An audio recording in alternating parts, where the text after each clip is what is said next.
Hello, good afternoon Tribuners. Welcome back with me Kusnul Lasyifah in Indonesian News of Tribun Lampung. We will present you an updating and interesting information from every place in Indonesia. And here the complete news. The first news is viral video of lovebirds raised by the Mesu in the Lake Jonggol, Bogor.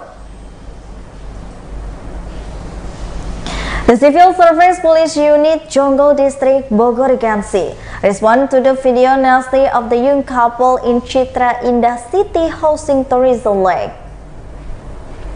The head of the police and order for the Jonggol District Civil Service Police Unit, Dadang Yazid Bustomi, said that this incident his body will to call management of Citra Indah City, was found in the have the Civil Service Police Unit. It will also provide warning letters or the notification to the village in the Jonggol District.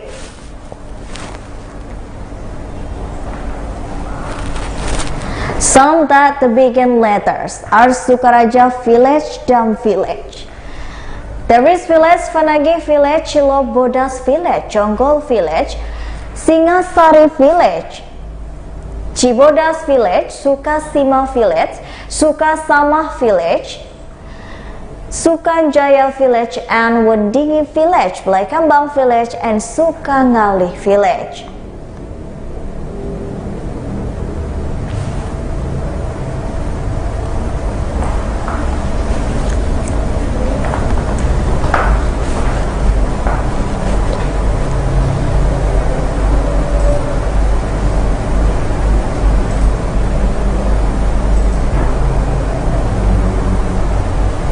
The next news is farmer Pinterest on the Seri alerts by the police in Tanjung Tik waters. The Water Police Unit in the Tanjung Jabung in the police together with Directorate of the Water and the Air Police in the Jambi Police Service and the perpetrators of the privacy of fishing boats operating in the waters in Tanjabanting, Jambi and one receiver. Tanjung Police Chief Adjutant Commissioner Police Andi Yusman during a press conference with the Jambi Police Directorate of the Air and Water Police, Kombes Indo Mikhail Mumbane, said that his party managed to just secure 6 suspects in Flovet. There is piracy in the Kuala Lumpur, Muara Sabah District last Agustus. There's 6 people, 2 different rules, 5 people as perpetrators, 1 person as a container for the stolen good. It is during conference at the State Port on the Tuesday, 13 September 2022. Of the 5 perpetrators who were arrested by the police, one of them former Pirayan in recidivist named Samsudin, 49 years old. He said operate in the Crown Princessy Thousand Island in the Saint Samsudin. There is Samsudin targets time to spend 18 years in prison. As former Pirayan decided to go. Now Samsudin is not Pirayan group in Flovet for people of subsidy trace and targeting finishing. There is wood and 1 ship. They also state according to the Darwin Roof's man 41 years old was ordered in number of the motorboat needed. He, Samsudin, has done something and raised Jambi again. Because the old suspect were resident of Kuala Jambi domiciles Tanjabtim. The Samsudin group deliberately judged the boat belonging to first man was retreating and waters and aimed taking order from the roost neck. As a result, the group took a ship radio, GPS, antenna, solar power, a car, 5 dynamo, 2 ship batteries, 3 tanker space and 3 20 tech first and 4 bike, 2 motorbike points, 2 LED lights, 1 automatically starter, 1 subscriber pump, 40 meters tall ship, a document for the roost next motorboat. There is a ship and there is half secured. There is 2 ship unused. The ship current to privacy activity and more ship to help. Hasanuddin, 48 years old, Badi, 31 years old, June, 24 years old. The six suspects also operate a first man, one of daily basis subject Article Paragraph 1 the Criminal Code, which is treatment with a maximum imprisonment of 9 years and maximum imprisonment in the 5 years in the Manuel Roseneck Article 14 and Criminal Code. It is treated with a maximum imprisonment in the 4 years.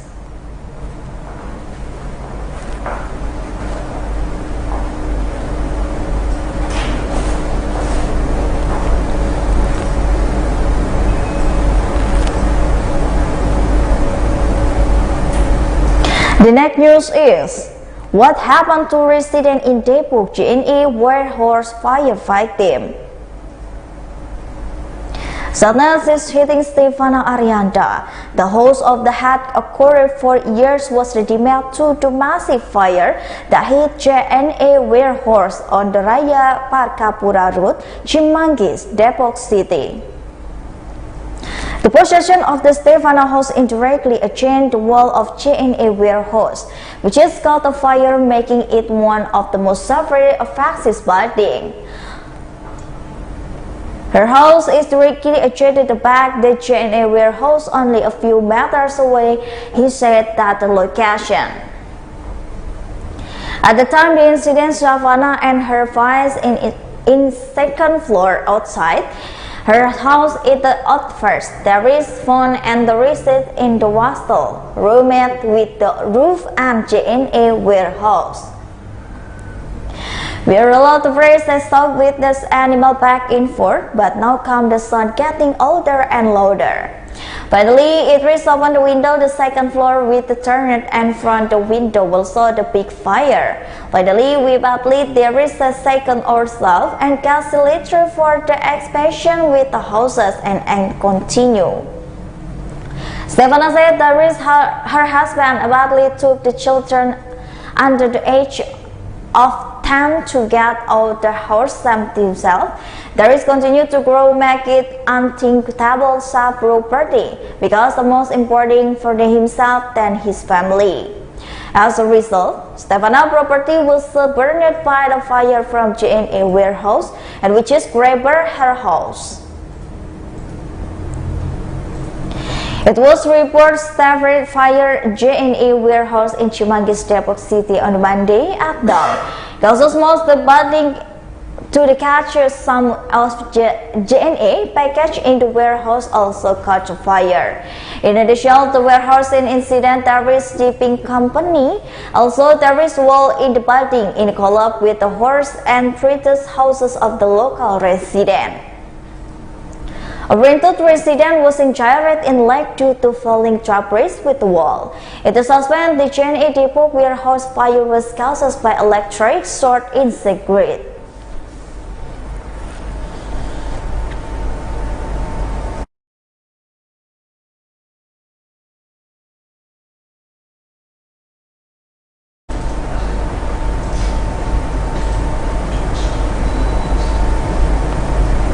The next news is, a truck stopped at the light and ignored instructions again.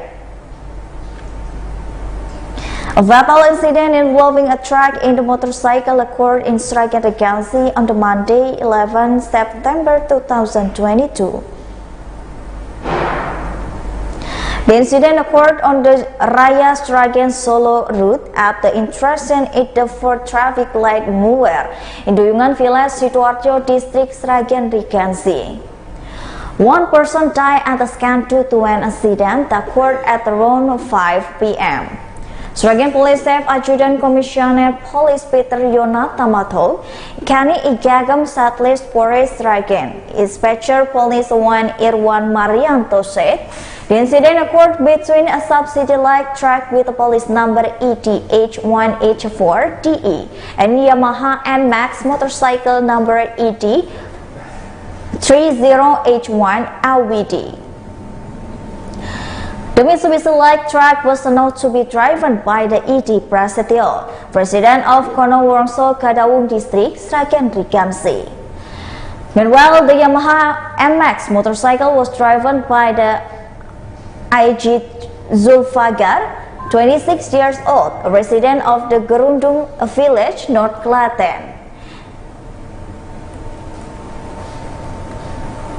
Zulfar was not lying. His colleague, namely Danny, 23 years old, and resident of Boyolali Regency, also took the ride. The incident itself began with the truck traveling from the east to west. A Yamaha MX motorcycle running into the same direction is not to driving behind a truck. Before the incline, the traffic light from the east turned red to the truck stopped. When the truck stopped, it was suspended that the motorcyclist lacked consideration, so the risk in distance was close to not control motorcycle and ended up hitting the back with the truck. The head of the PMI Sragen Regency, Ismail Joko Sutrisno, said the volunteer received the information at around 4 p.m. and went Sragen to the scan. Arriving the scan, volunteers condition examination of 2 victims. Among others, open tear on the forehead along 3 centimeters, nose wound, bleeding tear on the 3 lips, missing the tooth. Zulfikar also suffered closing fracture to the neck, of close fracture to the right hand, and close fracture to his left wrist and abrasion of his leg.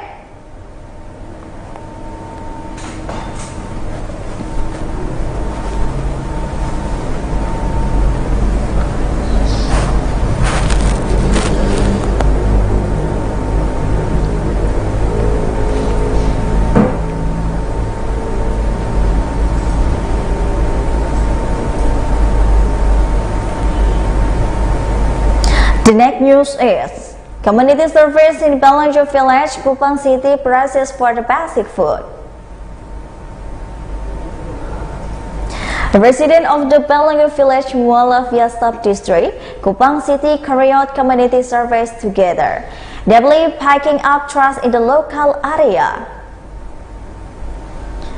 This community service is reward basic from necessity from the local government, and this community service will take place Saturday, September 2022 evening. The Westall collection in pandematic plastic waste is security along route and a larger dozen of residents from the both men and women, including children, submit to the involved in joint work. This community service can be said to be unique because there is lottery with the basic food prices. The priest draw with granite after the service work. Lenny Ferdiani ready, one of the local residents who received to the praise of the wet floor and cooking oil, expressed the gratitude for the government at the unclorist level. According to the Lenny, she saw there was actually to give and was saluted togetherness with access among the local residents. For the lady, it's not about gift, but it is applause the sense of togetherness with the quartet with this afternoon. And who have in funding all the service improvement can be clean, resident can be happy to receive a gift. David Tuan said the same thing. David said he will celebrate the Gavi praise guaranteeing Lauren even though it was 1 kilogram. David Tuan, a log in the Beloved village, had a talk head of the Beloved village, Abraham Antonis Lobo said, the recently work with the praises only gave equipment resident because the risk value is very simple and very small. When asked about the basic food items, we are updated the head of the Lobo admired the rich joint venture of the several residents. He admitted that there is not the gift, the result but not even we are made with the resident to the support government program related to improvement management and cleanliness.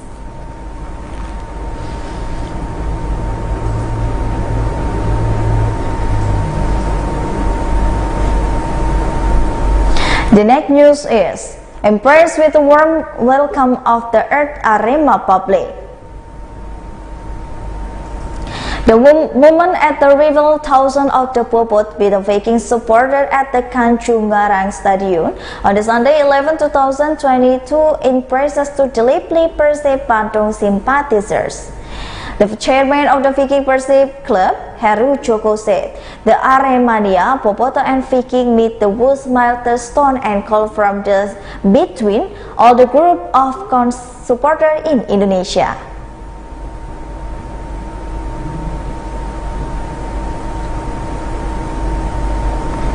There is hope that all supporters in Indonesia lower there is a goal.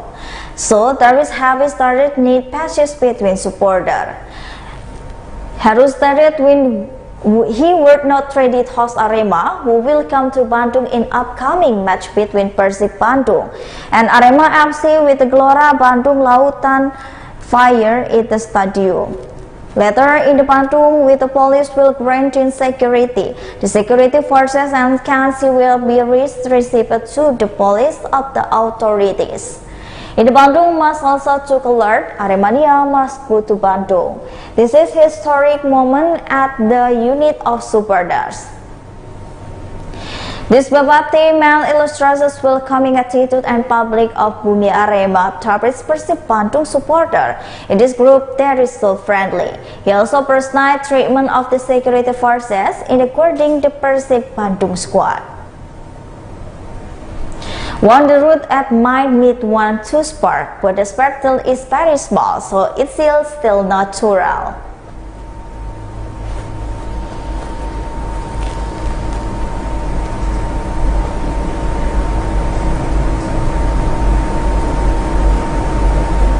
And the last news is, police determined to suspend of the counter student who Caleb procedure.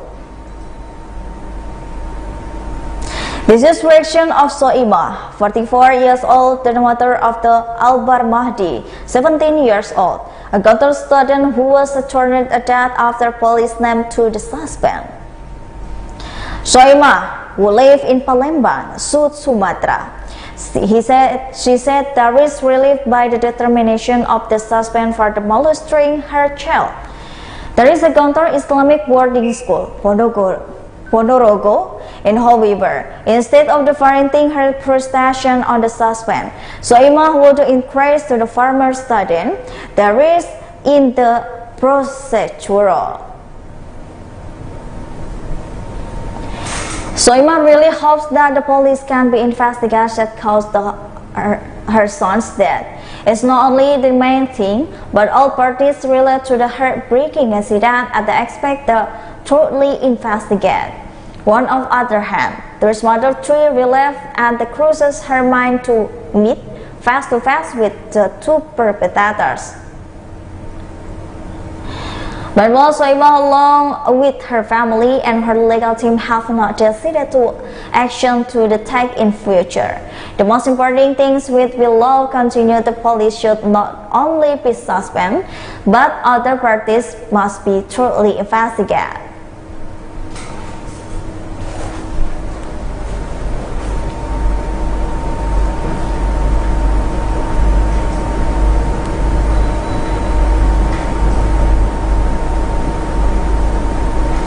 Well, I think those all the news for today with me, Kusnul Ashaifa. Don't forget to follow us in YouTube Tribun Lampung, Tribun Lampung Facebook, Tribun Lampung Instagram, and Tribun Lampung TikTok for more information. Thank you for watching and have a nice day.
Halo, selamat siang Tribuners. Anda sedang menyaksikan live update Tribun News edisi Rabu 14 September 2022.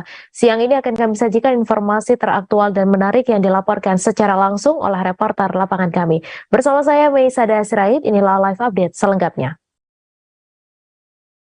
Kita ke informasi pertama Tribuners, berdalih mencari kenalan perempuan di Kecamatan Talang Ubi, dua orang pemuda bernama Tarzani dan Irwansyah yang sama-sama berasal dari Desa Tempirai Selatan, Kecamatan Penukal Utara, Kabupaten Penukal Abab Lematang Ilir, Provinsi Sumatera Selatan nekat melakukan aksi jambret. Kedua warga tersebut melakukan penjambretan ponsel milik korbannya, seorang perempuan yang berboncengan dengan ibunya menggunakan sepeda motor. Untuk informasi selengkapnya akan disampaikan langsung oleh wartawan Sriwijaya Post, Regen Sagala yang kini sudah terhubung bersama kami. Silakan rekan Regen. Baik, terima kasih rekan Mei.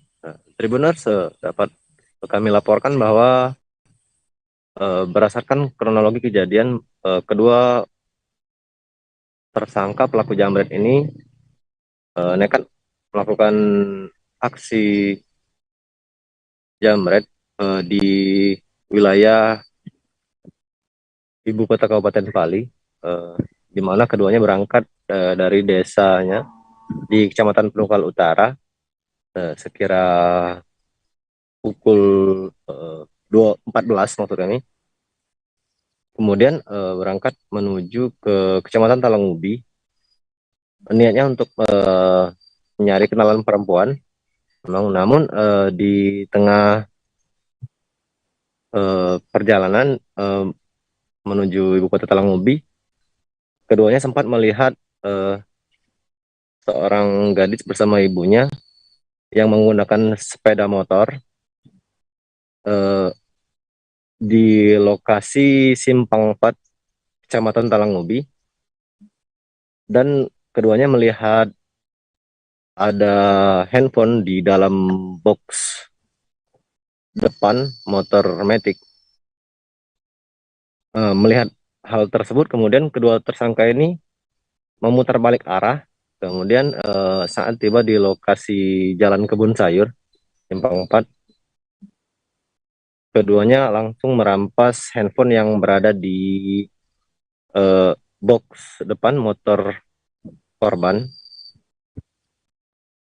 Kemudian langsung meninggalkan lokasi. Mendapat kejadian itu, korban yang belakangan diketahui merupakan anak dan istri seorang anggota DPRD Pali langsung berteriak. Nah, teriakan itulah yang membuat warga sekitar ikut mengejar kedua terduga pelaku. Namun diduga panik, kedua pelaku yang dikejar oleh sekumpulan warga itu mengalami laka tunggal, dan saat itulah warga yang sudah mengejar pelaku nyaris memasak kedua korban. Beruntung korban sempat melarikan diri masuk ke dalam sebuah rumah, kemudian langsung dikejar oleh warga. Nah, warga yang mengetahui kedua korban masuk dalam rumah tepat ke dalam rumah Pak RT, sehingga dimediasi langsung dan diserahkan ke Mapolres Pali. Nah, berdasarkan keterangan Kapolres Pali melalui KBO Reskrim, itu Arapa didampingi Kanit Pidum Ibda Sepri, bahwa berkata kedua tersangka ini mulanya hendak hanya keliling mencari kenalan perempuan, namun berdasarkan penelusuran lain dari pihak kepolisian bahwa tersangka ini merupakan salah satu penjaga sekolah di Desa Tempirai Selatan, dan sempat memang di sekolah tersebut juga sering mendapat laporan kehilangan, namun tidak bisa dibuktikan karena minimnya alat bukti. Nah, dan dengan adanya kejadian ini, tersangka juga mengaku baru kali ini melakukannya dan kedapatan melakukan aksi jambret ini, sehingga kedua tersangka diancam pasal 365 ayat 2 dengan pencurian dan kekerasan, sehingga diancam dengan kurungan 5 tahun penjara. Demikian rekan Mei. Baik, terima kasih rekan Regen atas laporan Anda, dan Tribuners, wartawan kami juga telah menghimpun wawancara dengan KBO Reskrim Polres Bali. Berikut tayangannya untuk Anda. Jadi benar kami menerima laporan dari masyarakat terkait adanya kejadian penjamretan yang mana diduga dua terlapornya yaitu inisial IT dan TR. Awal mula kejadiannya, korban sedang melintas di Jalan Letnan Sumanto di Talangubi Timur, kemudian berpapasan dengan sepeda motor yang dikendarai oleh kedua pelaku tersebut, sehingga melihat posisi HP di atas jok sepeda motor korban. Kemudian pelaku memepet sepeda motor korban dan kemudian langsung melakukan penjamretan, yang mana posisi HP tersebut berada di jok sepeda motor korban, sehingga korban mengalami kerugian sekitar 18 juta, yang mana barang buktinya adalah satu buah HP iPhone 12 Pro Max. Ini diancam dengan pasal berapa nih, Pak? Pasal yang kami terapkan adalah pasal pencurian dengan kekerasan dan atau pencurian dengan pemberatan, yang mana ancaman hukumannya adalah 7 tahun penjara. Info korban ini istri anggota dewan, Pak? Nah, terkait dengan korban. Kawasan alun-alun Kota Tuban dan Pantai Bum bakal direvitalisasi di tahun 2022. Berdasarkan pantauan di lapangan, perombakan alun-alun sudah mulai tampak. Di sisi bagian utara mulai diratakan, alat berat backhoe sudah mulai disiagakan di kawasan alun-alun. Untuk informasi selengkapnya akan disampaikan langsung oleh wartawan Surya, M. Sudarsono, yang kini sudah terhubung bersama kami. Silakan rekan Sudar. Halo, selamat siang rekan Mei dan pemirsa Tribun. Bahwasanya alun-alun Kota Tuban bakal dilakukan rehabilitasi atau revitalisasi secara paket dengan kawasan Pantai Bum untuk pemugaran dilakukan oleh CV Bestara Jaya dengan pagu senilai 1,997 miliar dan jatuh dinilai kontrak 1,953 miliar. Untuk targetnya akan selesai pada Desember, itu berdasarkan keterangan dari Kepala Dinas PUPR Kabupaten Tuban. Itu rekan Mai. Terima kasih rekan Sudar atas laporan Anda. Selamat bertugas kembali. Sebuah video berdurasi 24 detik yang beredar memperlihatkan seorang pria menunjukkan perutnya terdapat bekas luka yang diduga akibat sabetan benda tajam.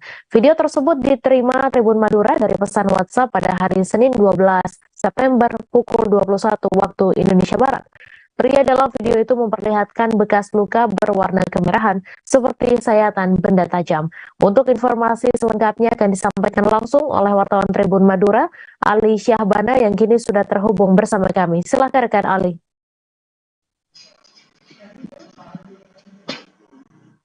Baik rekan Mei dari Sumeneb melaporkan bahwa telah terjadi ada video yang beredar di Kabupaten Sumeneb yang berdurasi 24 detik, khususnya di wilayah hukum Kecamatan Talango, yang diterima pada hari Senin tanggal 12 September 2022.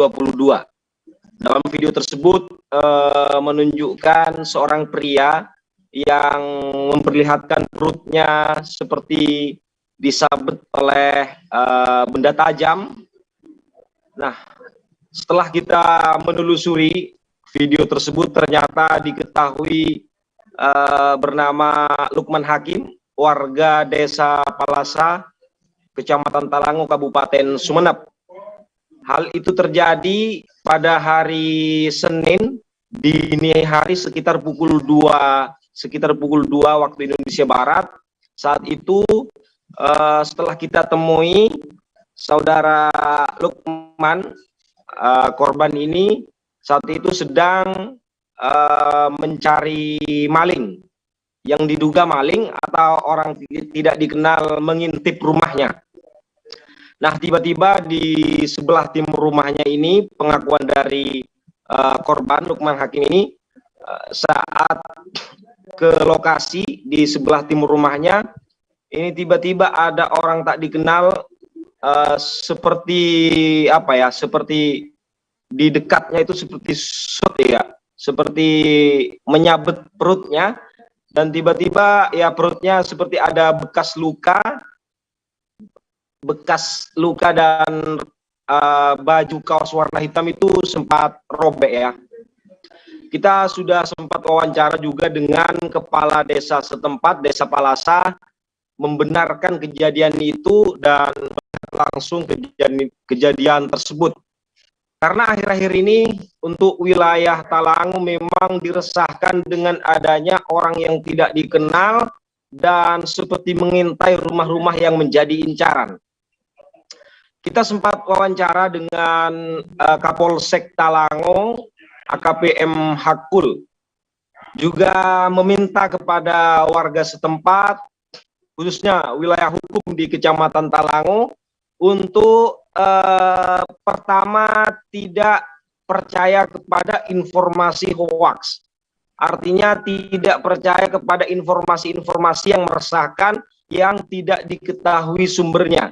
Yang kedua, seperti yang disampaikan oleh AKP M. Hakul ini, masyarakat juga tidak menyebarkan informasi yang tidak jelas dan bisa meresahkan kepada masyarakat.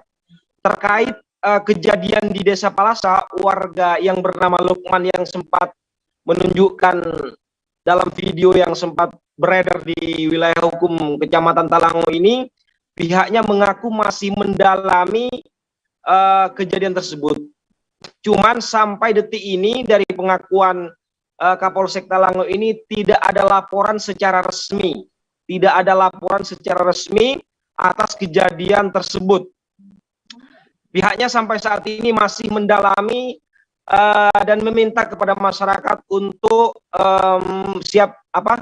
berhati-hati saja, waspada dengan adanya isu-isu yang seperti saat ini yang dirasakan oleh warga Kecamatan Talango.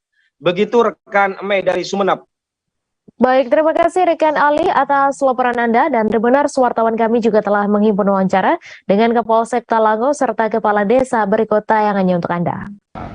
Anggota kami, Kanit Intel, Kanit Reskrim, dan Banit Intel sudah mendatangi yang bersangkutan, mengharapkan segera mungkin lapor. Dan saya juga mengajak masyarakat supaya mengaktifkan kembali pos kamling yang ada. Dan kami Musbika ini, Polsek, Koramil, sama kecamatan itu sudah menghimbau kepala desa, dan kepala desa semuanya antusias akan menghidupkan kembali pos kamling yang ada.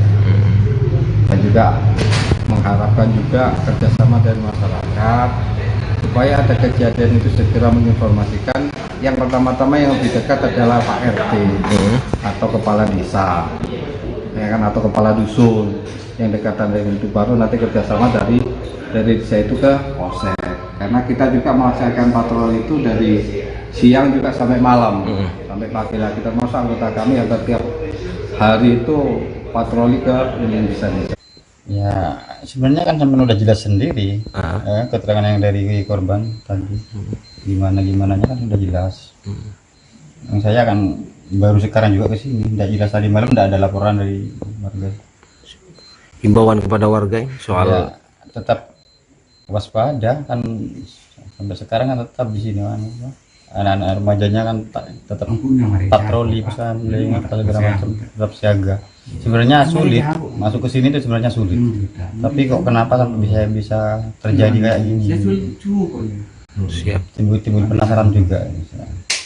berarti soal sempat warga sampean yang istilahnya luka, enggak luka sih, itu benar ya? Benar, memang benar. Puluhan kepala keluarga yang sudah puluhan tahun membangun rumah dan toko tempat usaha di atas lahan rel kereta api sejak tahun 1980-an di Desa Tanjung Minjai, Kecamatan Madat, Aceh Timur, menolak digusur. Mereka menolak digusur oleh pihak ketiga atau pengembang yang rencananya akan membangun pasar modern di lokasi tersebut. Untuk informasi selengkapnya akan disampaikan langsung oleh wartawan Serambi News Seni Hendri yang kini sudah terhubung bersama kami. Silakan rekan Seni. Ya, terima kasih rekan Mai dari Aceh Timur. Dapat kami laporkan bahwa puluhan kepala keluarga yang sudah puluhan tahun menempati rumah dan toko tempat usaha mereka di atas lahan rel kereta api sejak sekitar tahun 1980-an di Desa Tanjung Minje, Kecamatan Madat, Kabupaten Aceh Timur menolak digusur oleh pihak ketiga atau pengembang yang rencananya akan membangun pasar modern di lokasi tersebut. Warga menolak karena mereka sudah menempati lahan tersebut sejak puluhan tahun silam, yaitu sekitar tahun 1980-an.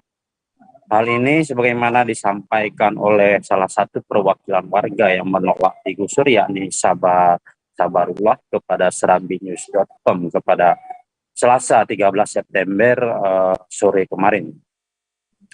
Menurut Sabar, ada sekitar 20 kepala keluarga yang berdomisili di atas rel kereta api tersebut saat ini, yang baik yang membangun rumah maupun toko tempat usaha yang dijadikan tempat usaha, yang mana memang lokasi ini juga berada di pinggir ruas jalan nasional Medan Banda Aceh.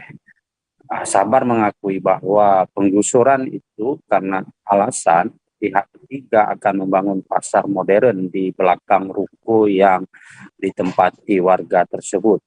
Kompensasi yang diberikan pihak ketiga kepada warga untuk membongkar tempat tinggalnya yaitu sekitar 5 juta rupiah per kepala keluarga. Warga menolak digusur karena takut akan kehilangan tempat tinggal dan mata pencarian. Karena itu warga berharap agar mereka tidak digusur dari lahan rel kereta api tersebut, dan warga mengaku juga siap mendukung pembangunan pasar modern tersebut, tapi dengan cara dicari solusi yang terbaik tanpa menggusur warga yang sudah berdomisili di atas rel kereta api tersebut puluhan tahun.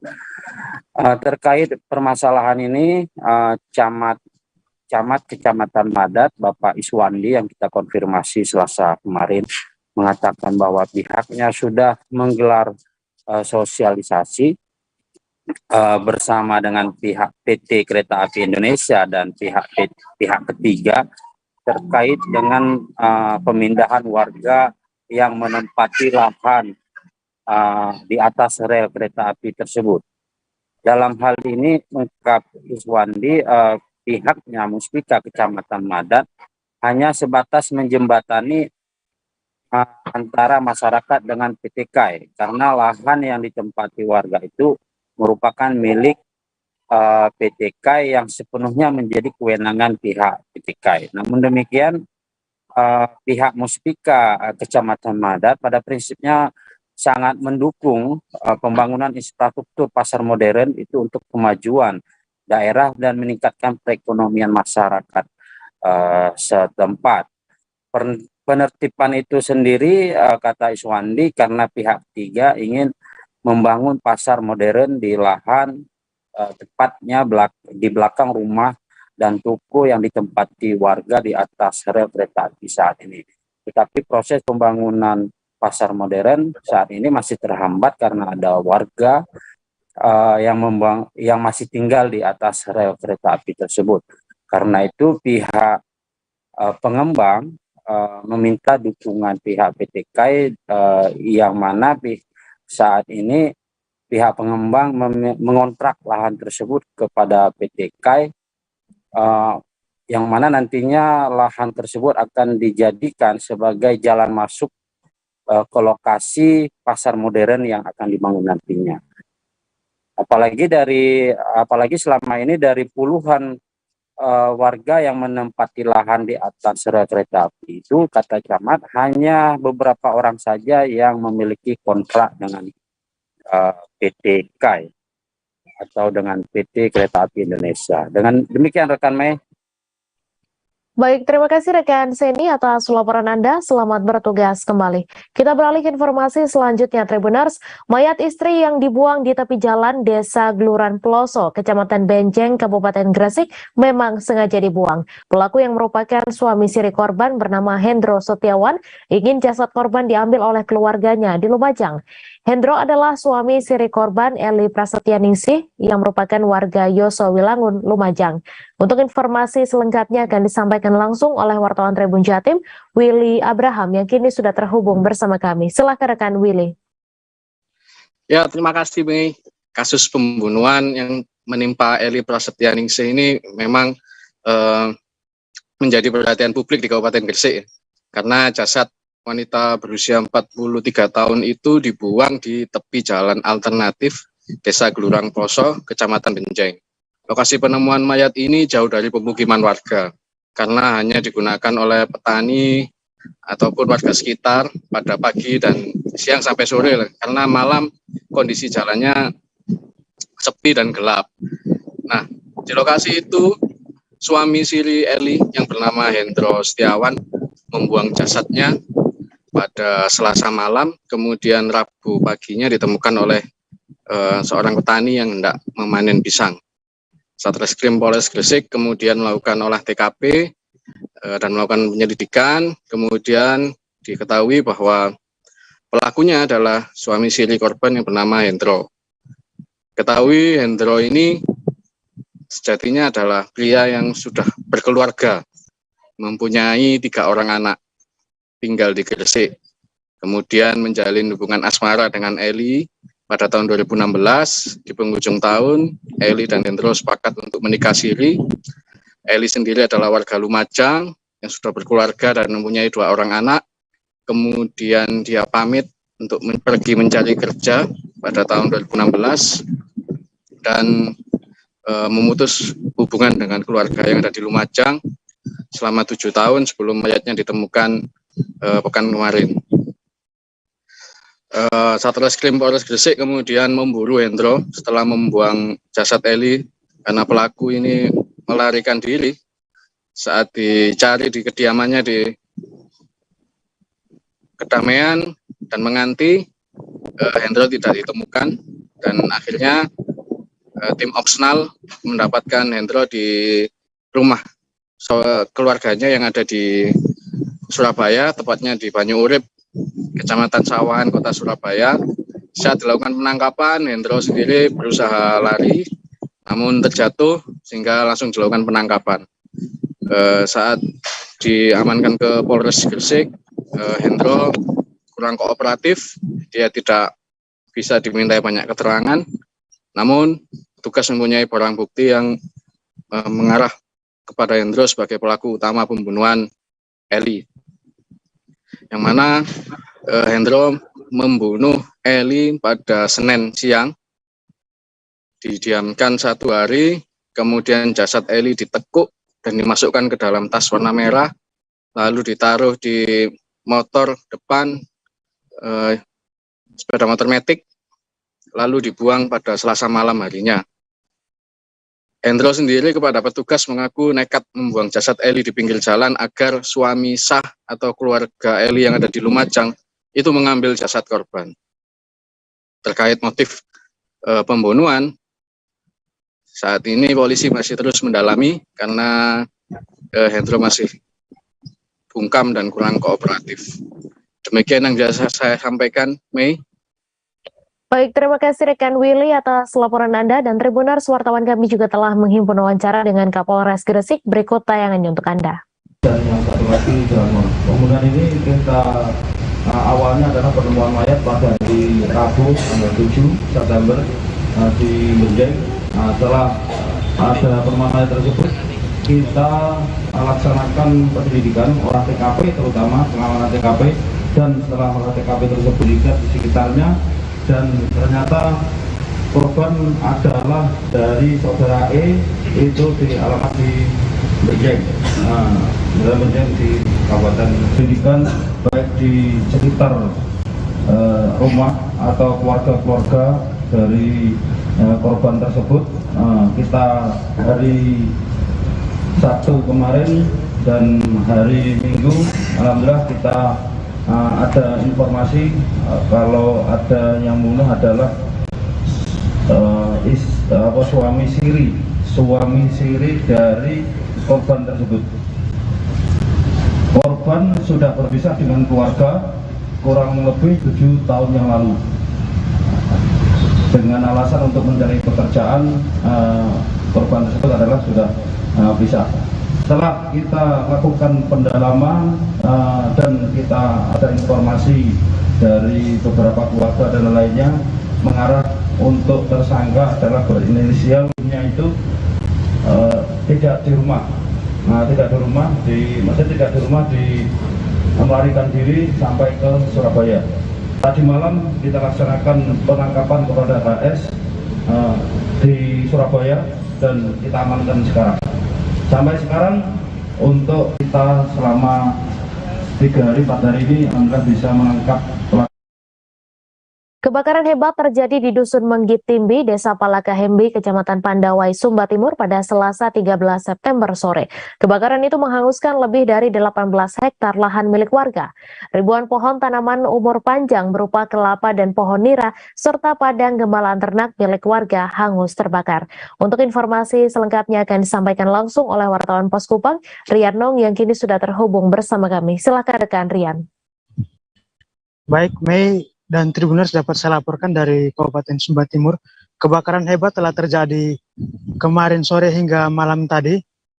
Kebakaran tersebut mengakibatkan hampir mencapai 18 hektar lahan milik masyarakat terbakar, dan di atas lahan tersebut ditanami berbagai tanaman umur panjang seperti kelapa dan juga pohon nira atau tuak dalam bahasa lokal.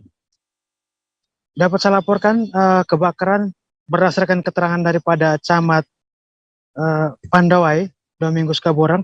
Kebakaran terjadi atau api mulai terjadi diperkirakan sekitar pukul 15 atau jam 3 sore, dan api baru berhasil dipadamkan pada pukul 21.30 atau sekitar jam setengah 10 malam.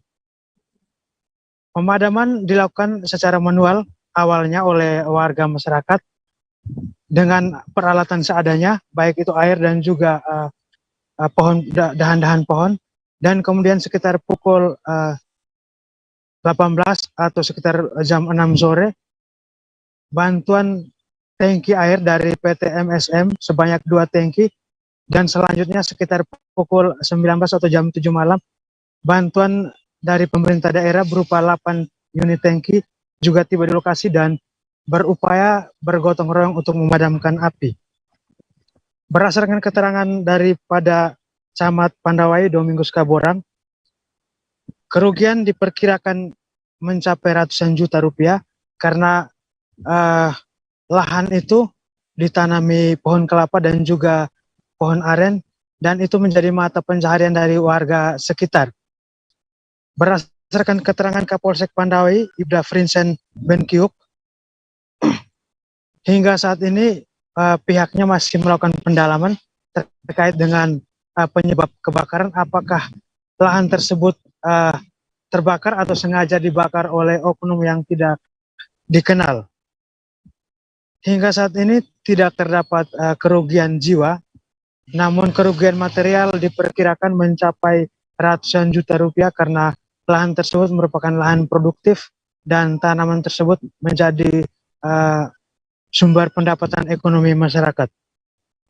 Dapat saya sampaikan juga bahwa pada pagi tadi tim Lapor dari Polda Bali membantu Polsek Sumba, membantu pihak Polres Sumba Timur melakukan identifikasi di lapangan, dan pada pagi hari tadi identifikasi berlangsung dari pukul 8 sampai dengan pukul 10 pagi. Demikian, Mei, dapat saya laporkan dari Owaingapu, Sumba Timur. Terima kasih rekan Rian atas laporan Anda, dan Tribuners, wartawan kami juga telah menghimpun wawancara dengan Kapolsek Pandawai serta Camat Pandawai Sumba Timur. Berikut tayangannya untuk Anda. Daerah Madana, pantai. Dan kerugian itu untuk sementara tidak ada kerugian jiwa, yang ada hanya kerugian material berupa tanaman, pohon kelapa, dan pohon nira. Ya. Dan kita tidak lanjuti dengan kebetulan hari ini ada tim forensik dari Polda Bali sebanyak 2 orang, sehingga kami berkoordinasi untuk mendalami kejadian apakah ini kebakaran atau pembakaran, sehingga seperti yang tadi kita lihat bersama, forensik telah olah TKP dan hasilnya kita menunggu. Jadi kita belum bisa berstatement apakah ini kebakaran atau pembakaran sumbernya. Ya. Jadi kami akan tetap berkoordinasi lintas sektor dengan Pak Camat dan Pak Kepala Desa bahwa data kami akan satu untuk pelaporan ke tingkat atas. Jadi untuk sementara api sudah dipadamkan tadi malam. Jadi begini, saya dapat sampaikan bahwa api memulai sekitar jam 3 lebih sedikit lah. Lalu kita turun lokasi karena laporannya dari masyarakat susah karena signal. Jadi kita baru sampai di sini sekitar jam 4. Saya bersama Kepala Desa dan Pak Kapolsek. Setelah sampai di sini, datanglah bantuan dari PT MSM, 2 mobil tangki ukuran 50.000 liter dan 3 mobil tangki ukuran 5.000-an liter. Puluhan rumah warga Rawabangun, Kecamatan Tobali, Bangka Selatan terendam banjir usai dilanda hujan dini hari. Warga Rawabangun mengeluhkan setiap datang hujan deras, rumah warga terendam banjir akibat luapan air. Salah seorang warga Rawabangun bernama Beni menyebutkan air yang menggenangi rumahnya sejak Selasa 13 September dini hari. Untuk informasi selengkapnya akan disampaikan langsung oleh wartawan Bangka Pos, Adi Saputra, yang kini sudah terhubung bersama kami. Silakan rekan Adi. Ya, rekan ini Ibu News berada. Selamat siang. Diinformasikan bahwa pada hari Selasa 13 September tahun 2022 telah terjadi hujan deras di daerah Kabupaten Bangka Selatan, tepatnya Kecamatan Tobali, yang mana akibat dari turunnya hujan tersebut telah terjadi banjir di salah satu daerah, yang tepatnya di daerah Rawabangun 1 dan Rawabangun 2, di mana daerah tersebut merupakan daerah yang merupakan rawan banjir. Dan ketika hujan deras, daerah tersebut pasti akan terjadi banjir genangan air karena daerah tersebut terkenal dengan daerah dataran rendah. Kemudian kejadian banjir tersebut terjadi pada hari Selasa 13 September tahun 2022 sekitar setelah subuh hingga pukul 6.30.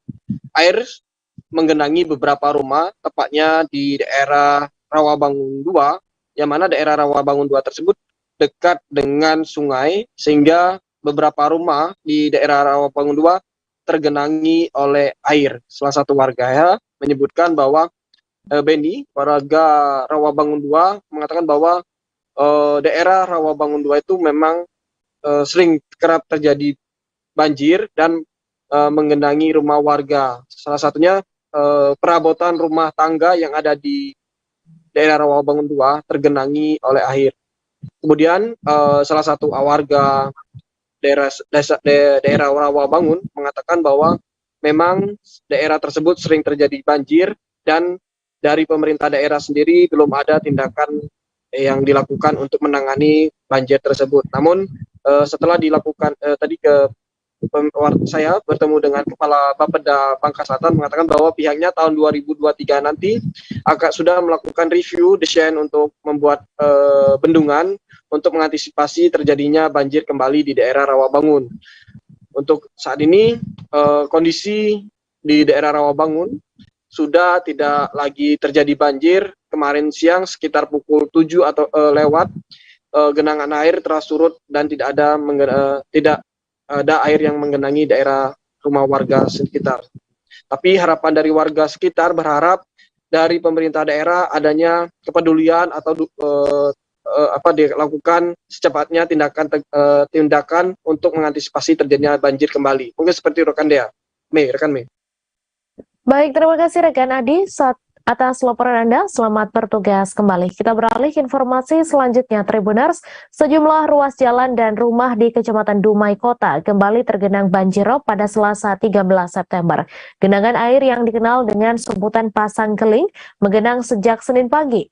Terlihat air merendam sejumlah ruas jalan, tampak juga sejumlah masyarakat harus meletakkan barang-barangnya ke tempat yang lebih tinggi. Untuk informasi selengkapnya akan disampaikan langsung oleh wartawan Tribun Pekanbaru, Doni Kesuma Putra yang kini sudah terhubung bersama kami. Silakan rekan Doni. Oke, terima kasih rekan Mei. Perlu saya sampaikan juga bahwa 2 hari belakangan ini Kota Dumai sendiri dilanda dengan banjirop atau yang sering disebut oleh masyarakat dengan pasang keling. Nah, pasang keling ini merupakan pasang air laut yang naik ke permukaan yang puncaknya itu berada di hari Selasa, yang mana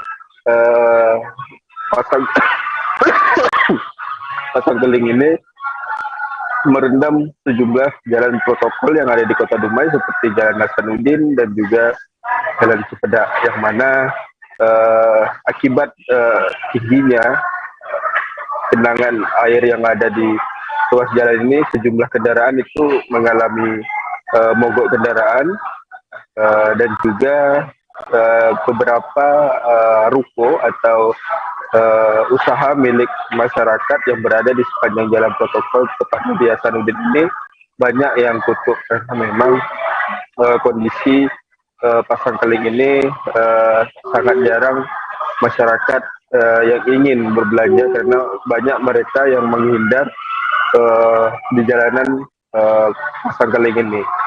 Memang pasang keling ini menurut sebagian masyarakat ini sangat berbahaya karena bagi kendaraan yang memaksa atau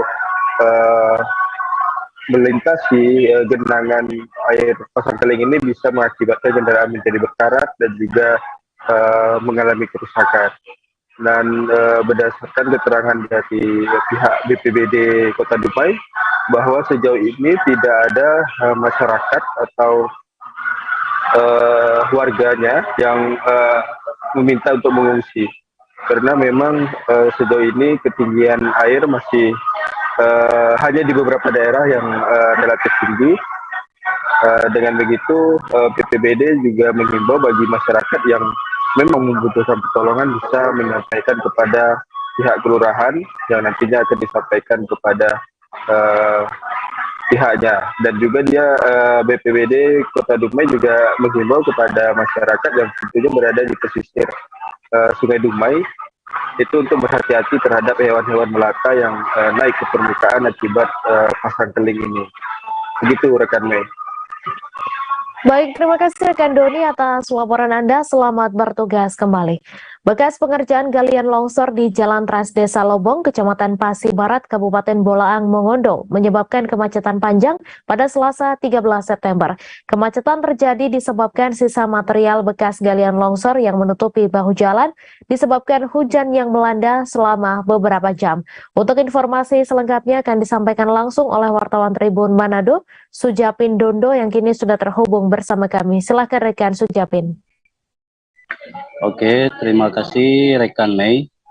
Bekas pengerjaan galian longsor di Jalan Trans Desa Lobong, Kecamatan Pasi Barat, Kabupaten Bolaang, Mongondo, pada Selasa kemarin terjadi antrian panjang dikarenakan hujan yang melanda Kabupaten Bolaang, Mongondo menyebabkan sisa material dan juga lumpur jatuh dan menggenangi bahu jalan, dan untuk itu pengendara dari arah Kota Manado menuju ke Kota Umbagu dan begitu pun sebaliknya Kota Umbagu ke Manado saat melewati titik longsor ini harus ekstra hati-hati karena titik daripada pengerjaan ruas jalan ini berada pada terletak dengan keadaan yang menanjak. Jadi bila kendaraan roda 2 dan tidak ekstra hati-hati maka akan mengalami kecelakaan. Dan saat dihubungi Kabid Badan Penanggulangan Bencana Kabupaten Bolaang di Pakutungan mengatakan bahwa pengerjaan untuk bekas longsor di Desa Lobong tersebut belum selesai, namun karena kondisi hujan yang melanda Bolmong beberapa jam dan cukup deras, makanya material atau tanah yang ada di atas atau di lereng gunung jatuh dan menggenangi jalan di ruas jalan Bolmong ini. Makanya BPBD Bolmong juga menghimbau kepada para pengendara baik roda 4 dan roda 2 untuk selalu berhati-hati saat melewati titik longsor ini. Apalagi bila keadaan cuaca hujan, maka bisa dipastikan lumpur tersebut akan mengenangi bahu jalan. Oke, rekan Mei, terima kasih. Terima kasih rekan Sujapindondo atas laporan Anda. Selamat bertugas kembali. Kita beralih ke informasi selanjutnya, Tribuners. Kecelakaan karambol terjadi di Jalan Solo Semarang, tepatnya di Desa Kaligentong, Kecamatan Ampel, Boyolali, pada Selasa 13 September. Kecelakaan ini melibatkan 5 kendaraan, yaitu truk kontainer, pickup, minibus, dan 2 unit sepeda motor. Kecelakaan beruntun ini berawal dari pickup hitam yang disopiri oleh Suwarno yang berjalan dari arah Semarang hendak memotong jalan untuk menuju jalan desa. Untuk informasi selengkapnya akan disampaikan langsung oleh wartawan Tribun Solo, Tri Widodo, yang kini sudah terhubung bersama kami. Silakan rekan Tri.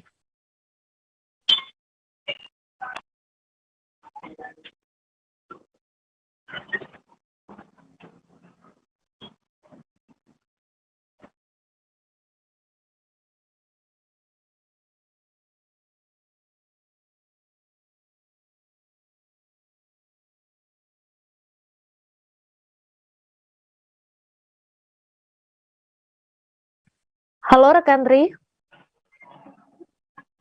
Oh iya Mei, dan Tribuners, dapat saya informasikan bahwasanya kemarin pada di Selasa tanggal 13 September tahun 2022 terjadi kecelakaan karambol yang melibatkan 5 kendaraan sekaligus. Kecelakaan ini bermula saat kendaraan pickup yang disopiri Suwarno ke AD 9678 RM ini melaju dari arah Semarang menuju Solo. Sesamanya di lokasi kejadian, pickup hendak memotong jalan untuk menuju jalan desa ataupun di jalan baru yang berada di Desa Kaligentong, Kecamatan Ampel. Kemudian dari belakang melaju sebuah truk kontainer karena diduga truk pickup ini berhentinya mendadak sehingga truk kontainer tidak sempat ataupun tidak sempat menghindari kecelakaan tersebut. Akibatnya truk kontainer menghantam bagian belakang sebelah kiri pickup tersebut yang mengakibatkan truk terbental ke depan. Bisa yang bersamaan melaju minibus guling konveyor berwarna putih yang berjalan dari arah selatan ataupun dari arah Solo menuju Semarang. Kendaraan guling yang dihantam mobil pickup ini kemudian mundur naik ataupun menghantam 2 sepeda motor yang melaju di belakangnya tersebut. Akibat kecelakaan ini, kendaraan khususnya kendaraan pickup dan kendaraan minibus guling konveyor mengalami rusak pada bagian depan ataupun kiri. Meskipun kondisi kendaraan yang terlibat kecelakaan ini cukup parah, namun tidak ada korban jiwa dalam peristiwa ini. Hanya saja seorang pengendara, yaitu pengendara kendaraan pickup dengan nomor polisi AD 9678 RM atas nama Suwarno ini mengalami luka ringan, dan seluruh pengendara yang terlibat kecelakaan ini langsung dilarikan ke rumah sakit. Sedangkan polisi begitu mendapat laporan tersebut langsung mendatangi lokasi kejadian untuk melakukan olah TKP dan mengevakuasi seluruh kendaraan yang terlibat kecelakaan ini ke Mako Satlantas Polres Boyolali. Sedangkan untuk hasil dari penyelidikan sampai saat ini Tribun Solo belum mendapat informasi lebih lanjut mengenai hal tersebut. Hanya saja selama proses evakuasi yang kecelakaan karambol ini, arus kendaraan dari arah Solo maupun dari arah Semarang sedikit mengalami tersendat. Begitu, Mai. Baik, terima kasih rekan Tri atas laporan Anda, dan Tribuners, wartawan kami juga telah menghimpun wawancara dengan saksi serta sopir truk kontainer. Berikut tayangannya untuk Anda. Dari informasi sopir kontainer, sampainya mau belok kanan, udah berhenti. Kontainernya mau ngerem, orangnya enggak, ambil kiri, akhirnya disuruh kena. Nah, terus di arah Semarang, dari arah Semarang ada mobil putih ngerem juga enggak, orang tekan, akhirnya kena. Terus sepeda motornya? Dari belakang mobil putih ada sepeda motor nabrak. Siap. Dua. Namanya? Dari sana sama sampai itu beriringan. Mendadak. Saya mau ke yang kiri udah enggak. Ya enggak. Pojokan depan kampung saya yang ini kalian saya masuk. Ayo sampai maju kanan, mobil yang dari lawan-lawan. Mobil itu motor dari belakangnya. Ya, kalau jenazah sendiri nggak apa-apa ya Mas ya? Tadi ada korbannya? Luka? Korban luka. Luka. Anggota DPR RI fraksi PDIP Effendi Simbolon mengklarifikasi terkait ucapannya yang menyebut TNI seperti gerombolan. Sebelumnya pernyataan Effendi itu disampaikannya pada saat rapat kerja Komisi 1 DPR RI bersama Kementerian Pertahanan, Panglima TNI dan para kepala staf TNI beberapa waktu lalu. Ucapannya itu lantas viral dan mendapat kecaman dari anggota TNI di seluruh daerah. Untuk informasi selengkapnya akan disampaikan langsung oleh wartawan Tribun News, Khairul Umam yang kini sudah terhubung bersama kami. Silakan rekan Umam. Ya, terima kasih rekan Mei. Siang tadi memang anggota Komisi 1 DPR RI fraksi PDIP Effendi Simbolon memberikan klarifikasi terkait ucapannya yang menyebutkan TNI seperti gerombolan. Effendi mengungkapkan bahwa ucapannya itu memang terlontar saat rapat bersama Panglima TNI, Kementerian Pertahanan, dan dua kepala staf TNI yaitu KSAU dan KSAL beberapa waktu lalu. Agenda rapat tersebut sedianya membahas tentang rancangan kerja anggaran tahun 2023 dan membahas isu-isu aktual. Nah, saat membahas isu-isu aktual tersebut, Effendi Simbolon menanyakan perihal adanya isu disharmoni antara Panglima TNI Jenderal Andika Perkasa dengan KSAD Jenderal Dudung Abdurrahman. Namun memang pada rapat tersebut Jenderal Dudung tidak hadir dalam rapat bersama Komisi 1 DPR RI. Nah, Effendi menilai adanya disharmoni tersebut berdampak pada tidak adanya nilai-nilai kepatuhan yang selama ini memang ada di dalam tubuh TNI. Maka Effendi menyebut bahwa TNI seperti gerombolan memang jika tidak ada nilai-nilai kepatuhan yang ditegakkan di dalam tubuh TNI itu sendiri. Namun tetapi Effendi memang tidak berniat untuk menstigmakan TNI seperti gerombolan. Dan pada momen tersebut juga Effendi secara terbuka meminta maaf atas ucapannya jika memang ada pihak-pihak yang merasa terganggu dengan ucapannya tersebut. Lebih lanjut juga Effendi Simbolon telah bertemu dengan Jenderal Andika Perkasa untuk meminta maaf atas ucapannya tersebut. Namun juga Effendi sampai saat ini belum bisa bertemu dengan KSAD Jenderal Dudung karena memang Jenderal Dudung belum merespon ajakan untuk bertemu dengan Effendi Simbolon. Demikian rekan Mei. Terima kasih rekan Umam atas laporan Anda, dan Tribuners wartawan kami juga telah menghimpun wawancara dengan Effendi Simbolon. Berikut tayangannya untuk Anda. Saya dari lubuk hati yang saya dalam, ya, saya mohon maaf atas apapun perkataan saya yang menyinggung, yang menyakiti, yang tidak nyaman di hati para prajurit, siapapun dia, dari mulai Tamtama, Bintara, sampai Perwira, bahkan sampai para sesepuh, para pihak ya, yang tidak nyaman dengan adanya perkataan yang mungkin ya, diartikan lain, walaupun tadi oleh Pak Ketua sudah ditekankan dan saya sendiri menyatakan tidak ada maksud untuk menyatakan bahwa sebagaimana yang bergulir sekarang di publik.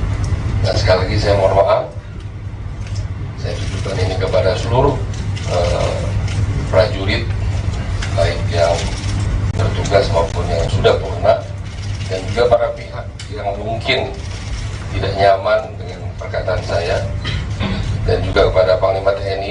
Saya mohon maaf juga pada Kepala Staf Angkatan Darat, saya mohon maaf, dan juga Kepala Staf Angkatan Laut, Kepala Staf Angkatan Udara yang mungkin juga merasa hal yang kurang nyaman, dan saya mohon maaf. Dan saya sekali lagi ingin menegakkan mencintai TNI itu sesuai dengan tupoksi saya. Dan sekali lagi saya berharap kita mencintai TNI itu tidak dengan kemudian juga. Kabupaten Banggai kembali menjadi sorotan berskala nasional. Sorotan ini setelah Presiden Jokowi secara langsung mengumumkan angka inflasi sejumlah daerah di Istana Negara Jakarta pada Senin 12 September, di mana kota Luwuk Kabupaten Banggai mengalami inflasi tahunan dari Agustus 2021 sampai Agustus 2022 sebesar 7,8%. Untuk informasi selengkapnya akan disampaikan langsung oleh wartawan Tribun Palu, Asnawi Zikri yang kini sudah terhubung bersama kami. Silakan rekan Asnawi. Ya baik Mei, memang benar pada tanggal 12 September ya 2022 Presiden Jokowi memaparkan sejumlah daerah yang mengalami inflasi tertinggi Indonesia ya, dan yang tertinggi adalah Kota Luwuk Kabupaten Banggai Sulawesi Tengah dengan angka 7,8% ya. Karena itu Presiden Jokowi meminta agar segera melakukan intervensi di lapangan agar mengendalikan atau mengatasi inflasi di Kota Luwuk Kabupaten Banggai Sulawesi Tengah. Nah, menurut Kepala Bagian Ekonomi Sekretariat Daerah Kabupaten Banggai, Rohdiana, dia mengaku bahwa berdasarkan data Badan Pusat Statistik bahwa ada beberapa sektor yang mempengaruhi inflasi di bulan Agustus yang telah mencapai 7,8% ya, dan itu didominasi hanya makanan dan minuman serta tembakau dan juga sektor transportasi. Karena itu dia mengharapkan agar OPD terkait segera melakukan inovasi untuk mengatasi terjadinya inflasi yang tertinggi di Indonesia.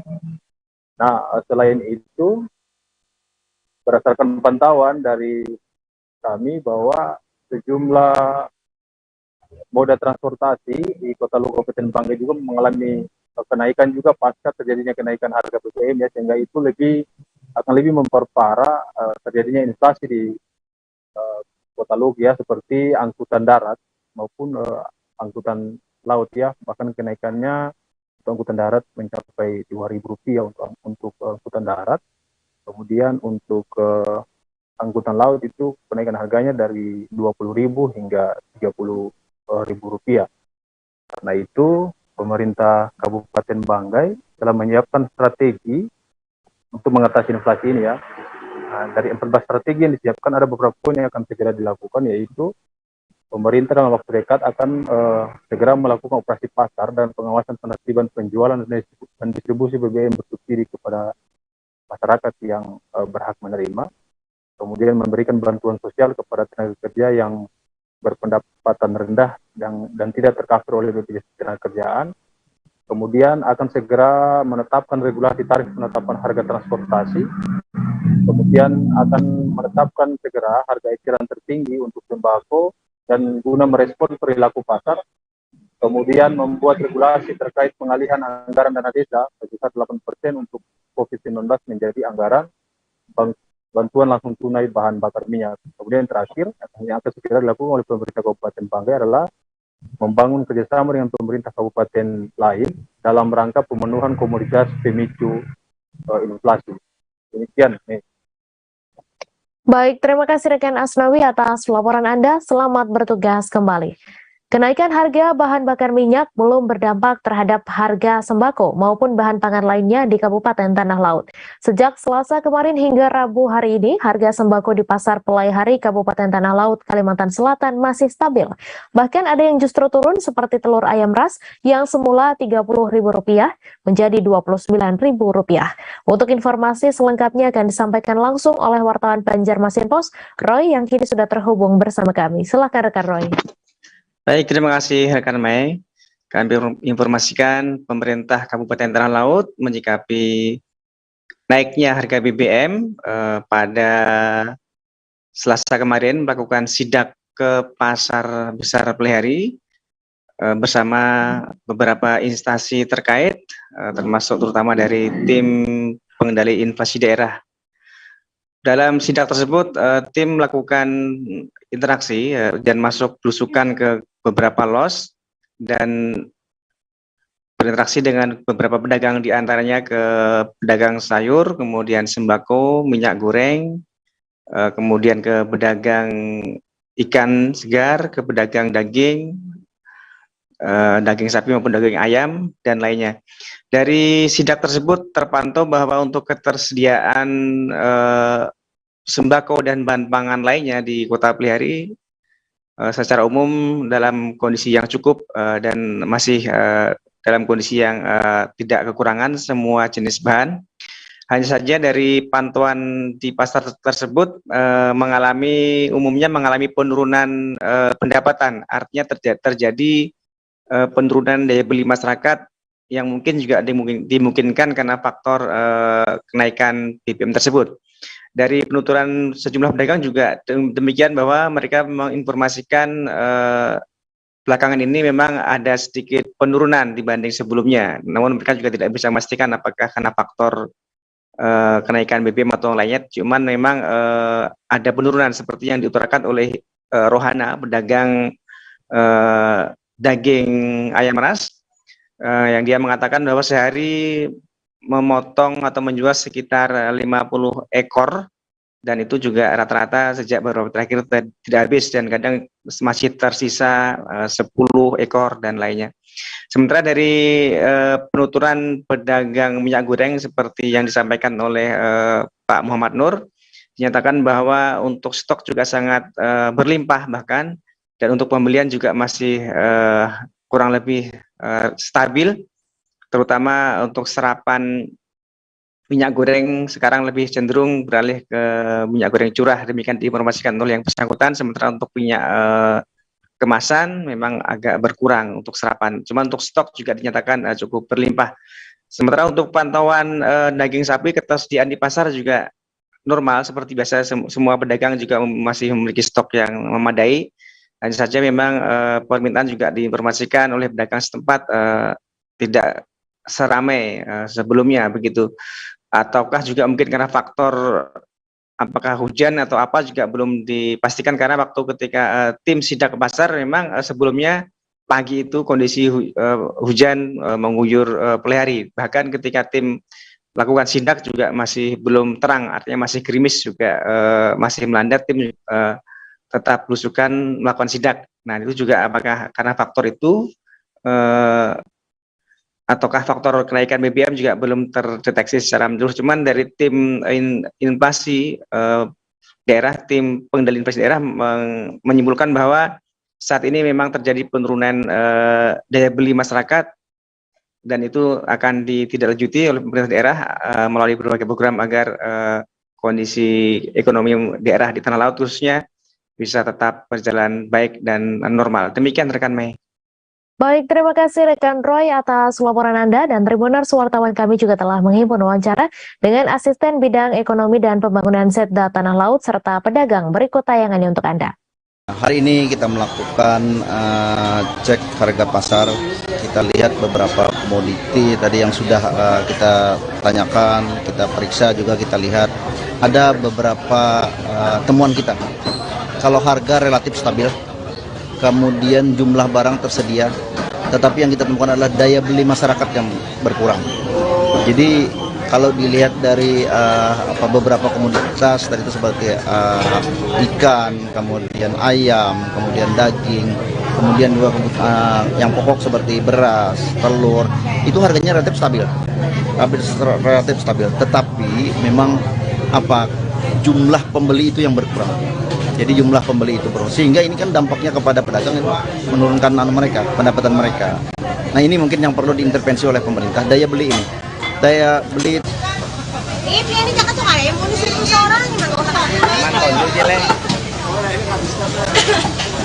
berapa laku sehari itu biasanya? Berapa ekor? 50 ekor. Kada habis. Sisa berapa? 10. Ya, Pangeran tokonya Cil. Pangeran tokonya nih. Tokonya nih Oh, kakak. Gila nang dagingnya aja 40. Gila ini 15.000. Yang kalau per ekor ini berapa ekor? Per kilo. Oh, per kilo. Berapa tadi, Pak? Per ekor pada ongkos 5 mili yang gede. Oh, iya. Soalnya tanpa ini. Kalau nang ini orang atur bisa berapa orang 10 dicari orang yang kecil. Nah, stok banyak aja, Pak, stok lah, persediaan banyak aja lah, persediaan iwak nih.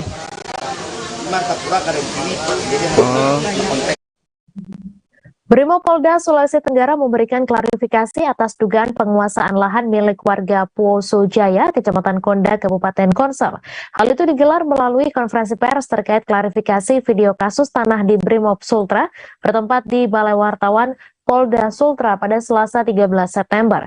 Kabid Hukum Polda Sultra mengatakan bahwa status lahan yang menjadi kasus saat ini mempunyai kekuatan hukum. Untuk informasi selengkapnya akan disampaikan langsung oleh wartawan Tribun News Sultra, Ridwan Kadir, yang kini sudah terhubung bersama kami. Silakan rekan Ridwan. Ya, terima kasih rekan Mei. Dapat saya sampaikan tepatnya kemarin memang Brimob Polda Sultra memberikan klarifikasi terkait dengan masyarakat yang mempermasalahkan terkait dengan lahan yang ada di Desa Poso Jaya, Kabupaten Konawe Selatan, Provinsi Sulawesi Tenggara. Berdasarkan keterangan dari Brimob Polda Sultra mengatakan bahwa lahan tersebut sudah mempunyai kekuatan hukum yang dimana dikuatkan oleh surat keputusan Bupati nomor 137 tahun 1980 dan juga dikuatkan oleh keputusan Mahkamah Agung. Untuk itu, Brimob Polda Sultra menjelaskan terkait dengan kronologi awal permasalahan ini, yaitu tepatnya pada tahun 2001, yaitu pria bernama Sulaiman Jami yang juga menjadi mantan kades ya di desa tersebut, itu menggugat secara perdata terkait dengan lahan itu dan juga SK Bupati tersebut. Namun berdasarkan keputusan dari PN Kendari, yaitu nomor 45 tahun 2001, itu memutuskan bahwa lahan tersebut adalah milik Polri, dalam hal ini adalah milik Brimob Polda Sultra. Kemudian tidak puas dengan hasil keputusan dari PN Kendari tahun 2001, Sulaiman Jami menggugat kembali pada tahun 2005, yang dimana keputusan tersebut kembali dimenangkan oleh Brimob Polda Sultra, yang dimana lahan tersebut adalah milik Polri. Kemudian Brimob Polda Sultra pada tahun 2007 itu melakukan pengosongan lahan di desa tersebut atau lahan tersebut dengan menerbitkan sertifikat, yaitu sertifikat HP 0002 dan HP 0003. Kemudian beberapa tahun berikutnya, tepatnya pada tahun 2015, Sulaiman Jami dan kawan-kawan itu menggugat kembali terkait dengan lahan tersebut. Namun ada satu nama yang muncul sebagai penggugat intervensi ketiga, yaitu bernama Zamirianto. Yang dimana Zamirianto ini setelah dilakukan riset oleh Brimob Polda dan dilakukan pengecekan, Zamirianto ini adalah seorang yang melakukan pembelian lahan seluas 1,4 hektar di lahan yang dikuasai oleh Brimob Polda Sultra yang dikuatkan dengan akta jual beli. Namun berdasarkan keterangan dari Brimob Polda Sultra, akta jual beli itu tidak mempunyai kekuatan hukum untuk menguasai lahan tersebut. Kemudian akhir-akhir ini pada dua tahun terakhir ini, Zamirianto itu melakukan unjuk rasa ya bersama dengan warga sekitar untuk menguasai lahan tersebut. Namun berdasarkan keterangan dari Brimob Polda Sultra, ia membuka peluang bagi warga yang ada di desa tersebut untuk melakukan gugatan ke Pengadilan Negeri Kendari. Dan nantinya akan dibuktikan oleh kekuatan hukum melalui berkas-berkas yang ada. Mungkin itu saja yang dapat saya sampaikan. Kembali ke rekan Mei. Baik, terima kasih rekan Ridwan Kadir atas laporan Anda. Selamat bertugas kembali. DPRD DKI Jakarta telah menetapkan 3 nama kandidat penjabat Gubernur DKI pengganti Gubernur Anies Baswedan yang akan diusulkan ke Kementerian Dalam Negeri. Penetapan dilakukan lewat rapat pimpinan gabungan dengan melibatkan seluruh fraksi di DPRD DKI Jakarta. Dalam Rapimgab tersebut, setiap fraksi menyetorkan 3 nama yang akan mereka usulkan. Hasilnya ada 4 nama yang muncul dari 9 fraksi tersebut. Untuk informasi selengkapnya akan disampaikan langsung oleh wartawan Tribun Jakarta, Dionisius Arya Bima yang kini sudah terhubung bersama kami. Silakan rekan Dion. Ya, Mei dan Tribuners, jadi DPRD DKI Jakarta menetapkan 3 nama kandidat penjabat atau PJ Gubernur DKI Jakarta yang akan menggantikan Gubernur Anies Baswedan yang akan lengser 16 Oktober mendatang. Penetapan 3 kandidat PJ Gubernur ini dilakukan dalam rapat pimpinan gabungan yang digelar DPRD DKI pada Selasa kemarin. Dalam penetapan calon PJ Gubernur ini, DPRD DKI Jakarta melibatkan seluruh fraksi. 9 fraksi di DPRD DKI pun secara bergantian menyerahkan 3 nama yang mau diusulkan. Hasilnya, ada 4 nama mencuat, yaitu Sekretaris Daerah DKI Jakarta, Marullah Matali, Kepala Sekretariat Kepresidenan Heru Budi Hartono, Dirjen Politik dan Pemerintahan Umum Kemendagri, Bahtiar, dan Deputi 4 Kepala Staf Kepresidenan Bidang Informasi dan Komunikasi Politik Juri Ardiantoro. Dari keempat nama ini, Marullah dan Heru sama-sama dipilih oleh 9 fraksi di DPRD DKI. Kemudian Bahtiar dipilih oleh 6 fraksi dan 3 fraksi lainnya memilih Juri Ardiantoro. Dengan hasil ini, maka DPRD DKI Jakarta menetapkan 3 nama yang akan diusulkan ke Kementerian Dalam Negeri sebagai PJ Gubernur DKI Jakarta ialah Marullah, Heru Budi, dan Bahtiar. Informasi teranyar yang didapat dari Jakarta.com, siang tadi ketiga nama ini sudah disetorkan oleh Ketua DPRD DKI Jakarta, Prasetyo Edi Marsudi, kepada Kemendagri. Selanjutnya, ketiga nama ini akan disodorkan bersama 3 kandidat lain dari Kemendagri ke Presiden Joko Widodo. Kemudian Presiden Jokowi akan memilih 1 dari beberapa nama yang disodorkan ini. Nantinya PJ Gubernur akan memimpin Jakarta hingga 2024 mendatang. Demikian Mei dan Tribuners.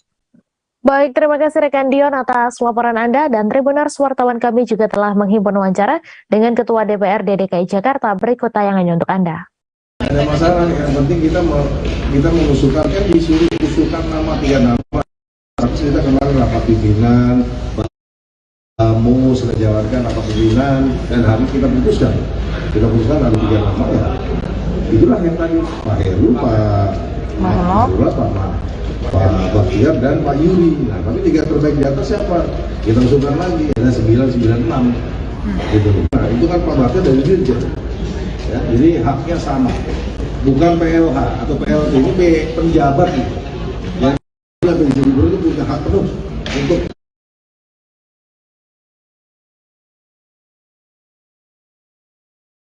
Gubernur DKI Jakarta Anies Baswedan menanggapi dengan santai soal hacker Bjorka.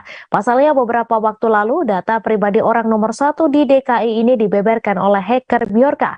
Sambil tersenyum, ia keheranan dengan data pribadi yang dibeberkan oleh Bjorka. Mantan Menteri Pendidikan dan Kebudayaan ini malah balik bertanya perihal data pribadi yang diungkap Bjorka sambil tersenyum. Untuk informasi selengkapnya akan disampaikan langsung oleh wartawan Tribun Jakarta, Nur Indah Farah, yang kini sudah terhubung bersama kami. Silakan rekan Farah.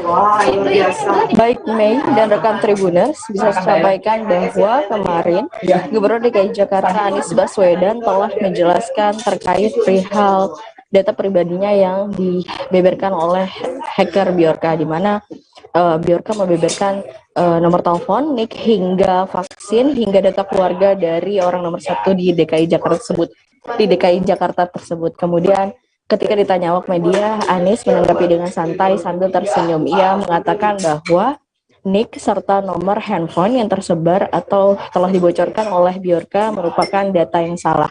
Kemudian ia pun malah balik bertanya kepada awak media data dari manakah yang didapatkan oleh Bjorka karena ia menganggap rata-rata data yang disebar tersebut salah. Seperti itu, Mei.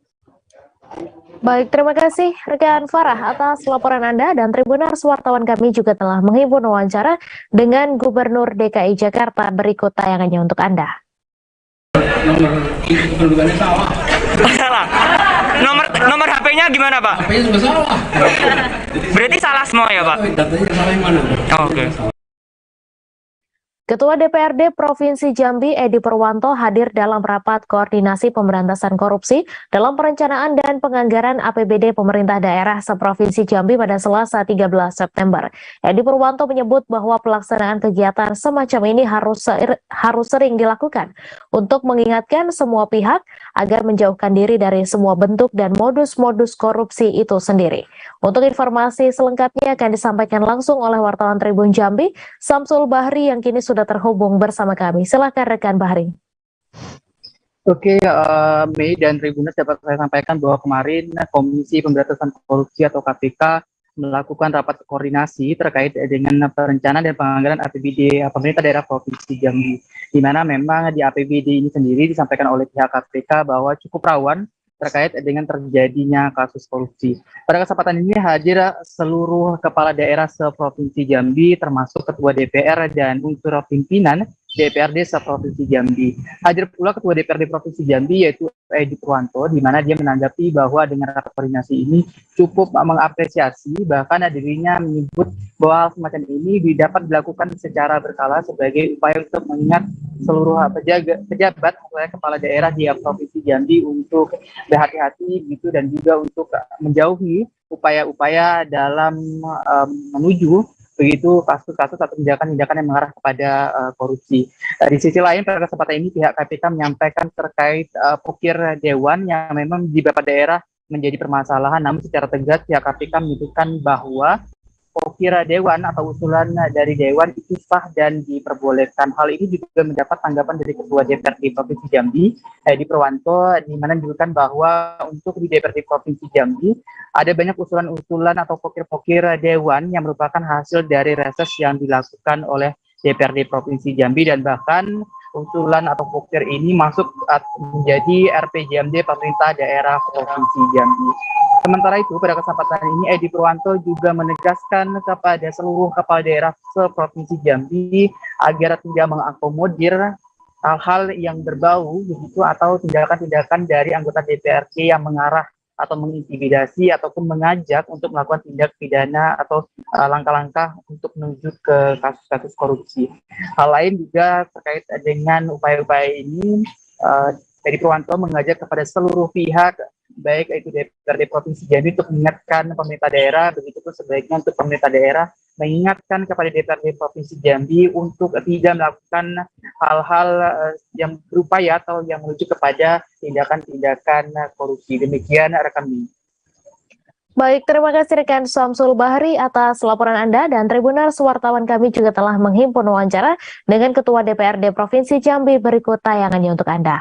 Pertama, kami betul bahagia karena memang begini harus sering dilakukan untuk mengingatkan kita semua agar memang menjauhkan dari semua bentuk dan modus-modus korupsi itu sendiri, baik yang dilaksanakan dengan sengaja maupun tidak sengaja.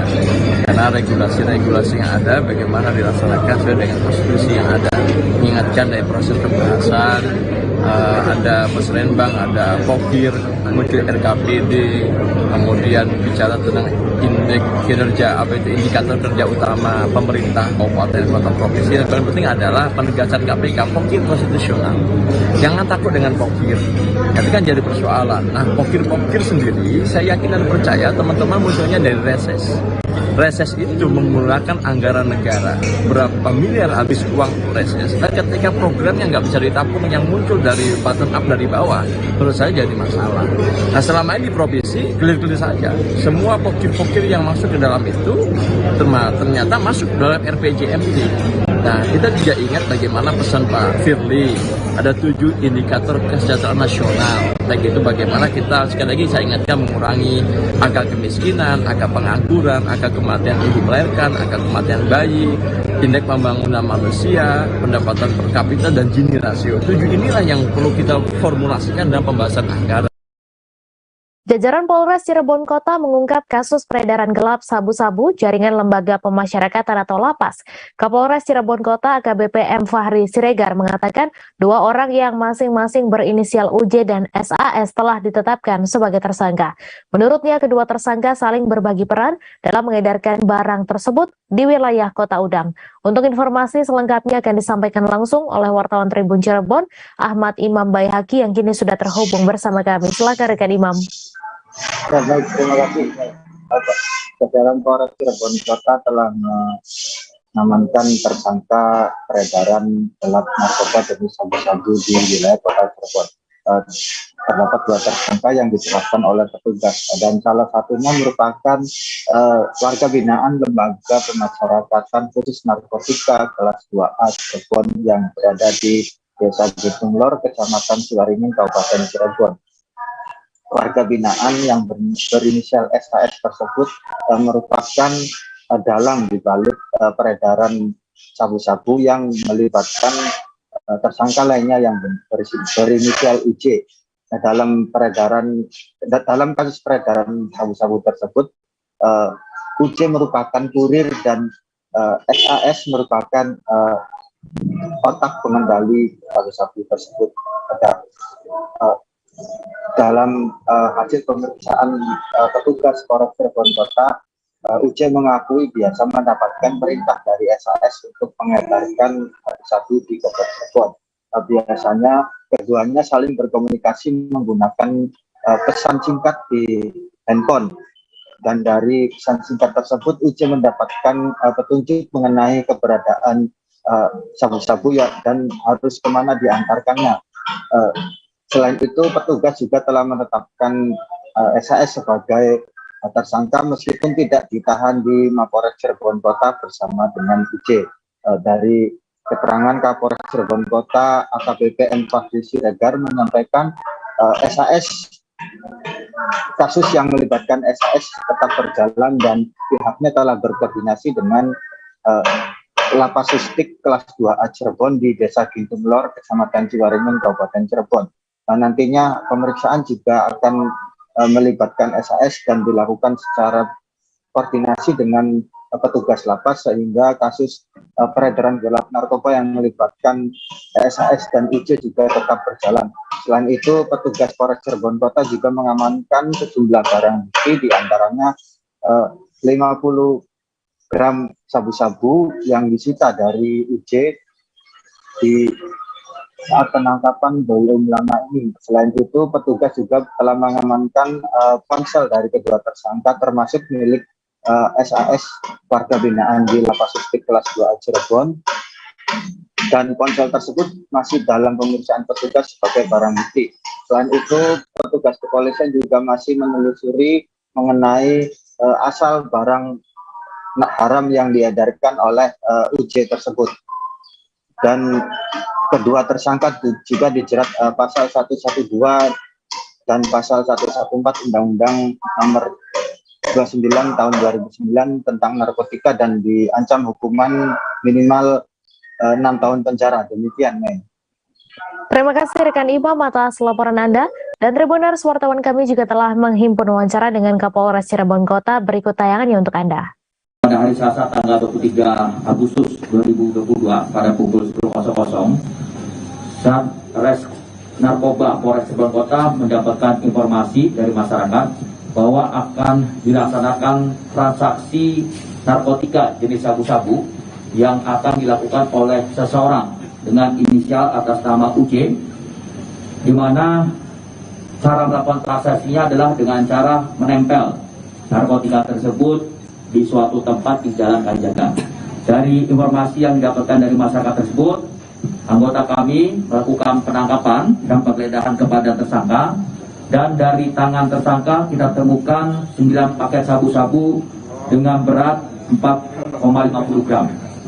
Selanjutnya kami melakukan interogasi kepada tersangka, dan setelah itu tersangka mengaku bahwa masih menyimpan barang bukti lainnya di kos-kosannya di daerah Katiasa, dan setelah itu petugas melakukan penggeledahan di kos-kosannya tersebut dan didapatkan juga 8 paket besar narkotika jenis sabu-sabu. Para sopir truk pelabuhan yang tergabung dalam Asosiasi Supir Pelabuhan atau ASAPEL sangat terdampak akibat kenaikan BBM bersubsidi jenis biosolar. Ketua ASAPEL Suhari Iswandi mewakili ratusan rekannya sesama sopir menuturkan pasca harga biosolar naik dari Rp5.150 menjadi Rp6.800 per liter membuat pendapatan mereka turun drastis. Ditambah harga spare part maupun perlengkapan kendaraan yang sudah lama melambung tinggi. Untuk informasi selengkapnya akan disampaikan langsung oleh wartawan Pos Belitung, Dede Suhendar yang kini sudah terhubung bersama kami. Silakan rekan Dede. Ya, baik Mei dan Tribuners, bisa kami sampaikan bahwa seluruh anggota Asosiasi Sopir Pelabuhan atau yang biasa disebut ASAPEL yang berada di kawasan Pelabuhan Tanjung Pandan mengeluhkan harga kenaikan BBM jenis biosolar bersubsidi. Menurut mereka kenaikan BBM jenis biosolar bersubsidi tersebut sangat berdampak bagi pekerjaan mereka, yaitu sebagai supir truk yang melayani pembawaan barang dari pelabuhan menuju wilayah tujuan masing-masing. Menurut mereka tak hanya harga BBM, harga spare part yang sudah lama juga ikut naik, turut mengurangi pendapatan mereka semenjak beberapa bulan belakangan. Oleh sebab itu, Ketua ASAPEL Suhari Iswandi mewakili rekan-rekannya meminta kepada pemerintah daerah Kabupaten Belitung, khususnya jajaran DPRD Kabupaten Belitung untuk memfasilitasi mereka menggelar rapat dengan pendapat untuk meninjau kembali tarif yang telah ditetapkan oleh Pemda pada tahun 2014 silam. Menurut mereka, tarif tersebut sudah tidak sesuai lagi dengan kondisi di lapangan, mengingat harga BBM yang sudah mulai naik lagi dan juga harga spare part yang mulai melambung tinggi. Menurut mereka untuk saat ini pendapatan mereka sangat terbatas. Biasanya untuk satu kali trip atau tarikan menuju wilayah Kabupaten Belitung Timur, mereka hanya mendapatkan upah sekitar 100 ribuan lebih. Padahal biasanya mereka mampu mengantongi uang jasa itu sekitar 300 ribuan. Oleh sebab itulah mereka meminta perhatian dari pemerintah daerah setempat untuk meninjau ulang tarif angkutan yang sudah mereka rasa tidak sesuai dengan harga di lapangan. Demikian, Mei.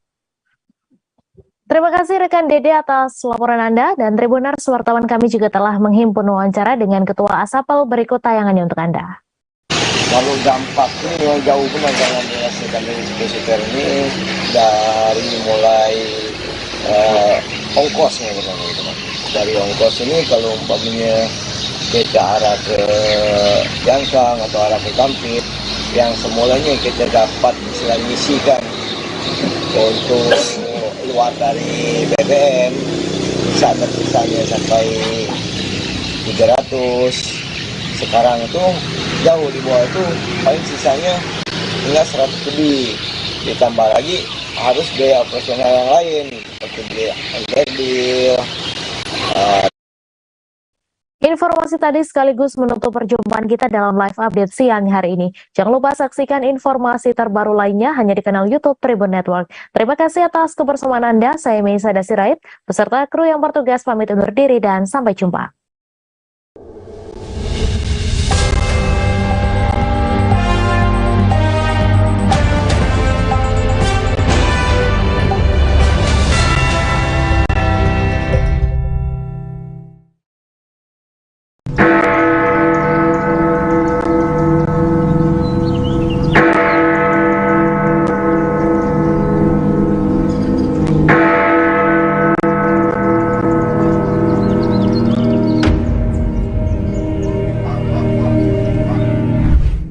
Berkunjung ke Jam Gadang di Kota Bukit Tinggi, Provinsi Sumatera Barat menjadi impian banyak orang. Sebagai bangunan bersejarah yang menjadi ikon pariwisata Indonesia, hampir tak banyak orang yang tak kenal dengan menara itu. Terkadang berpose di depan jam gadang menjadi sebuah keharusan bila berkunjung ke Sumatera Barat, terutama kota Bukit Tinggi. Tak hanya bagi pelancong dari luar Sumber, namun juga bagi warga Sumber sendiri yang tak pernah bosan berfoto dan menikmati jam gadang. Bangunan jam gadang terdiri dari 4 sisi seperti persegi panjang yang berdiri dengan lantai dasar mirip tapak bangunan beranjung. Sepintas dari luar bangunan jam gadang, setelah tapak bangunan hanya terlihat 4 tingkat. Namun aslinya dari dalam terdapat 6 tingkat. Hal itu karena pandangan mengikuti tiang bangunan yang berjumlah 4 buah setelah tapak dan jendela kaca yang ada pada keempat sisinya. Sebelum menaiki menara ini, terdapat 2 tangga yang berada di samping kiri pintu masuk menara. Pintu masuk menghadap ke arah barat. Setiap tingkat bangunan dihubungkan dengan tangga melingkar yang kian ke atas, kian kecil karena mengikuti pola bangunan yang mengerucut ke atas. Di bagian atas terdapat atap bergonjong 4 yang semuanya berbahan kayu dan penuh ukiran khas Minangkabau. Ruangan paling menakjubkan tentu ruangan yang berisikan mesin-mesin jam gadang. Mesin yang disebut-sebut hanya ada 2 di dunia. Satu di jam gadang dan satu lagi dipakai untuk menggerakkan jam raksasa menara Big Ben di London, Inggris yang juga menjadi kebanggaan negara itu. Beranjak ke bagian puncak menara, terdapat sebuah lonceng berukuran besar. Di tengah-tengah lonceng terdapat tulisan B. Fortman, Rellinghausen, dan IW Germany. Diketahui Fortman adalah nama belakang Bernhard Fortman, si pembuat jam, dan Recklinghausen, nama kota di Jerman, tempat mesin jam ini diproduksi pada 1892. Lonceng ini selalu berbunyi setiap waktu menunjukkan menit ke 00. Misal pukul 8 waktu Indonesia Barat dan sebagainya.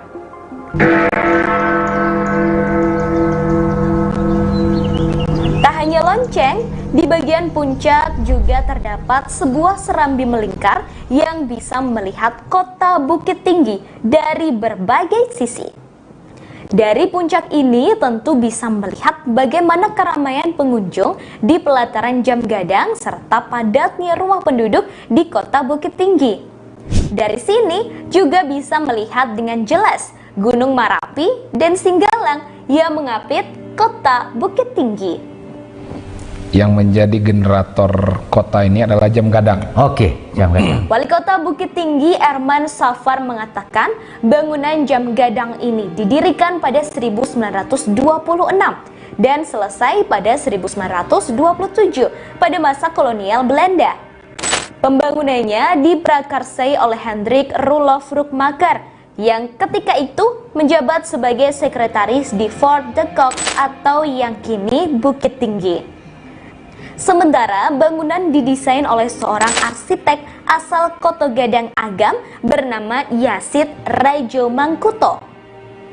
Erman mengatakan pembangunannya memakan biaya 21.000 gulden, 15.000 untuk bangunannya dan 6.000 untuk pekerja. Orang nomor 1 di Bukit Tinggi itu menyebut menara jam gadang ini dibangun tanpa menggunakan besi sebagai penyangga. Sama halnya dengan menara masjid tua di Minangkabau, bangunannya dibangun hanya menggunakan bata merah dengan kapur putih bercampur pasir sebagai perekat. Diketahui mesin jam gadangnya didatangkan dari Jerman oleh Ratu Belanda Wilhelmina sebagai hadiah karena berhasil merebut Fort de Kock ketika itu. Setelah dibangun, jam gadang ini pernah mengalami perubahan bentuk saat pendudukan Jepang dengan bangunan khas negeri Sakura. Pasca kemerdekaan, bangunannya juga mengalami perubahan ke bentuk yang sekarang ini. Hingga berdiri kokoh saat ini, bangunan jam gadang sudah melewati berbagai perbaikan dan renovasi. Berdasarkan catatan yang ada pada gempa darat 2007, bangunan jam gadang pernah mengalami kerusakan cukup parah. Bandul di dalam mesin raksasa patah yang membuat jam terhenti. Dampak gempa juga membuat bangunan miring 2 derajat dan retak kecil di beberapa bagian. Otoritas setempat melakukan perbaikan serius untuk menanganinya hingga pulih.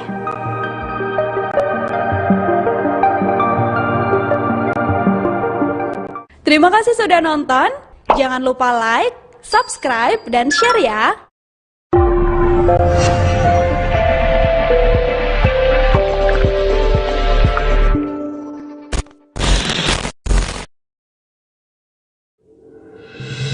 Tribun News Live Update. Tanggal 21 Mei. Selamat siang Tribuners, selamat sore Tribuners, selamat petang Tribuners, Anda sedang menyaksikan live update. Informasi teraktual dan terupdate dari siang hingga petang kami sajikan untuk Anda. Menewaskan 2 orang penumpang yang mana Kami perdalam dengan laporan langsung dari lokasi kejadian dan narasumber terpercaya.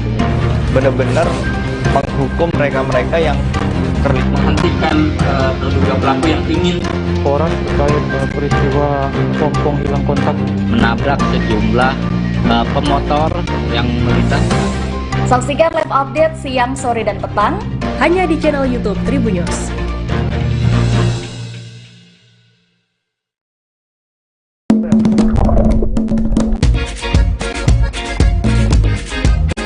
Selamat datang di Akuarium Raja Ampat, Pulau Sawandarek. Begitu teriakan dokumentator wisata kami, Putu, saat speedboat tiba di Pulau Sawandarek, Raja Ampat, Papua Barat, Minggu 3 Juli 2022. Tanpa turun ke daratan, kami langsung bersiap dari dalam kapal untuk melakukan snorkeling. Bahkan seorang wisatawan bernama Edward sepertinya sudah tak tahan ingin melihat indahnya dalam laut. Dia pun langsung melompat. Sang pemandu menyiapkan peralatan snorkeling seperti jaket, masker, dan kacamata snorkeling. Sungguh indah melihat dalam laut pesisir Pulau Sawandarek. Yap, benar, seperti melihat akuarium. Air yang jernih membuat mata kita bahkan tanpa kacamata snorkeling bisa melihat jelas keindahan dalam laut Raja Ampat. Warna-warni ikan dengan beragam jenis, batu karang bermacam bentuk dan unik, dan berbagai biota laut lain yang sangat memanjakan mata. Tak hanya snorkeling, sejumlah wisatawan juga melakukan diving hingga ke dasar laut. Pulau Sawandarek merupakan satu dari sejumlah tempat terbaik untuk snorkeling dan diving di Raja Ampat. Keindahan Raja Ampat yang berlokasi di ujung barat Papua ini dikenal hingga berbagai pelosok dunia. Untuk bisa mencapai pulau ini, Anda harus menggunakan transportasi laut yang ditawarkan oleh sejumlah travel perjalanan wisata Raja Ampat di Kota Sorong. Jadi, bagi Anda yang ingin berwisata, cukup di Indonesia aja.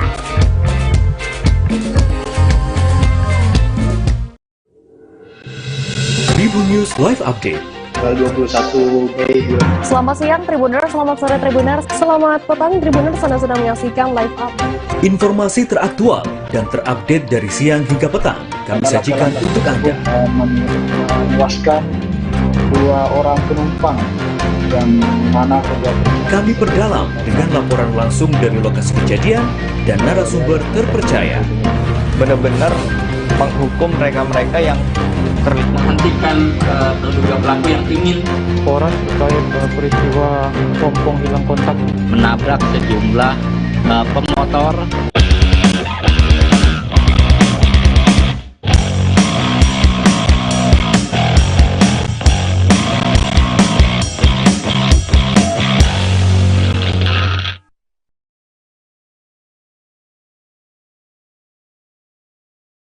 Hai Tribuners, Live Update Sport kembali hadir menjumpai Anda pada siang hari ini, Rabu 14 September 2022. Dalam beberapa waktu ke depan,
Halo Tribuners, jumpa lagi bersama dengan saya Putiara dalam tayangan berita selebriti.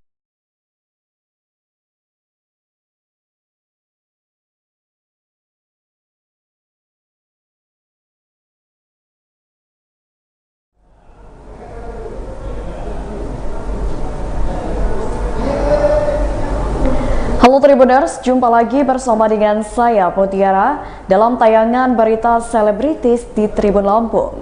Kami akan menyajikan informasi menarik dan terupdate seputar selebritis tanah air untuk Anda. Dan inilah berita selebritis selengkapnya. Rayakan baby moon di Inggris, Kartika Putri kini siap untuk kelahiran anak keduanya. Pemain sinetron Kartika Putri dan Habib Usman baru pulang dari Inggris untuk merayakan baby moon. Saat berada di negeri Ratu Elizabeth itu, Kartika Putri juga menonton pertandingan Manchester United berlaga di Liga Inggris. Begitu sampai kembali ke Jakarta, Kartika Putri justru kelelahan. Beruntung kelelahannya tersebut tidak mengganggu kehamilan anak keduanya. Kartika Putri kini bersiap untuk melahirkan anak keduanya itu. Ketika memeriksakan ke dokter, Kartika Putri diketahui kekurangan zat besi hingga harus dibantu oleh selang infus. Kartika Putri kini sedang menyiapkan dirinya untuk melahirkan di rumah sakit. Semula, Kartika Putri ingin sekali melahirkan anak keduanya di rumah daripada rumah sakit. Namun, ia mengaku trauma ketika melahirkan anak pertamanya di rumah sakit hingga kini memilih untuk bersalin di rumahnya. Kartika Putri dan Habib Usman menikah pada 26 Agustus 2018 hingga dikaruniai anak pertama bernama Khalisa Agnia Bahira pada 18 Oktober 2019 lalu. Berikut wawancara dengan Kartika Putri didampingi suami. Ya, aja lagi. Habis baby moon, gimana nih tanggapannya? Alhamdulillah sih seru, jadi bisa istirahat. Cuma kemarin sempat sana juga lagi kecapean ya, gerak. Tapi ternyata baru tahu kemarin pas check out, ternyata karena itu bukan karena kecapean, tapi karena kecapean. Tapi ternyata ferritin atau zat besinya emang rendah banget gitu. Makanya baru tahu kemarin pas check up, zat besinya benar-benar normalnya 15 sampai 150, aku ferritinnya itu 7. Makanya kayak alhamdulillah nih, bersyukur cepet tahu, pulang juga babynya masih sehat, masih semuanya bagus. Makanya ini sekarang kita lagi fokus buat nambah zat besi. Kemarin sempat semalam infus, besok untuk olahraga infus lagi. Kamu milih Inggris karena buat nonton bola? Karena lagi ada Liga Inggris gitu, jadi kebetulan memang Habib udah suka bola, aku suka bola. Ya udah di Liga Inggris, terus Habib kasih hadiah untuk nonton di klub favoritnya aku, MU. Aku MU, makanya kemarin ke Manchester. Tapi nggak cuma aku juga, Habib juga nonton Chelsea di London gitu. Jadi kayak bener-bener ya udah nikmatin aja nonton bola langsung. Kamu tahu kelahiran bayinya gimana? Ada persiapan apa? Persiapannya kemarin gara-gara ada habis dari rumah sakit, berusaha meyakinkan diri sih untuk lahiran di rumah sakit, ngeliat ruang bersalin, ngeliat kamarnya gitu. Dan semuanya, akhirnya sampai di rumah aja deh. Sampai di rumah udah mutusin kayaknya di rumah aja deh gitu. Karena kemarin kan cek darah, ambil darah, tiba-tiba kayak ada di bagian ruangannya tuh ada darah gitu. Terus pas kita lagi CTG, cek detak jantung bayi, bau rumah sakitnya nyengat banget. Itu aja aku udah stres banget gitu. Jadi kayak ya udah ikhtiar juga untuk memberanikan diri lahiran di rumah sakit. Tapi kayaknya akunya lebih nyaman dan mantepnya di rumah. Tapi make sure dulu kan bahwa nanti aku lihat dulu juga hasil cek darah aku yang terakhir gimana, apakah masih kayak sekarang. Kalau semuanya darah bagus, urin bagus, tuban bagus, dan memang maksudnya tim bidannya juga menyatakan bahwa mungkin siapnya untuk lahiran di rumah, insya Allah lahiran di rumah. Tapi kita juga nggak mau menutup kemungkinan kalau seandainya ini nggak bahaya di rumah, ya kita di rumah sakit. Jadi tetap aku nunggu hasil akhir dari cek 20 sampai 24. Oktober, jadi 10 sampai 20 round itulah kan bisa 37, 38 tuh udah boleh lahiran, jadi nggak harus tunggu 40 minggu. Belum sakit. Ya udah, tapi di rumah sakit aku di rumah. Makanya lahiran aku yang ada aku.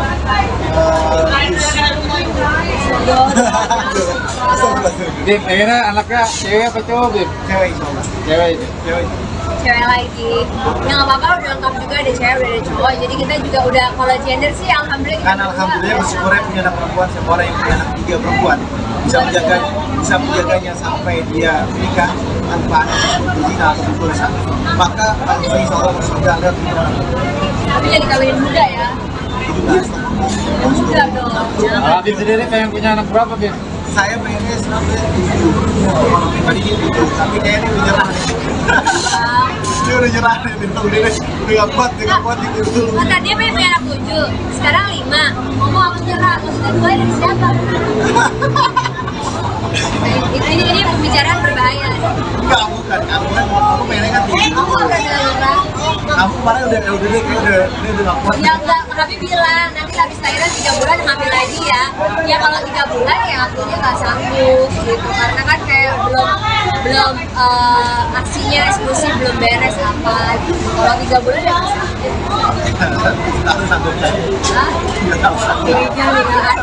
Ada niat yang nggak baik nih kayaknya. Ada niat tersembunyi ya. Kita selesaikan di rumah ya. Sekarang udah 34 minggu, jadi kurang lebih 1 bulan lagi lahiran gitu. Jadi sekarang alhamdulillah persiapannya udah semua lengkap. Sekarang tinggal persiapan mental, terus juga tinggal itu tadi sih meyakinkan untuk tetap di rumah, tetap di rumah. Udah persiapan yang udah benar-benar matang gitu. Tapi kalau buat yang lain yang maksudnya memang nggak ada unsur-unsur kayak aku fobia rumah sakit dan sebagainya, ya lebih baik di rumah sakit.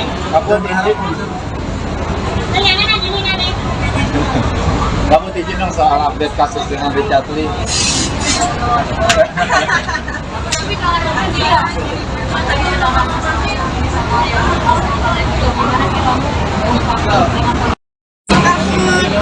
Udah, ajar aja. Karbot, habis baby moon. Gimana nih tanggapannya?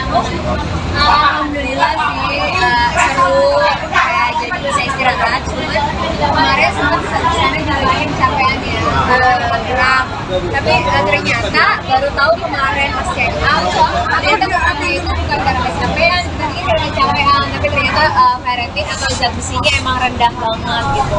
Makanya baru tahu kemarin pas check out, zat besinya benar-benar normalnya 15 sampai 150, aku ferritinnya itu.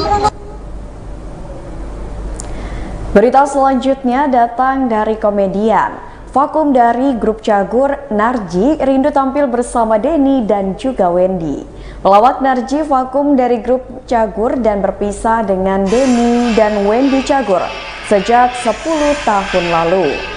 Setelah tidak bersama Cagur, Narji pernah membuat grup komedi Trio Semprul bersama dengan Gading Martin dan juga Andika Pratama. Saat ini Trio Semprul juga sudah tidak aktif di panggung komedi. Narji Cagur sering merindukan kejahilan dua sahabatnya, yakni Denny Cagur dan juga Wendy. Bahkan ia mengakui bahwa ia rindu tampil bersama dengan mereka. Meski merasakan rindu terutama melihat kejahilan Denny Cagur dan Wendy Cagur, Narji yang kini berusia 45 tahun itu tidak akan mungkin kembali melawak bersama sahabatnya. Narji mengatakan bahwa Cagur masih ada dan tidak bubar. Walau tidak lagi bersama, Narji tetap berteman baik dengan Denny Cagur dan Wendy Cagur. Berikut wawancara dengan Narji. Ada ujian persiapan kita mau melangkah ke arah ujian itu, kita mau niatnya baik aja sudah ada halangan, apalagi niat baik itu kan Allah selalu memberikan untuk mawar itu kan kita harus melewati dulu dari halangan. Oke, yuk. Kapan dulu? Mengaji saya, mengaji. Ngumpulin orang masih gak mau. Kenal main gitu ya. Yuk. Ji, gimana nih Ji? Udah kerja lagi nih bareng sama Denny nih. Gue sama Denny dari dulu ya kerja bareng terus, nggak pernah nggak kerja bareng ya. Artinya kadang-kadang kalau tujuh atau ya kerja bareng atau lain kita tetap komunikasi. Ya kebetulan acara TV baru masuk ini bisa jadi ya. Ini gue ada satu hal yang luar biasa itu dia bisa mengekspresikan konsep terakhir ya mungkin Pak ini tidak mengekspresikan. Benar sih, tapi kalau misalnya mau ketemu Bang Denny nih, maksudnya yang dikangenin zaman-zaman cakur tuh selalu diingat apa sih biasanya? Gayanya dia pernah mencingin banyak gitu. Ada kamera Bang? Ya kamera ini kamera. Kamera banyak. Gue udah ngeliat kamera. Tenang aja buka gue selalu di sini. Siap. Gimana jalannya gimana Bang? Wah, Denny itu suka banyak hal ya. Dari zaman kita dulu kuliah itu orangnya itu. Karena gue mandi bareng gitu kan, tinggi-tingginya mau latihan teater baru jadi ngapain juga. Artinya tahan dikit-dikit ditahan gitu ujungnya. Pas udah banyak itu cuma lahir gue gitu. Terus banyak lah hal kayak gitu. Gue bagian gue nginep di rumah dia nih mandi gitu. Mandi tuh gue kunci gitu kan dari gue di dalamnya ada anjing dengan bawa mandi gitu. Bayangin gue udah telanjang dulu, gue anjing gitu. Dia mandi bareng anjing ini betul. Itu mandi barengnya sama lucu gitu. Tapi Cakur sendiri sama Wendy, Denny sering ngumpul juga sih Bang, keluarga bareng gitu maksudnya kalau ada waktu gitu? Selama pandemi ya kita ini belum ada jadwal lagi. Bisa ya begitu pandemi kan menangnya jadian tuh habis keluarga gue, keluarga dia jadi kabar-kabaran aja untuk satu. Tapi Cakur ini aku mah bentuknya.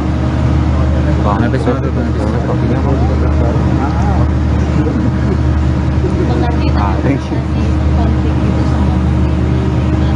Lu jangankan kita yang lahir dari beda rahim sama beda benih ya. Satu rahim satu benih aja kadang-kadang kita suka ada konflik. Apalagi yang kita ketemu sama-sama udah gede. Kita udah bawa hidup itu udah masing-masing bawa permasalahan gitu kan.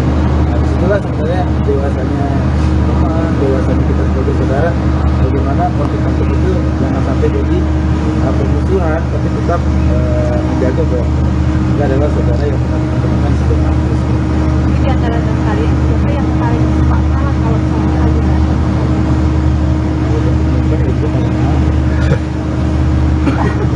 Artinya kita itu udah saling mengerti kan. Saat kalau gue bila dia ada les, jadi kemana? Jadi sebaliknya harus ini ya namanya segitu itu kan lebih enak. Udah ada bagi dua gitu kan itu harus. Bang sih Bang, bertiganya manggung lagi bertiga, manggung bertiga lagi kangen ya? Ya kangen. Akan channel ya? Karena sih gue bertiga minggu depan gue mau berdoa ATM.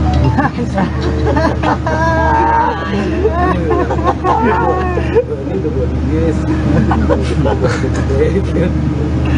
Nanti kita ngomongnya di polsek. Tapi untuk menjaga kekompakan itu seperti apa sih? Menjaga kekompakan kita udah nyawa sendiri menjaga kekompakan kita. Kita jagain. Tapi silaturahmi sendiri biasanya kan harus sering diberikan di jadwal gitu. Apa sih Bang?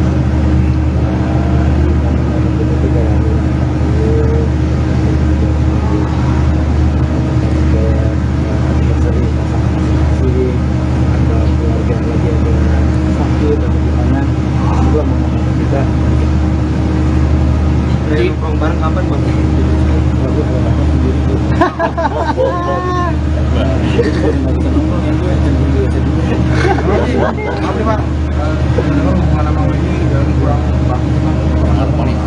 Ini gue nemenin provokator gini nih. Masalah nggak ada dicari-cari gitu. Nggak ada. Kalau bukan nggak baik, gue mungkin udah kerja rasa kali ya. Bang, Tapi melihat banyaknya Nah, yang mana dulu? Maaf lu mudaan ya. ada kembali lagi Osteoporosis kan. ada kembali lagi nggak ke Pengen balik lagi Jagur gak? Kalau manajemen kayaknya sekarang memang masing-masing sudah punya manajemen tersendiri ya. Kayak gue sekarang yang manajemen dari istri gue. Alhamdulillah sudah dipegang bini gue. Duit gue nggak pernah tahu gitu. Berita selanjutnya datang dari Kak Jill ungkap perasaannya setelah terkenal menjadi seleb TikTok. Seleb TikTok Kak Jill atau yang dikenal dengan Jill Shine menceritakan tentang masa lalu hidupnya hingga kini menjadi viral. Lewat akun TikTok @jill_shiny2, Kak Jill kerap melakukan live untuk berjualan gorden. Dalam program acara podcast bersama Ashanti, Kak Jill menceritakan kisahnya berjualan gorden. Ternyata Kak Jill memang sudah memiliki bisnis toko gorden yang awalnya dijalankan oleh sang suami. Sebelum membuat akun TikTok, Kak Jill izin dulu kepada sang anak. Dan saat pandemi COVID-19, keluarga Kak Jill terkena dampaknya hingga membuatnya susah tidur sampai pagi hari. Di waktu begadangnya itu pula lah Kak Jill menghabiskan waktu untuk membuka TikTok. Dari situlah Kak Jill mendapat motivasi untuk berjualan gorden secara online. Lantaran Kak Jill tak mengetahui cara untuk live di TikTok, lalu ia minta sang anak untuk mengajarinya. Berkat jualan lewat TikTok itu, hasil penjualan Kak Jill semakin bertambah. Wanita kelahiran Medan itu pun tak menyangka bisa mendapatkan kepercayaan dari banyak orang. Kak Jill mengaku ia sempat menjalani kehidupan yang sulit sebelum viral. Dan kini ia pun mengaku sangat senang karena banyak yang menyukai dan menerimanya. Berikut wawancara dengan Kak Jill. Sayang, kameranya banyak. Kak Jill, Apa kabarnya Kak Jill? Ceritain, sekarang makin banyak jualan kat viralannya Kak Jill. Seperti apa Kak? Bahagia. Jadi bahagia saya. Tapi kalau Kak Jill sendiri memang sehari-harinya sepertinya tuh seperti apa sih Kak? Maaf sih, kenapa saya? Sehari-harinya bergaya sepertinya tuh hanya seperti ini. Tapi respon keluarga sendiri seperti apa Kak? Bahagia. Dan nggak percaya anak Kak Jill selalu bilang kok bisa bahagia. Tapi aslinya Kak Jill memang jual gorden? Iya deh. Gimana Kak Jill, artinya kan sudah viral karena berkat TikTok ya, jual gorden seperti itu. Dan sekarang banyak tawaran ke TV. Lebih enak Kak Jill yang dulu atau yang sekarang? Sekarang. Kenapa Kak? Sebelum Kak Jill disayang sama semua, diterima sama semua, Kak Jill hidup yang Kak Jill jalanin seorang mama yang punya banyak sekali kesulitan. Seperti apa sih Kak? Artinya perubahan signifikan yang seperti apa? Apakah dulu ketika berdagang di TikTok itu apakah ada kesulitan, pembelinya sedikit atau seperti apa? Banyak yang lainnya juga deh Kak Jill. Banyak yang lainnya juga. Banyak yang lainnya juga cinta. Banyak sekali hal lainnya juga sayang. Kak Jill sekarang merasa lebih bahagia. Seperti apa sih rasa syukur dari Kak Jill itu? Akhirnya sekarang banyak orang mengenal Kak Jill. Dan maaf deh, kenapa saya? Rasa syukurnya seperti apa sih sekarang jadi banyak orang yang mengenal sosok Kak Jill itu di Nusantara ini ya? Rasa bersyukurnya Kak Jill lebih banyak buat kebaikan. Kabarnya penghasilan gorden naik ya? Kedepannya Kak Jill juga mau kedepannya Kak Jill ada baiknya sih, ya penghasilannya gimana? Penghasilannya seperti apa? After viral lebih baik. Lebih baik saya. Tapi sudah ada yang manggil Kak Jill nggak sih sekarang? Iya, semua panggil Kak Jill deh. Iya. Nah, Kak Jill gimana setelah? Kak Jill rasa bahagia begitu disebut Kak Jill. Kak Jill rasa disayang, Kak Jill bahagia, Kak Jill bersyukur. Sayang. Kan waktu itu belum dikenal, pas sekarang kan dikenal nih. Kalau pas makan, pas mau belanja, sering diganggu nggak minta foto-foto? Kak Jill sadar benar sayang, sebab dari semua diri Kak Jill, teman-teman Kak Jill, customer Kak Jill sekarang seperti ini cinta. Jadi Kak Jill belum pernah satu kali pun menolak namanya teman-teman adik Kak Jill semua minta foto. Kak Jill belum pernah bilang no. Kak Jill belum pernah lakukan itu sayang. Kak Jill tetap Kak Jill, ayo sayang, ayo deh, ayo gitu cinta. Kak Jill menyangka akan setenar? Enggak, adik Kak Jill nggak pernah tahu sayang. Makanya Kak Jill bilang Tuhan itu ada untuk kita semua. Kak Jill, ini kan make upnya unik banget ya. Ya. Unik Kak Jill banget. Mungkin itu terinspirasi dari siapa atau Kalau blush, Kak Jill memang suka banget sayang. Kak Jill suka banget sama blush yang mesti merah seperti itu. Kalau alis sayang, Kak Jill lihat satu.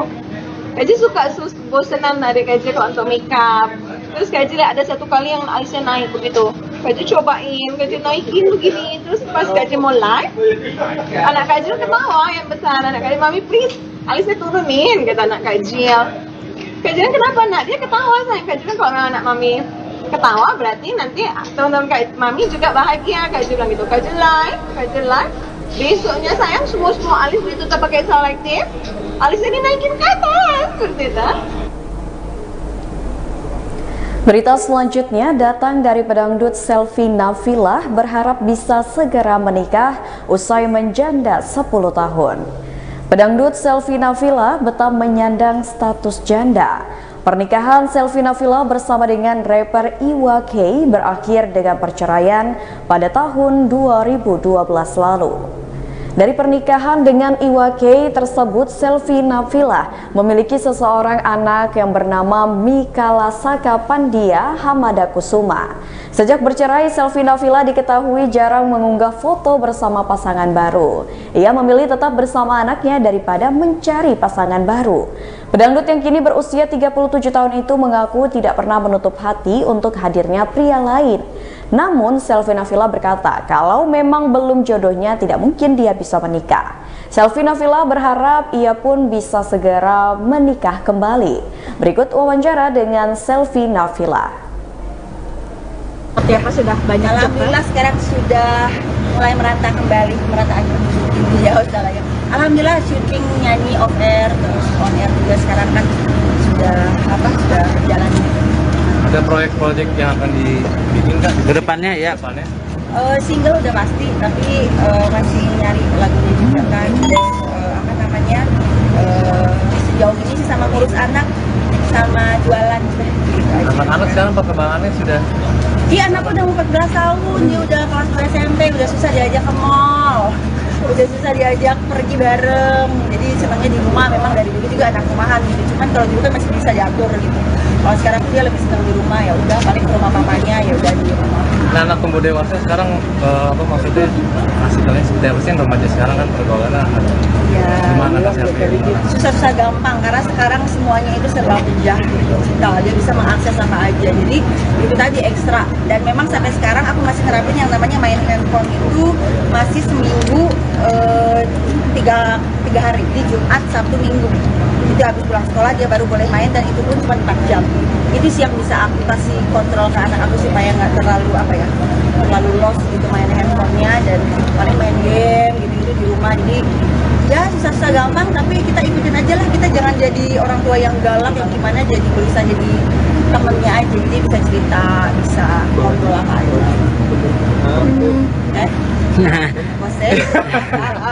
Untuk sama ini Selvi, jadi nyanyi udah enggak? Masih dong, jangan gila. Gimana job nyanyi gimana nih? Masih, alhamdulillah kemarin keluar kota, acara-acara di daerah, terus ya di TV juga adalah acara. Terus udah banyak nih. Kenapa?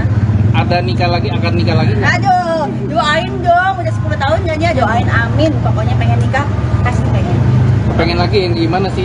Masih trauma yang dulu atau pengen nyari lagi? Nggak ada trauma, nggak ada apa-apa. Memang kalau belum jodohnya mau dipaksain juga ya belum ketemu. Mudah-mudahan nanti ada jodohnya ya pasti dikasih tahu. Masa diam-diam. Tapi ngebuka diri nggak sih Kak sekarang Kak? Membuka banget sih. Membuka banget ya.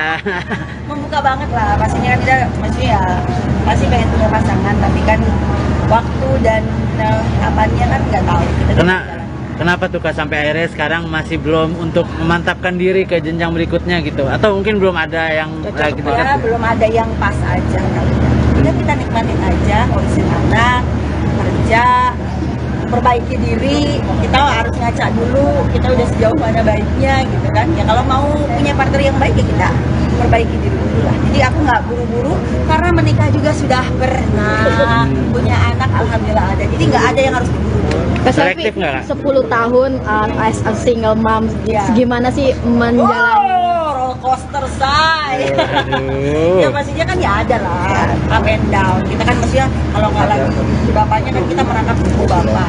Otomatis semua mama-mama di rumah single parents juga pasti merasakan hal yang sama. Tapi ya itu alhamdulillah jalannya ya enak-enak aja lah. Membagi waktunya dengan Mas Iwa seperti apa Kak Selvi buat anak gitu? Biasanya sih kalau memang lagi ini aja sih Iwanya lagi mau ketemu ya aku pasti akan kasih. Jadi nggak ada khusus seminggu atau 2 hari kapan aja Iwa telepon mau ketemu ya aku pasti kasih. Nggak ada tuh yang namanya nggak boleh ono ini atau anak aku mau ketemu ayah mau gitu. Dibikin enak aja lah. Memang kalian hubungan baik-baik aja kan? Baik banget. Aku bisa telepon kapan aja, bisa WA kapan aja dan maksudnya ya responnya baik.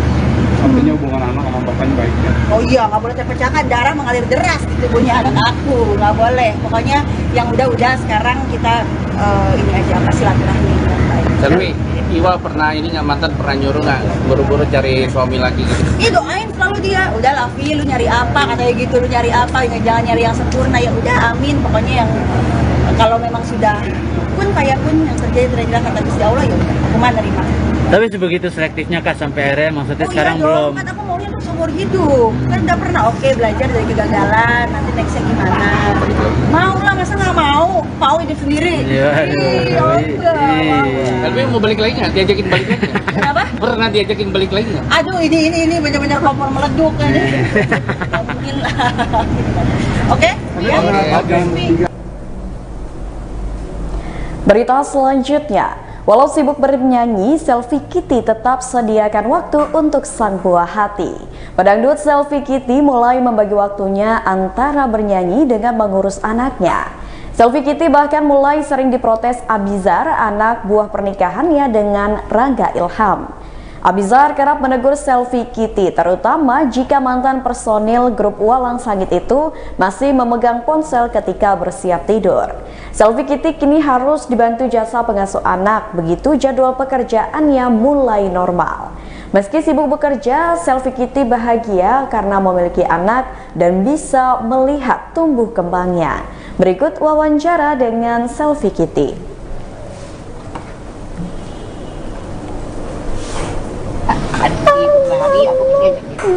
Biasanya main apa sih Kak? Dia lagi suka apa? Abizar. Sekarang lagi suka berwarna, terus kayak main-main Spiderman sama topeng, sama gitu suka bercerita sendiri, ngomong sendiri kalau sebelum tidur gitu. Oke. Nah, melihat perkembangan Abizar, Kakak sendiri seperti apa? Alhamdulillah.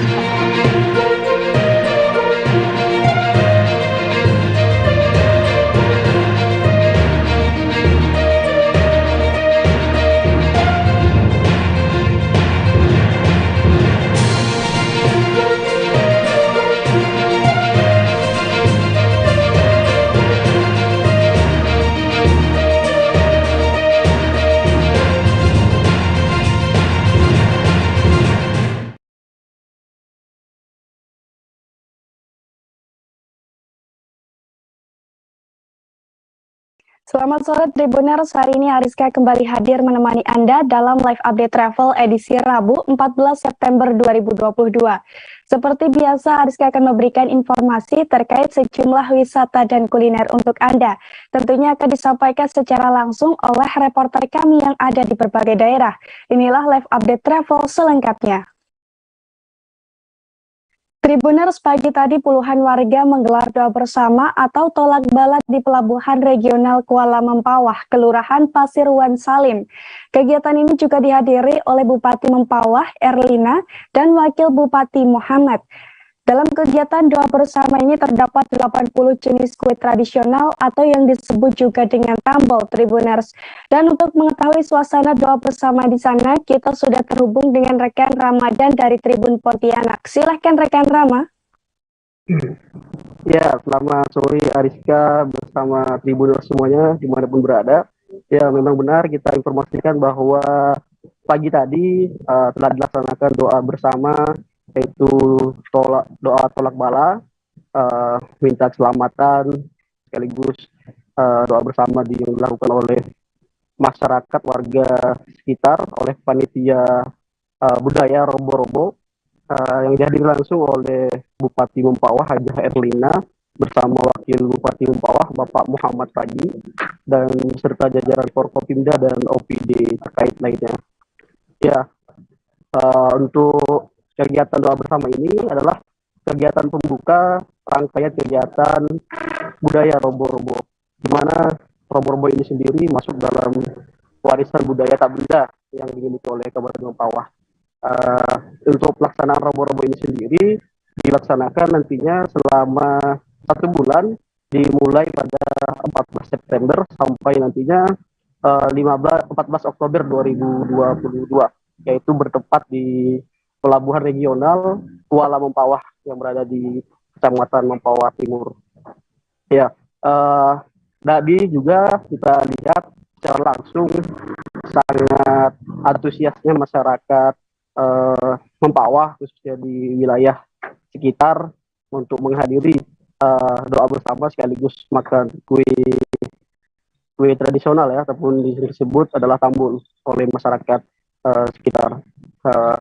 Di sana juga kita melihat beraneka macam kue-kue tradisional yang disajikan, dan berdasarkan penuturan dari Ketua Panitia juga tadi ada sekitar 80 jenis kue yang ikut turut disajikan di sana, bukan hanya dari tim kepanitiaan, melainkan juga memang yang dibawa langsung oleh masyarakat warga sekitar.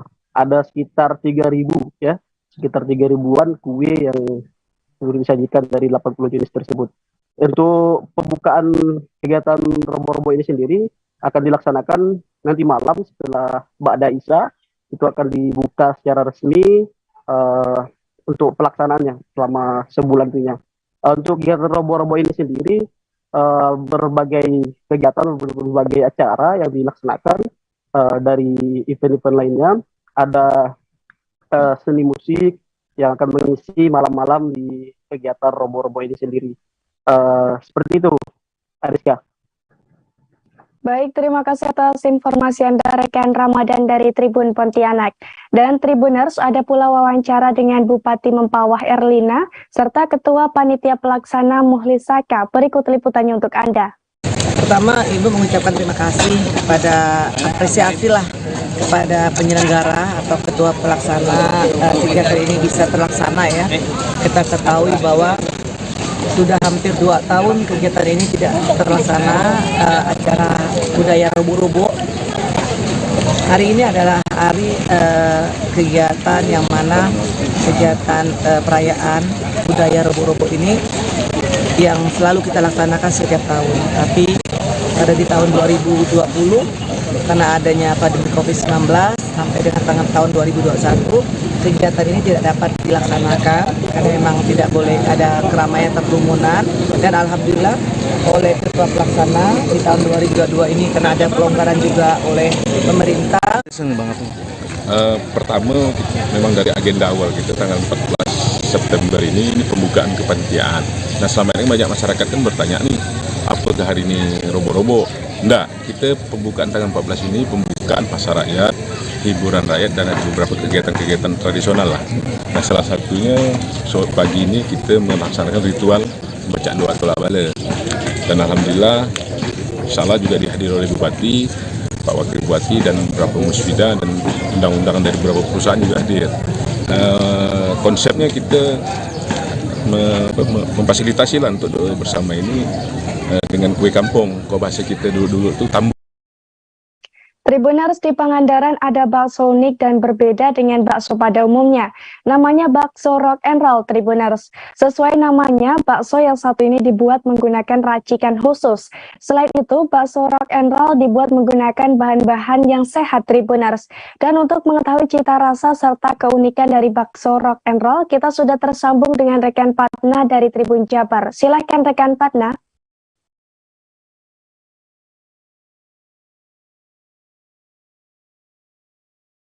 Ariska, selamat siang menjelang sore, dan betul sekali Ariska, di Pangandaran kini ada bakso rock and roll ya, yang tepatnya berada di kawasan objek wisata, yaitu di Jalan Raya Cipinang nomor 108 Pangandaran, atau di wilayah Dusun Pangandaran Barat, Desa Pangandaran, Kecamatan Pangandaran, Kabupaten Pangandaran. Menurut narasumber dari owner bernama Dedi, dia mengatakan bakso ini memiliki racikan khas rock and roll ya. Jadi dia bakso yang diberi nama bakso rock and roll ini racikan khas rock and roll. Dia anggap bakso tersebut tidak pakai zat kimia ya, seperti becin ataupun yang lainnya. Jadi tidak pakai bahan pengawet, dan bakso rock and roll ini dia menggunakan daging sapi ya, khas ya di Pangandaran. Untuk untuk lebih jauhnya rasa ini bisa langsung saja Tribuners mencicipi di wilayah Dusun Pangandaran Barat, Kecamatan Kecamatan Pangandaran. Karena dia selain bakso juga dia disediakan juga ceker ayam ya, dan emang nampak seperti bakso yang lainnya seperti biasa gitu, tapi dia mempunyai bakso rock and roll ini khas banget gitu. Mungkin seperti itu, Ariska. Baik, terima kasih rekan Patna dari Tribun Jabar. Dan Tribuners, rekan Patna juga sempat melakukan wawancara dengan salah satu pelanggan yang bernama Airina, serta Dedi, owner bakso rock and roll. Berikut liputannya untuk Anda. Ibu, izin Bu, gimana rasanya Bu, bakso rock and roll ini? Enak banget, gurih, nikmat, lezat lah pokoknya dilihatnya. Baksonya kenyal dari rasanya, sapinya itu berasa banget, beda dari yang lain. Rekomen banget lah pokoknya, terus nyobain bakso. Bisa dijelaskan mungkin ada perbedaan bakso rock and roll dengan bakso yang lain itu gimana sih perbedaannya? Jadi sebenarnya kalau dilihat sepintas ya, perbedaan bakso rock and roll dengan bakso yang lain nggak terlalu berbeda ya. Cuman kita bedanya mungkin, saya bikin satu racikan khusus sesuai dengan konsep nama rock and roll gitu kan. Rock and roll itu kan itu percampuran berbagai macam hal, berbagai macam rasa. Kalau di musik berbagai macam genre musik yang memang akhirnya jadi satu kesatuan yang punya tujuan ini musik enak didengar, yang akhirnya jadi rock and roll. Begitupun dengan si bakso. Bakso kita bikin satu konsep rasa bakso yang berbeda. Ada manis, pedas, asam, asin, itu benar-benar di mix. Gimana caranya di rock and roll banget gitu. Kalau kata bahasa rock and rollnya. Tribuner, Tasya Busana merupakan usaha yang bergerak di bidang fashion. Menariknya, Tasya Busana lebih mengedepankan fashion untuk baju-baju etnik syar'i Tribuners, seperti etnik Lampung kain tapis. Dan bagaimana informasi lengkapnya akan disampaikan oleh rekan Reski Mertarega dari Tribun Lampung. Silahkan rekan Reski.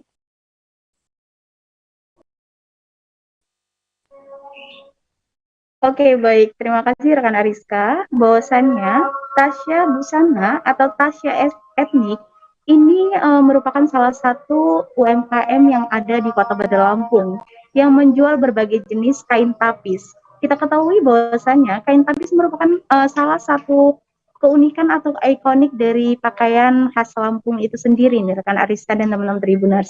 Nah, di Tasya Etnik Fashion and Home Decor ini menjual berbagai jenis olahan dari produk atau olahan dari kain tapis, misalnya seperti peci tapis yang dimulai dari bandrol dari harga 60 ribuan.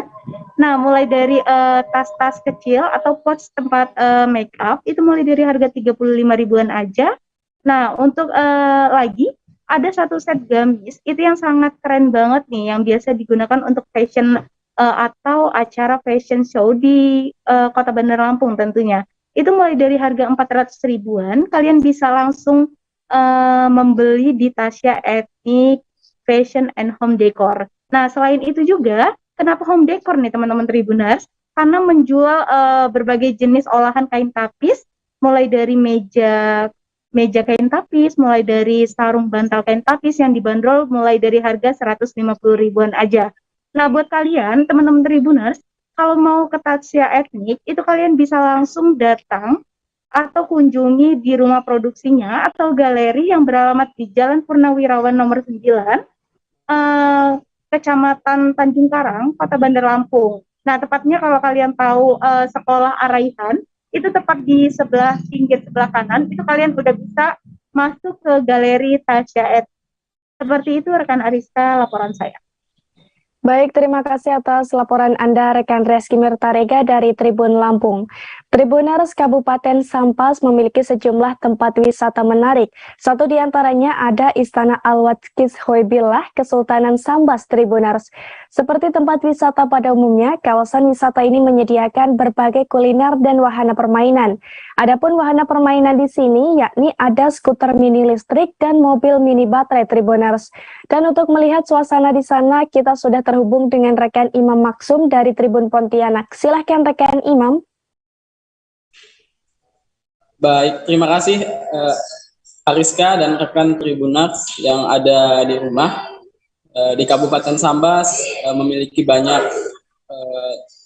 jumlah destinasi wisata. Satu di antaranya adalah kawasan Istana Al-Wadzikubillah Kesultanan Sambas. Nah, saat ini aneka permainan di Istana Al-Wadzikubillah mulai menjamur seperti permainan listrik, misalnya sepeda listrik, kemudian skuter mini listrik, kemudian ada juga berupa mobil berdaya baterai. Nah, aneka permainan ini bisa dijumpai di kawasan Istana Al-Wadzikubillah dan goh gocek dari Rp10.000 hingga Rp20.000. Nah, aneka permainan anak ini dan juga bahkan bisa dimainkan oleh remaja bahkan orang dewasa menjadi daya tarik sendiri. Bahkan kehadiran aneka permainan ini menambah daya tarik pengunjung yang ingin datang ke kawasan Istana Al-Wadzikubillah. Sebagai informasi Tribuners bahwa untuk berkunjung ke kawasan Istana Al-Wadzikubillah Kesultanan Sambas ini cukup membayar uang parkir sebesar Rp2.000. Kemudian pengunjung sudah bisa menikmati beragam wisata edukasi, wisata sejarah, kemudian juga wisata budaya yang ada di Istana Al-Wadzikubillah. Nah, selain itu, kehadiran aneka permainan listrik ini juga menjadi pilihan alternatif bagi pengunjung yang ingin menghibur anaknya atau sanak keluarganya dengan hiburan-hiburan yang menarik tersebut. Nah, ada banyak penyedia jasa sewa permainan tersebut yang dapat dijumpai di kawasan Istana Al-Wadzikubillah. Selain itu, arena ataupun lapangan yang relatif luas sangat memudahkan dan sangat representatif buat pengunjung yang ingin menghibur diri di kawasan Istana Al-Wadzikubillah. Nah, pasca hadirnya wahana-wahana permainan tersebut, setiap sore hari selalu ramai dikunjungi kawasan Istana Al-Wadzikubillah. Kemudian juga apalagi ketika hari Sabtu dan Minggu libur, pengunjung juga semakin bertambah ramai. Selain itu banyak juga jajanan dan kuliner yang tersedia di kawasan tersebut. Sekian, rekan Ariska. Baik, rekan Imam Maksum dari Tribun Pontianak, terima kasih dan selamat bertugas kembali.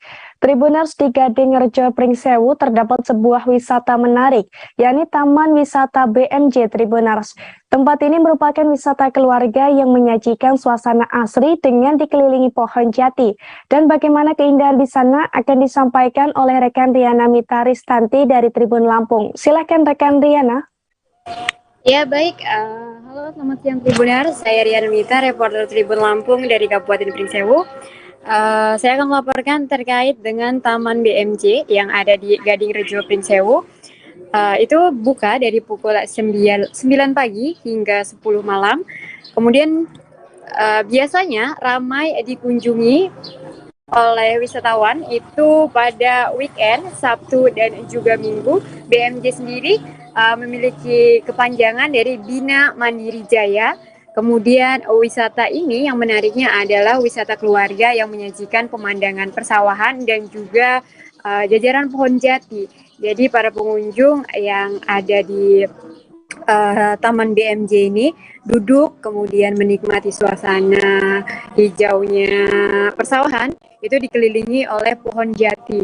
Dan Tribuners, Bina Mandiri Jaya ini sudah berdiri sejak tahun 2021, kurang lebih sudah 1 tahun, dan ini menyajikan juga suasana alam pedesaan.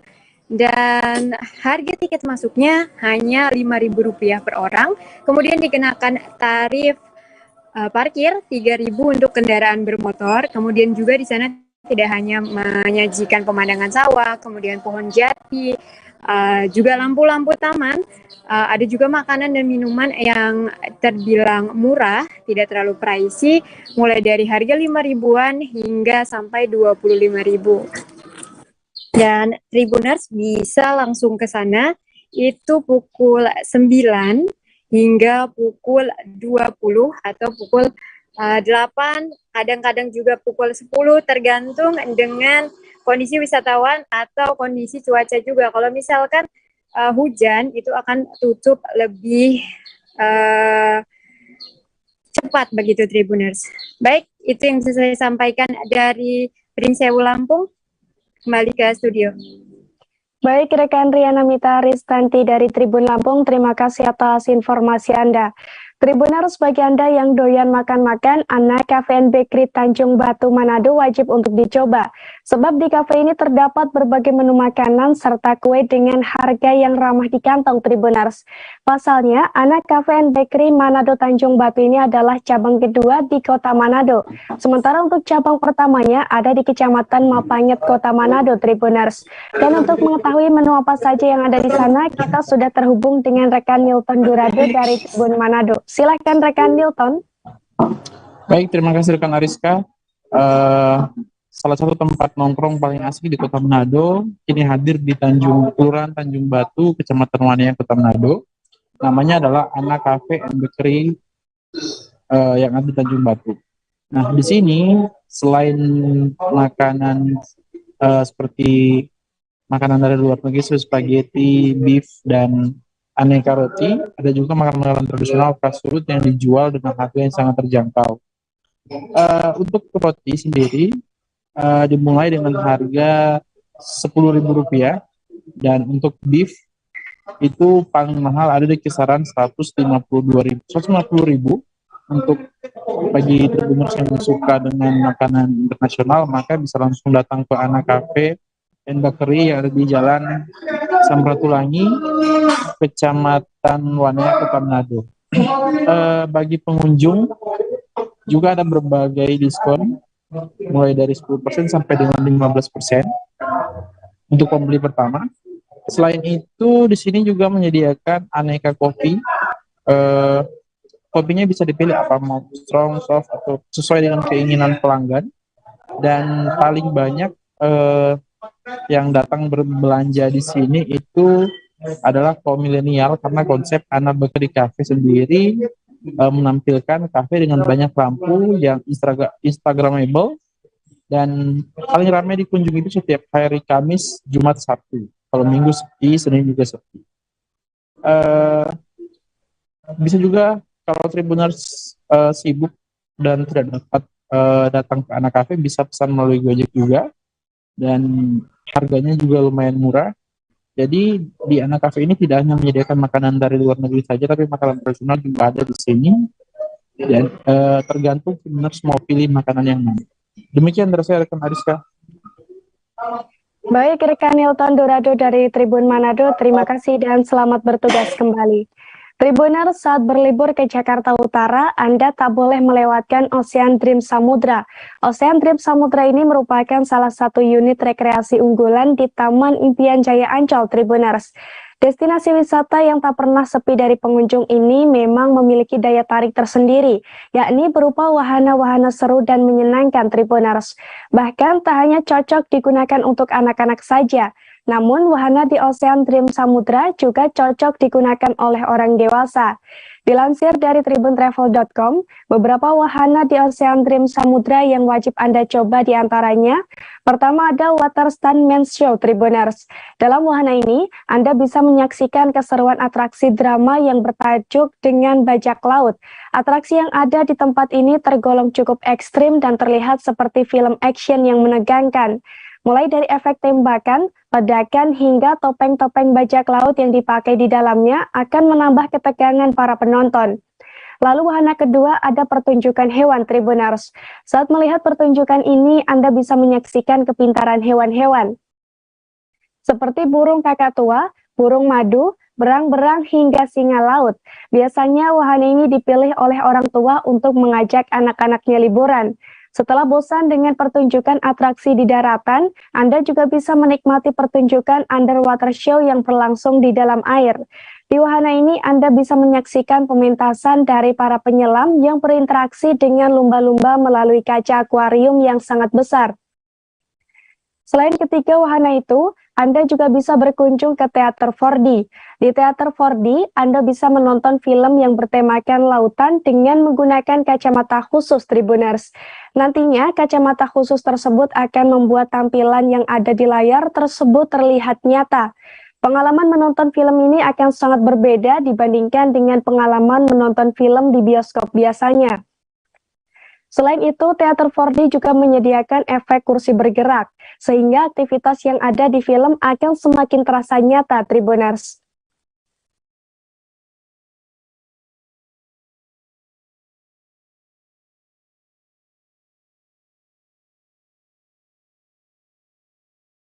Tribuners, Pesta Pora rencananya akan kembali digelar di Gambir Expo Kemayoran. Tepatnya, festival musik untuk generasi muda ini rencananya akan digelar pada tanggal 23, 24, dan 25 September mendatang, Tribuners. Untuk kembali mensukseskan event ini, Pesta Pora tahun ini menggandeng Authentic City. Dilansir dari tribuncateng.com, Authentic City ini merupakan anak muda yang kental akan musik dan karya inovasi kreatif. Hadir di tengah anak muda Indonesia sejak tahun 2017, Authenticity kerap mewadahi beragam kolaborasi karya kreatif generasi muda di Indonesia, Tribuners. Ragam suguhan Authenticity yang dominan berbalut musik telah menjadi ciri khas yang melekat. Biasanya, Authenticity menyuguhkan panggung bagi musik-musik indie dan lokal untuk tambah tumbuh dan berkembang. Tak hanya itu, berbagai komunikasi kreatif generasi muda juga dilibatkan dalam kolaborasi apik. Lantaran menjadi wadah kreativitas anak muda, Authenticity kerap melakukan kolaborasi dalam berbagai macam kegiatan kreatif. Selain itu, Authenticity juga kerap berkolaborasi dengan musik populer tanah air, seperti Pesta Pora beberapa waktu mendatang. Diketahui Pesta Pora tahun ini akan menghadirkan sejumlah musisi terkenal tanah air, mulai dari Danila, Phil Koplo, Pamungkas, Piwi Gaskin, Payung Teduh, Ran, Depantura, dan masih banyak lagi. Selain itu, sederet band lokal terpilih yang tampil di latihan Pesta Pora juga akan diberikan peluang untuk tampil di panggung besar Festival Pesta Pora. Sejumlah band terpilih ini pun telah melalui berbagai tahapan kategori penilaian, Tribuners.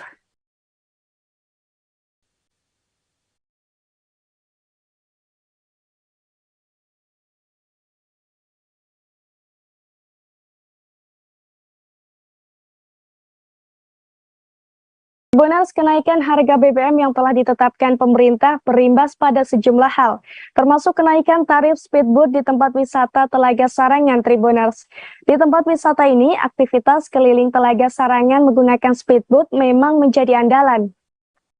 Oleh karena itu, banyak penyedia jasa speedboat di tepi telaga tersebut, Tribuners. Namun karena adanya kenaikan harga BBM, membuat mereka terpaksa menaikkan tarif speedboat. Dilansir dari kompas.com, kenaikan tarif speedboat ini juga dikonfirmasi oleh salah satu pengelola jasa speedboat Telaga Sarangan yang bernama Slamet, Tribuners. Pasalnya untuk naik speedboat di Telaga Sarangan, saat ini dikenakan biaya Rp80.000 per satu putaran. Sementara untuk 2 putaran sebesar Rp150.000 dan Rp200.000 untuk 3 kali putaran. Diketahui sebelumnya Telaga Sarangan merupakan salah satu tempat wisata favorit di Kabupaten Magetan, Jawa Timur. Telaga seluas sekitar 30 hektar ini berada di ketinggian kurang lebih 1.287 meter di atas permukaan laut lereng Gunung Lawu. Lantaran lokasinya tersebut membuat suasana di Telaga Sarangan terasa begitu sejuk. Selain itu, pemandangan di sana juga sangat asri dengan dikelilingi hamparan pegunungan.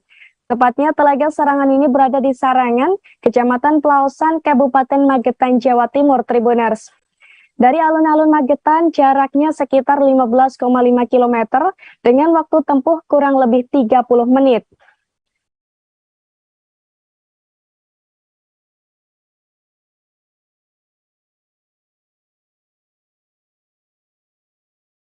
Tribuners, tanggal 11 September lalu, Menteri Pariwisata dan Ekonomi Kreatif atau Menparekraf Sandiaga Uno mengunjungi kota Ambon, Maluku.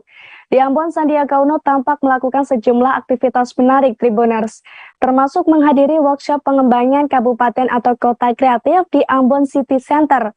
Dalam kesempatan itu, Sandiaga Uno mengungkapkan keinginannya terhadap kota Ambon, di mana ia berharap bahwa kota Ambon bisa menjadi epicentrum musik Tribuners. Tak hanya di tanah air saja, namun Sandiaga Uno berharap bahwa Ambon juga bisa menjelma sebagai epicentrum musik dunia. Dilansir dari tribuntravel.com, kota Ambon sebelumnya juga sudah menjadi bagian dari jejaring kota kreatif UNESCO. Oleh karena itu, Sandiaga Uno mengajak seluruh pihak untuk menghadiri berbagai macam event musik, baik dari skala nasional hingga internasional yang digelar di kota Ambon, Tribuners. Diketahui saat ini sedang dikembangkan wisata musik yang difokuskan pada 10 destinasi tujuan wisata unggulan. Tepatnya di 5 kecamatan di kota Ambon, Tribuners. Masing-masing wisata musik tersebut menyuguhkan pertunjukan musik yang unik dan khas. Sementara itu, pengembangan subsektor aircraft musik kedepannya juga dapat menjadi lokomotif bagi subsektor aircraft terkait lainnya, seperti kuliner dan seni pertunjukan Tribuners. Menurut Sandiaga, potensi tersebut akan sangat mendorong perekonomian daerah dan dapat membuka banyak lapangan kerja, terlebih jika dikembangkan melalui inovasi dan kreativitas, serta didukung oleh promosi dan pemasaran berbasis teknologi yang dapat menjangkau lebih banyak orang.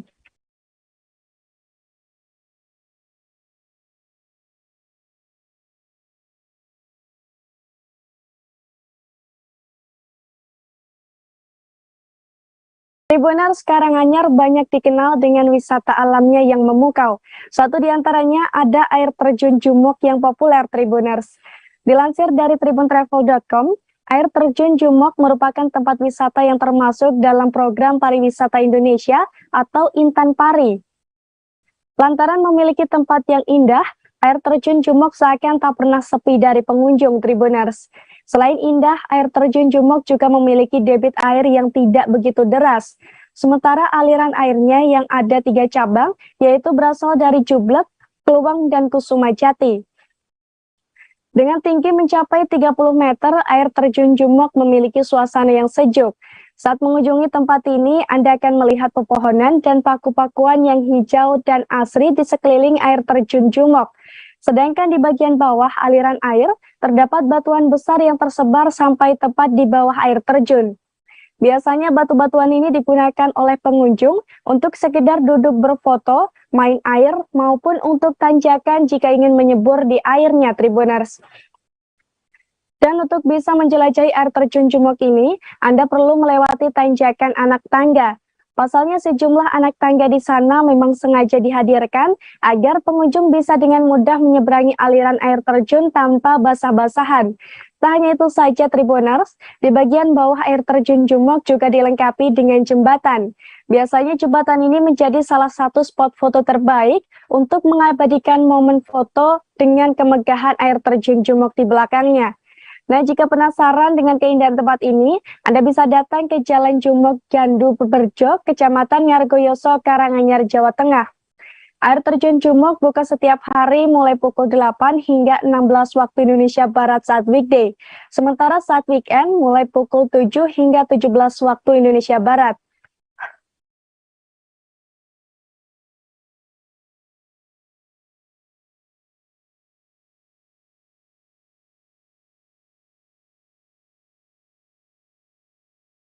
Tribuners, Bandung menjadi salah satu jujukan wisata bagi banyak orang.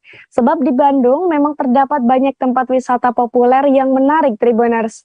Satu di antaranya ada Kawah Putih. Tempat wisata yang satu ini menawarkan pemandangan yang mempesona, ditambah kesan estetis dari birunya langit Tribuners. Dilansir dari tribuntravel.com, Kawah Putih merupakan danau yang terbentuk dari letusan Gunung Patuha. Oleh sebab itu, saat berkunjung ke Kawah Putih, Anda akan melihat tanah bercampur belerang yang berwarna putih. Air di Kawah Putih ini pun berwarna putih kehijauan Tribuners, sehingga membuat tempat wisata ini semakin menawan saat dipandang. Menariknya lagi, di sekeliling Kawah Putih terdapat bukit yang ditumbuhi tanaman hijau nan asri. Dan jika penasaran dengan keindahan yang ditawarkan oleh tempat wisata ini, Anda bisa datang ke Desa Alam Endah, Kecamatan Ranca Bali, Kabupaten Bandung, Jawa Barat.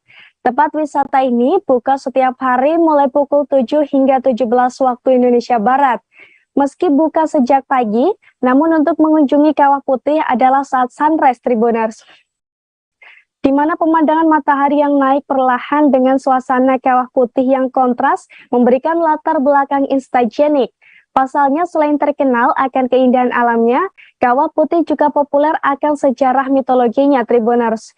Diceritakan jika Gunung Patuha, tempat Kawah Putih berada, merupakan jenis gunung purba.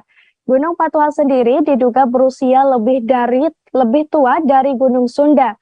Mitologi ini terungkap dari ekspedisi Franz Wilhelm Junghunhan pada tahun 1837.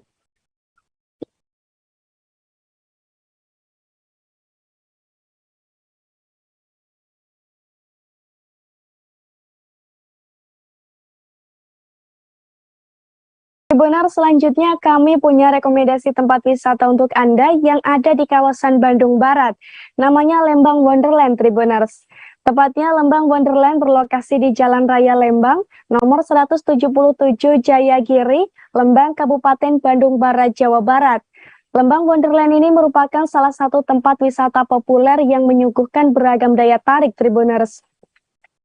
Dengan mengusung konsep tempat bermain kekinian, wisata yang satu ini dibekali sederet wahana menarik yang menyenangkan, seperti wahana bertemakan laser, wahana edukatif, tempat bermain ramah anak, hingga beragam spot foto Instagramable. Menariknya lagi, saat malam hari, Lembang Wonderland akan berubah menjadi tempat yang spektakuler, yakni dengan lampu warna-warni yang memanjakan mata Tribuners. Lembang Wonderland juga dibekali dengan 3 zona yang memiliki daya tarik tersendiri. Pertama, ada area Sweetfield yang berada di dalam ruangan dengan menawarkan sensasi petualangan kurcaci seperti dalam dongeng fantasi. Di sini Anda bisa melihat balon udara serta bermain di kolam bola yang disediakan untuk anak-anak. Kemudian ada ice cream area yang bisa digunakan untuk bersuah foto dengan deretan miniatur es krim dan permen raksasa. Selain itu, Anda juga bisa merasakan sensasi layaknya hujan salju Tribuners. Sementara di area ketiga ada rumah pohon yang menawarkan keseruan bermain atau memasuki rumah pohon dengan tema berbeda di setiap rumahnya. Untuk mencoba berbagai keseruan ini, Anda hanya perlu membayar biaya masuk sebesar Rp35.000 saja per orang.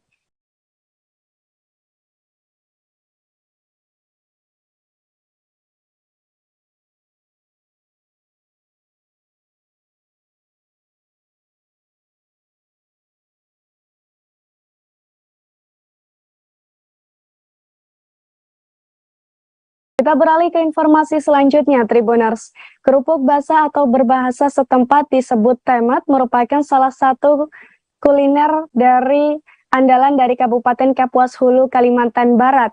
Tak heran jika mengunjungi kota Putu Sibau, ibu kota Kabupaten Kapuas Hulu, Kalimantan Barat, tak lengkap rasanya jika tak mencicipi kerupuk basah kuliner khas daerah tersebut.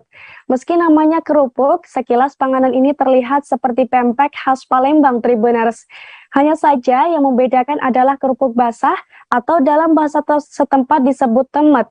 Ini merupakan lonjong, bentuknya merupakan lonjong dan memanjang berkisar 15 hingga 25 cm dengan diameter sekitar 2 hingga 3 cm.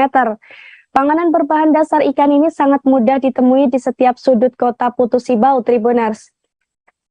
Namun saat ini, kuliner ini mudah ditemui di kota Pontianak seperti kerupuk basah Umi Alia. Owner Umi Alia mengaku, sebagai ibu rumah tangga, ia bisa menambah perhitungan lantaran peminat makanan khas ini cukup tinggi di kota Pontianak. Perharinya, orderan bisa mencapai 200 hingga 500 batang. Untuk kerupuk basah khas Kapuas Hulu, ada 2 varian rasa unggulan dari kerupuk basah, yakni ikan toman dan ikan belida Tribuners. Namun untuk di kota Pontianak, panganan ini dibuat dengan ikan patin dan tenggiri.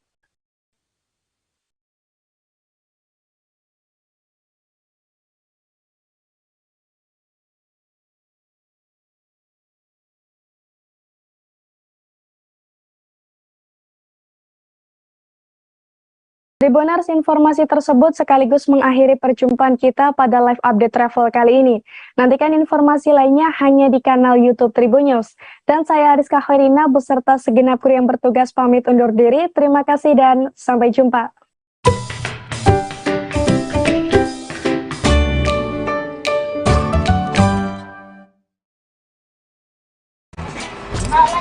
Nih, dia yang pakai ayamnya ayam kampung di Tribuners. Aduh, susah.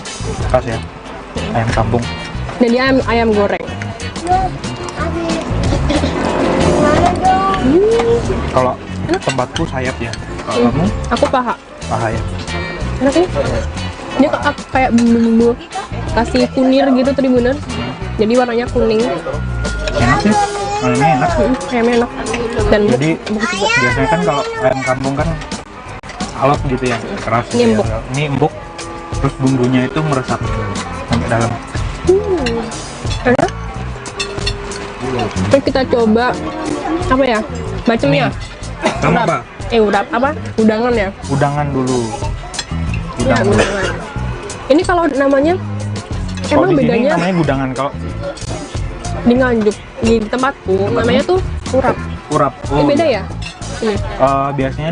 Biasanya sih urap sih kalau orang-orang bilang. Kalau di Jawa bilang gudangan. Gudangan. Segar? Enak. Kalau aku pikir-pikir dia kayak salad Jawa. Javanese salad. Yang lebih mahal ya harganya. Masih fresh banget ininya. Sayur-sayurannya. Gudangan itu isinya tuh kacang panjang, wortel, iya, kecambah, terus ada pakai yang sambal kelapa. Enak. Bagi yang belum pernah harus nyobain. Segar banget. Terus kita coba yang sayur lodehnya. Sayur lodeh. Dia sayur lodehnya pakai santan ya. Santannya kental banget ya. Cobain dulu. Itu pakai tempe juga. Terus ada ini apa nih namanya? itu namanya krecek ya di sini di Solo. Di Solo, di Jawa Tengah. Namanya krecek. Itu enak juga sih. Mari kita coba. Enak. Santannya itu berasa ya. Kental ya. Dia ada kayak aroma-aroma apa ya namanya? Tempe busuk. Pelan-pelan, santai. Kok perasaan saya tuh nggak elegan ya makan di restoran? Heran. Kamu tuh makan di pesawat. Oh iya. Pelan-pelan dan yang elegan. Yang kelas berkelas. Berkelas ya. Oke siap. Enak sih tempenya, enak sih ininya, lodehnya. Rasanya kayak lodeh. Ya emang lodeh. Kalau kayak lodeh itu isinya santan, apalagi itu? Ada tempenya juga. Tempe. Itu ada krecek, lombok, cabe. Cabe, ya sama aja. Cabe yang gede-gede. Udah sih aja. Terus kita coba yang tempe bacem. Bacem-baceman. Mas Toro tahu, aku yang tempe. Tahu sama tempe. Mari kita coba. Kalau aku sih biasa aja kok. Nggak begitu manis. Iya, aku juga mikir itu. Kalau menurutku yang bacemnya kurang Batem sih. Kurang batem. Kurang. Mungkin dia kurang lama kali ya. Mungkin ya. Manis tapi nggak terlalu manis banget sih. Ya overall enak sih ini semua. Tapi overall enak sih. Enak. Tadi ini kan menu apa namanya? Deso. Menu deso. Paket deso. Paket deso. Harganya berapa tadi? Harganya itu kalau paket 160.000. 160.000 buat 4 orang. Jadi ya tahu sendiri 160.000 isinya ini. Tapi dengan lokasi yang kayak gini tuh emang worth it sih. Worth it ya. Worth it. Kalau di sini kita selain dapat makanan kita dapat suasana ya. Yang jelas kita makan di suasana dalam pesawat lengkap dengan musik instrumental klasik. Terus satu tempat itu 4 kursi. Tadi ada yang 6 kursi ya di pesawat yang sebelah itu ada yang 6 kursi. Nah itu biasanya penuh. Soalnya yang paling favorit order dulu.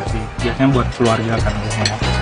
Nah di sini Tribuners juga ada sepaket itu disediain juga buah-buahan. Tadi aku udah nyemilin sih, jadi ini udah berkurang buahnya. Tribuners lapar soalnya. Nah ini ada ini terus sama ada air putih juga. Nah Tribuners kita tadi udah nyobain dan kita udah jalan-jalan ke Jogja. Kita udah nyobain apa tadi Mas? Dawet. Terus sekarang kita habis nyobain makanan di apa? Jogja Airport Resto. Nah segitu aja kali ya review makanan hari ini. Tonton terus Gapskoy, ngobrolin makanan paling skoy. Dadah Tribuners. Goodbye.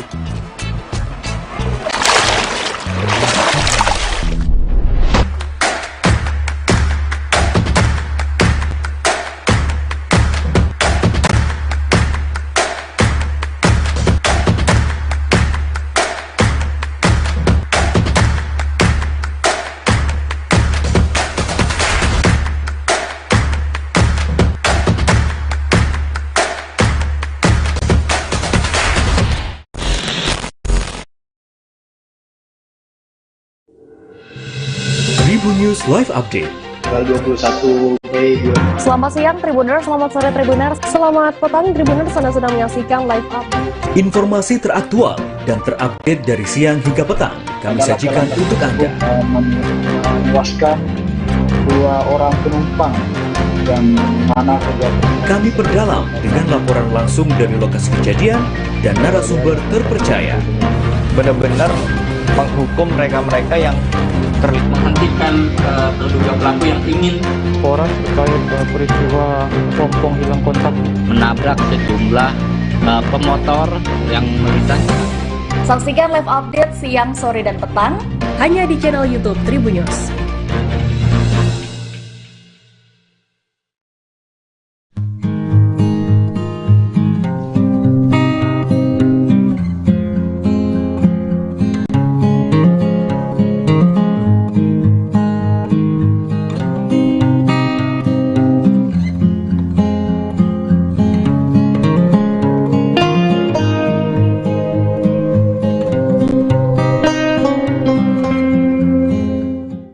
Kota Padang memiliki destinasi wisata yang menarik untuk dijelajahi.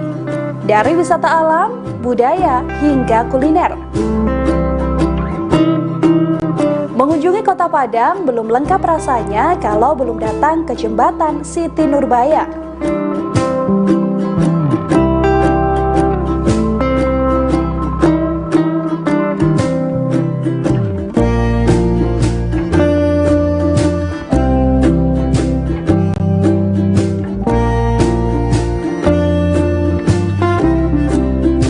Jembatan Siti Nurbaya terletak di kawasan Padang Selatan, Kota Padang, Sumatera Barat. Menghubungkan antara Gunung Padang dan kawasan Kota Tua. Jembatan Siti Nurbaya, salah satu ikon wisata Kota Padang.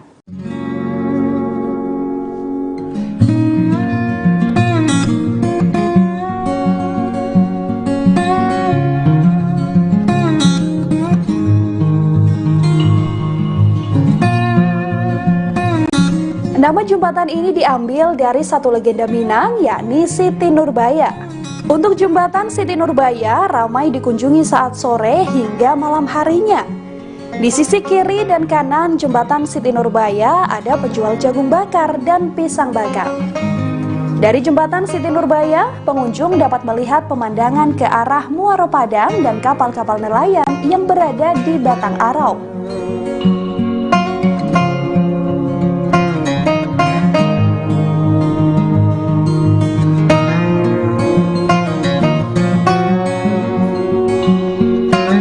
Bagi yang ingin mengunjungi jembatan Siti Nurbaya, dapat memesan transportasi online karena untuk transportasi umum seperti angkot tidak tersedia rute ke sini.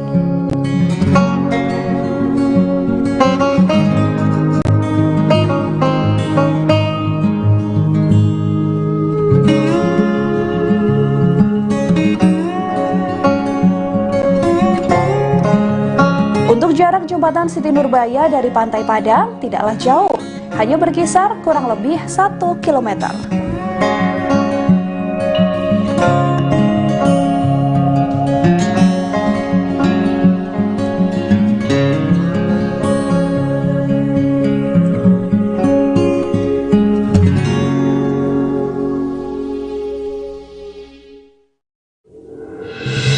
Tribun News Live Update.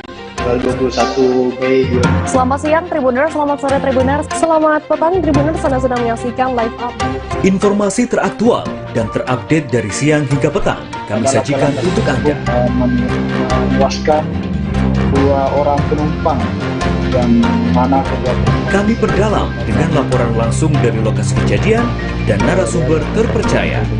Benar-benar menghukum mereka-mereka yang menghentikan terduga pelaku yang ingin Laporan terkait peristiwa pompong hilang kontak menabrak sejumlah pemotor yang melintas.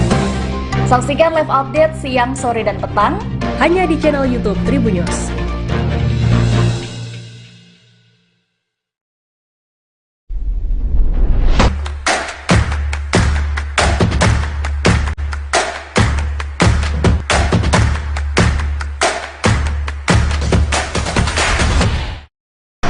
Tribuners, jumpa lagi dengan saya Radif Radifan. Saya Arab. Nah, kali ini Sedapsoy berkunjung ke Sate Kambing Bu Hajah Bejo yang ada di Wejiwetan, Solo. Nah, Sate Kambing Bu Hajah Bejo ini masuk di 20 kuliner khas pilihan di Solo. Terus katanya sih ini tuh kesukaannya Pak Jokowi. Oh iya, Pak Jokowi katanya sering kesini pas masih jadi wali kota Solo. Oke, kira-kira seperti apa rasanya? Nah, ini menunya ada di sini.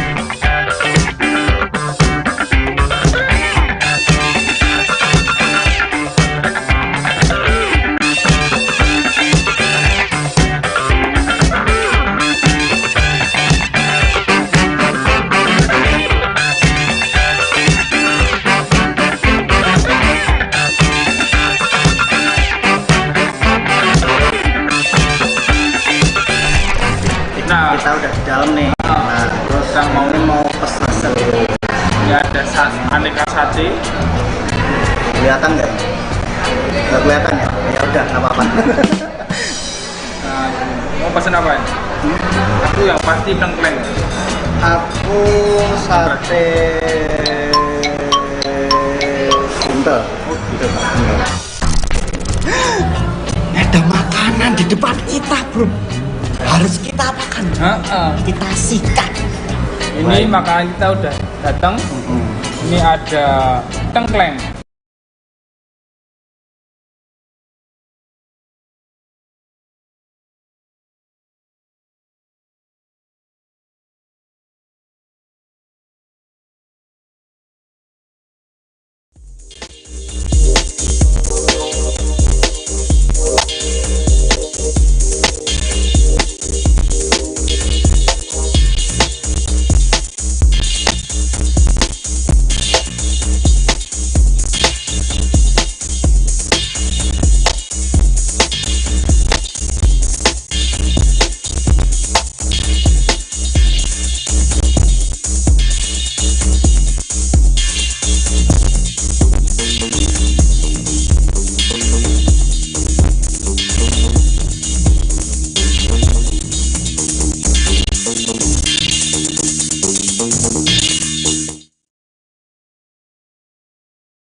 ada sate buntel. Ini sate buntelnya. Kamu tadi pesennya apa? Tengkleng ya?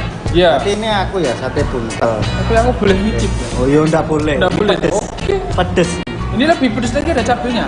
Oh, ini nek mbok kletuk. Apa ya kletuk? Apa ya di apa ya? Gigit ya. Nah. Ini untuk cangkrengnya. Cangkreng ini apa aja ya isinya ya? Kamu tahu nggak? Ini bagian tubuh kambing mana? Ini kayaknya kaki. Ini kayak ada kakinya ya? Kaki. Kaki ini ada dikasih cabenya satu. Terus yang sate buntel, kira itu sate buntel tuh terus masih ada tusuknya gitu. Oh iya. Udah dipotong biar gak ribet ceritanya. Kalau kayak gini kan kelihatan banyak. Masih sate-sate itu kan kelihatan dikit. Jadi cuma ada berapa tusuk doang. Padahal cuma 2 tusuk biasanya. Nah, sate buntel ini itu daging kambing.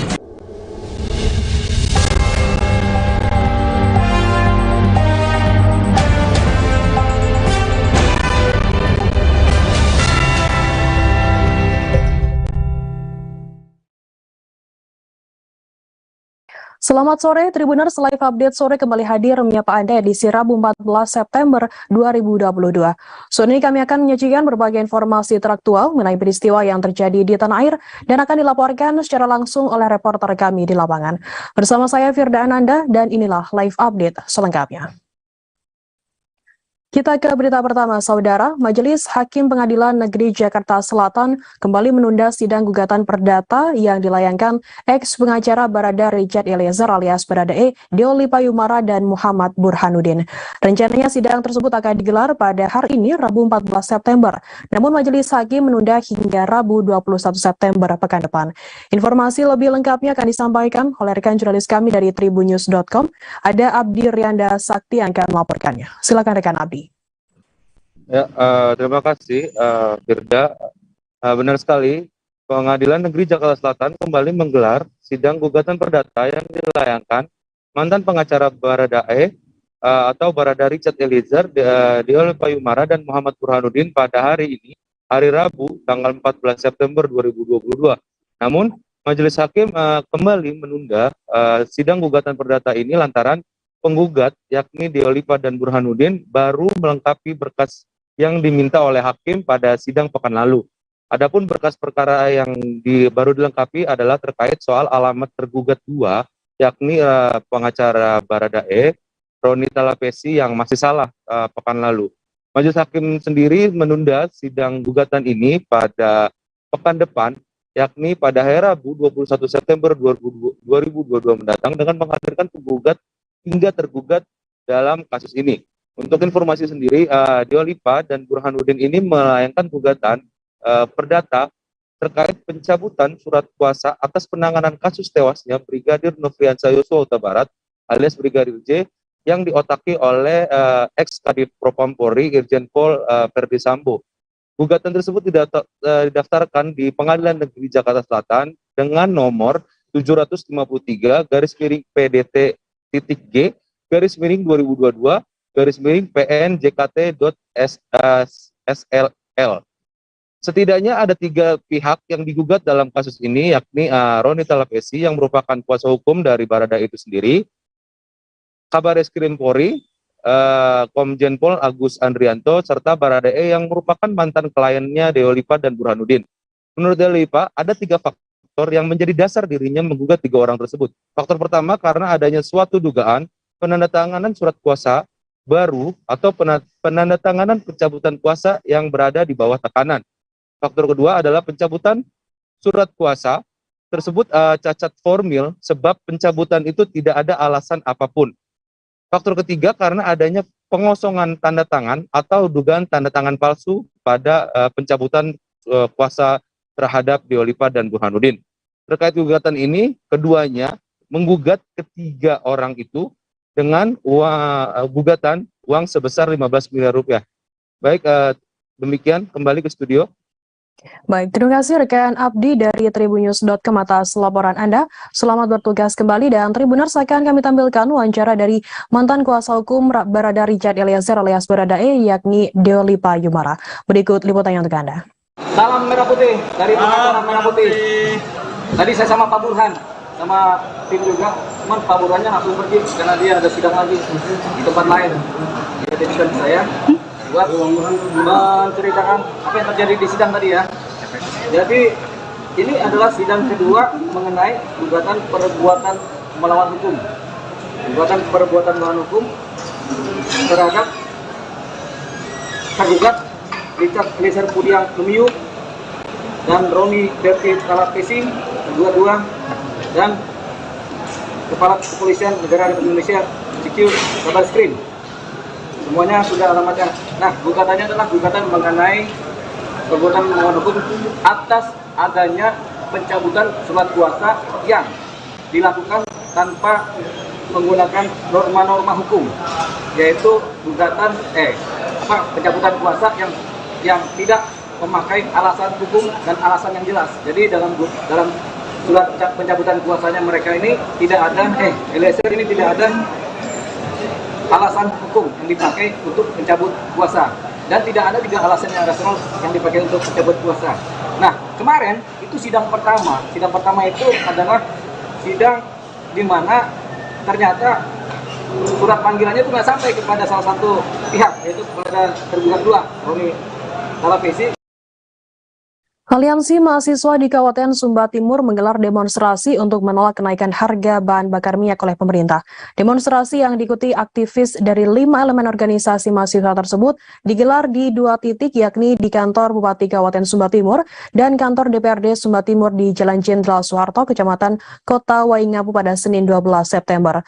Sebelum menggelar aksi di kantor pemerintah tersebut, masa aksi mahasiswa yang berjumlah sekitar 50-an mulai bergerak dari titik kumpul di lapangan Perai Liu sekira pukul 9 pagi waktu Indonesia Tengah.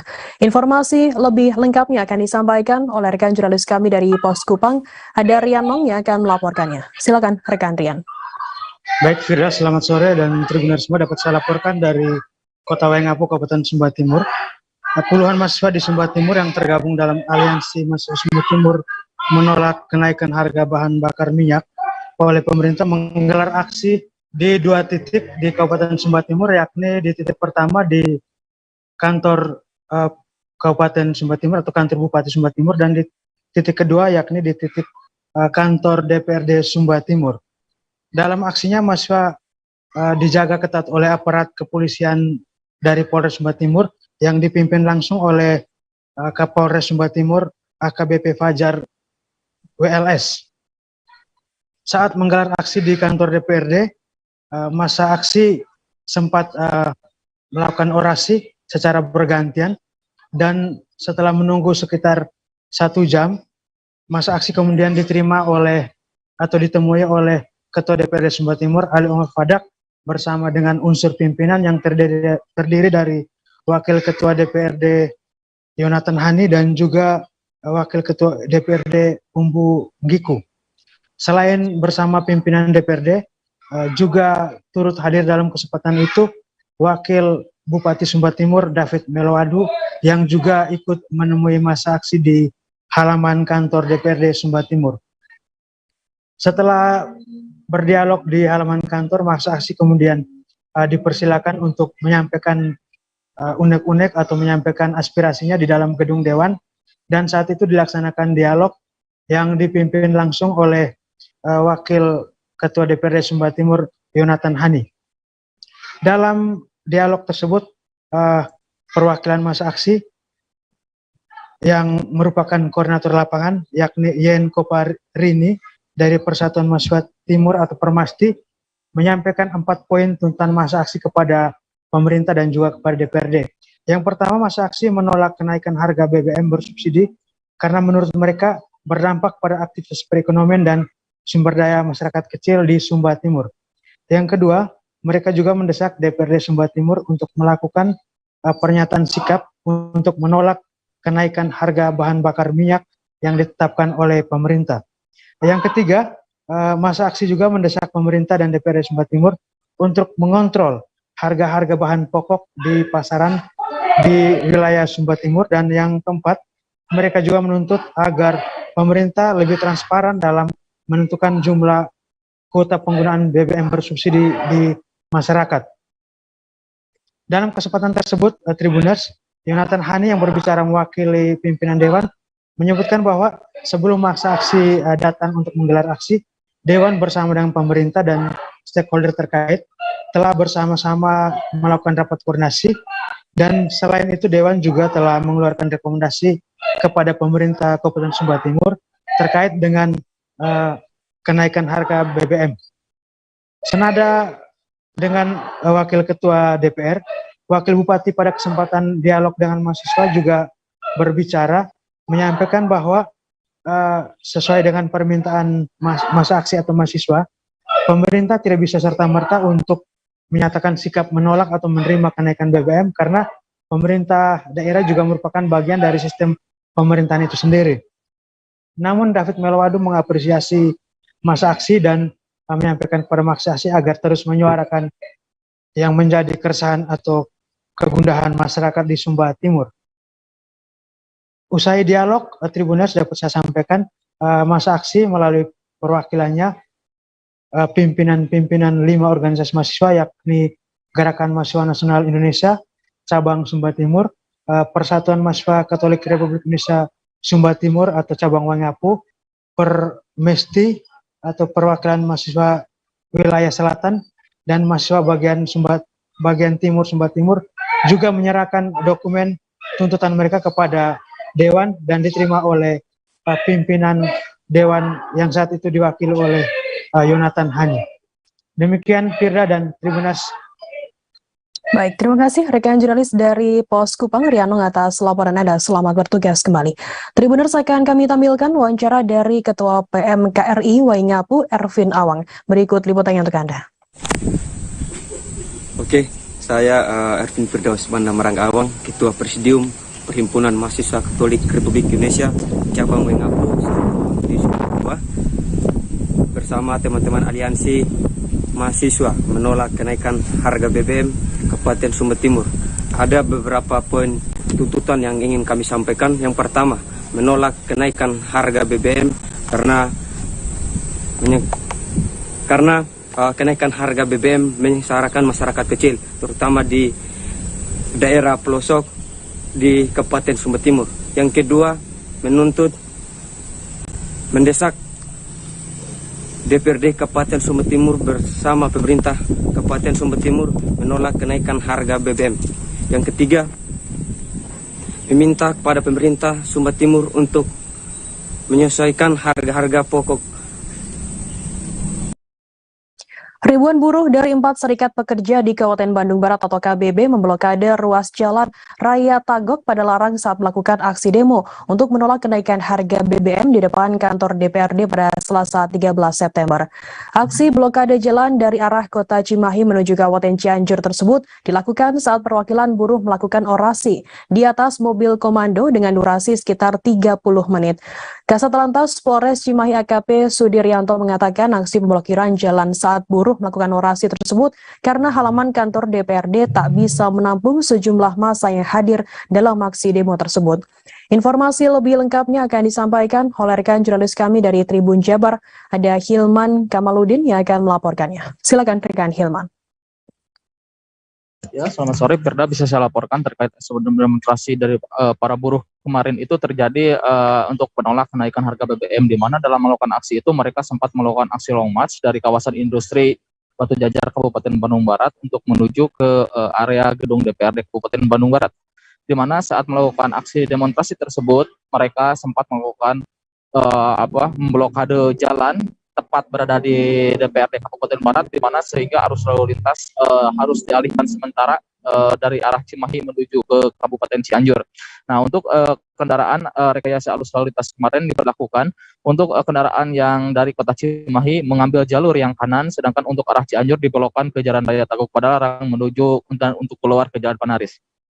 Setelah sempat melakukan aksi blokade jalan dan sempat melakukan orasi selama 30 menit, para buruh tersebut langsung beraudensi dengan anggota DPRD Kabupaten Bandung Barat, di mana saat melakukan audensi tersebut, para buruh mendesak untuk mengajak bahwa anggota DPRD juga tak hanya memberikan rekomendasi ke Presiden atau ke DPR RI terkait penolakan harga BBM ini, tetapi mereka juga meminta anggota DPRD Kabupaten Bandung Barat untuk turut menolak penolakan BBM tersebut. Setelah melakukan audiensi, akhirnya Ketua DPRD Kabupaten Barat Krismanto langsung menemui para buruh di hadapan di atas komando dan menyatakan sikap bahwa anggota DPRD juga turut menolak kenaikan harga BBM tersebut. Krismanto mengatakan bahwa kemarin itu fraksi yang turut menolak kenaikan BBM itu ada dari fraksi PDIP sendiri, Demokrat, kemudian ada dari PKS dan sebagainya. Intinya kata Krismanto bahwa aspirasi buruh tersebut terkait kenaikan harga BBM bakal ditampung dan bakal diberikan ke anggota DPR RI dan langsung ke Presiden juga. Nah, terkait selain melakukan penolakan harga BBM, mereka juga meminta kenaikan upah pada tahun ini sekitar 3% dan kenaikan UMK pada tahun 2023 mendatang. Sebab dengan kenaikan harga BBM ini cukup memberatkan para buruh di saat ada upah tidak mengalami kenaikan, sehingga operasional pulang pergi ke pabrik mereka melalui pembengkakan dengan adanya kenaikan harga BBM ini. Karena yang awalnya hanya 50.000 untuk seminggu, dengan adanya kenaikan BBM ini, operasional untuk pergi ke pabrik mereka menjadi ada kenaikan sekitar 20% gitu. Kemudian atas tersebut mereka juga meminta untuk menaikkan gaji mereka pada tahun ini sekitar 3%, sehingga dengan adanya kenaikan gaji dan UMK pada tahun 2023 mendatang merupakan hal yang realistis saat kenaikan harga BBM saat ini sudah terjadi. Demikian, Firda. Baik, terima kasih rekan jurnalis dari Tribun Jabar, Hilman, atas laporan Anda. Selamat bertugas kembali. Kita beralih ke informasi selanjutnya, Saudara. 3 mahasiswa yang merupakan peserta aksi demonstrasi yang tergabung dalam aliansi BEM Nusantara dan Cipayung se-Provinsi Bengkulu diamankan pihak kepolisian pada Selasa 13 September. Diketahui ketiga mahasiswa yang diamankan yakni Reza Ardiansyah dan Alvindo, mahasiswa dari Universitas Dehasen, serta Aprin, mahasiswa dari UIN Bengkulu. Ketiganya langsung dibawa oleh pihak kepolisian ke Mapolres Bengkulu. Informasi lebih lengkapnya akan disampaikan oleh rekan jurnalis kami dari Tribun Bengkulu. Ada Suryadi Jaya yang akan melaporkannya. Silakan rekan Suryadi. Baik, rekan Firda, di studio dapat disampaikan bahwa ada 3 mahasiswa yang merupakan peserta aksi demonstrasi yang merupakan tergabung dalam aliansi BEM Nusantara dan Cipayung se-Provinsi Bengkulu diamankan oleh pihak kepolisian usai terjadinya ricuh saat demonstrasi tersebut. Dari ketiga peserta demonstrasi tersebut, 2 diantaranya merupakan mahasiswa dari Universitas Dehasen Bengkulu dan 1 orang mahasiswa dari UINFAS Bengkulu. Saat ini ketiga mahasiswa tersebut sudah dibebaskan oleh pihak kepolisian pada malam tadi sekitar pukul 2 dini hari setelah para massa aksi yang sempat berkonsolidasi untuk melakukan aksi solidaritas di Mapolres Bengkulu tadi malam. Jadi aksi solidaritas tersebut dilakukan untuk membela 3 rekan mereka yang diamankan pihak kepolisian. Jadi ketiga mahasiswa tersebut akhirnya dilepaskan kembali setelah pihak kepolisian bersepakat kepada 3 demonstran tersebut untuk tidak mengulangi lagi demonstrasi yang ricuh di Bengkulu. Jadi mereka harus menandatangani surat perjanjian dan kesepakatan di atas materai 10.000. Hingga saat ini belum ada laporan terbaru dari pihak kepolisian terkait aksi ricuh tersebut. Untuk diketahui, aksi demonstrasi yang digelar pada Selasa 13 September 2022 ini berakhir ricuh karena tidak adanya kesepakatan yang terjadi antara para demonstran dengan pihak anggota DPRD Provinsi Bengkulu. Setelah perwakilan dari pihak demonstrasi bertemu dengan anggota DPRD Provinsi Bengkulu menyepakati bahwa akan adanya sidang jalanan dan disepakati ada 24 anggota DPRD yang akan turun langsung. Namun saat kesepakatan tersebut tidak dipenuhi oleh anggota DPRD dan hanya 19 anggota saja yang hadir. Dan itu membuat para demonstran langsung melakukan orasi yang lebih kuat lagi dan terjadilah kericuhan antara aparat kepolisian dan pihak mahasiswa. Saat ini diketahui ada 10 orang lebih demonstran yang mengalami luka ringan akibat kejadian tersebut. Sekian Firda yang dapat dilaporkan. Ya, baik, terima kasih rekan jurnalis dari Tribun Bengkulu Suryadi atas laporan Anda. Selamat bertugas kembali. Tribuners, akan kami tampilkan wawancara dari Ketua GMKI Cabang Bengkulu, Purwanto Pasaribu. Berikut liputannya untuk Anda. Seperti apa tanggapan kita terkait aksi kita yang dari awal tuntutan kemudian berakhir seperti yang kita tahu sendiri tadi, seperti apa? Yang pastinya kita sangat sesalkan peristiwa hari ini, di mana kesepakatan kita pada saat di dalam anggota dewan dan juga disaksikan pihak keamanan bahwasanya dia untuk hadir 24. Sebelum itu sebenarnya kita minta hadir 45 orang, namun karena beralaskan tugas daripada DPR tidak bisa memenuhi, maka kita payung dan Nusantara bersama Ormada disepakati toleran untuk mengikuti 24 orang yang hadir. Namun hari ini kita sangat sayangkan, lagi tambah lagi tindakan dari pihak keamanan. Terkait ada rekan kita yang sampai saat ini belum dibebaskan. Harga tiket kapal motor Giovanni rute Manado Ternate Morotai, Provinsi Maluku Utara naik drastis pasca kenaikan harga BBM bersubsidi. Sebelumnya tiket Giovanni Rp315.000 per orang. KM Giovanni merupakan satu-satunya transportasi laut yang melayani pelayaran dengan rute Manado Sulawesi Utara menuju Ternate dan Morotai Provinsi Maluku Utara. Informasi lebih lengkapnya akan disampaikan oleh rekan jurnalis kami dari Tribun Manado. Ada Ferdi yang akan melaporkannya. Silakan rekan Ferdi. Oke, selamat sore Tribuners dan rekan di studio. Baiklah, yang seperti yang Tribuners saksikan yang sudah disampaikan rekan Firda bahwa untuk harga tiket kapal motor Giovanni dengan rute Sulawesi Utara ke Provinsi Maluku Utara, Halmahera Utara, Manado, Ternate Morotai mengalami kenaikan. Ini akibat dari kenaikan harga BBM yang ini adalah kebijakan dari pemerintah tentunya untuk kenaikan harga BBM, jadi berakibat juga kepada kenaikan harga tiket untuk kapal Giovanni. Nah, memang kapal Giovanni adalah salah satu-satunya, maksud saya, kapal yang melayani rute Kota Manado ke Provinsi Maluku Utara, dalam hal ini Kota Ternate ke Kabupaten Pulau Morotai. Dan sampai saat ini dikonfirmasi untuk tiketnya sebelum dari Kota Manado ke Ternate Morotai itu 315, sekarang sudah naik menjadi 425.000. Itu kelas ekonomi. Dan juga untuk harga barang juga sudah naik, tapi belum dikonfirmasi berapa harga barangnya. Yang pasti konfirmasi dari ABK itu sudah naik harga barangnya. Nah, ini semua berakibat dari kenaikan harga BBM bersubsidi. Nah, ada sempat juga menayangkan beberapa penumpang yang akan berangkat.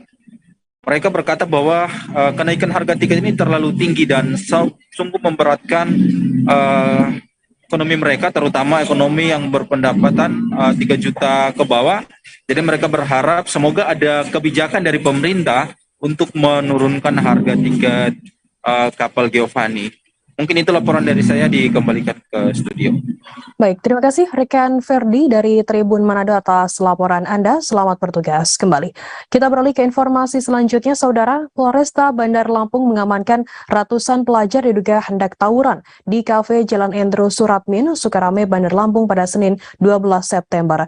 Ratusan pelajar tersebut sedang dikumpulkan oleh polisi di lapangan tenis Mapolresta Bandar Lampung. Keluarga dari para pelajar juga berada di lapangan tersebut dan kini pihak kepolisian tengah mendata para siswa ini. Informasi lebih lengkapnya akan disampaikan oleh rekan jurnalis kami dari Tribun Lampung. Ada Bayu Saputra yang akan melaporkannya. Silakan rekan Bayu.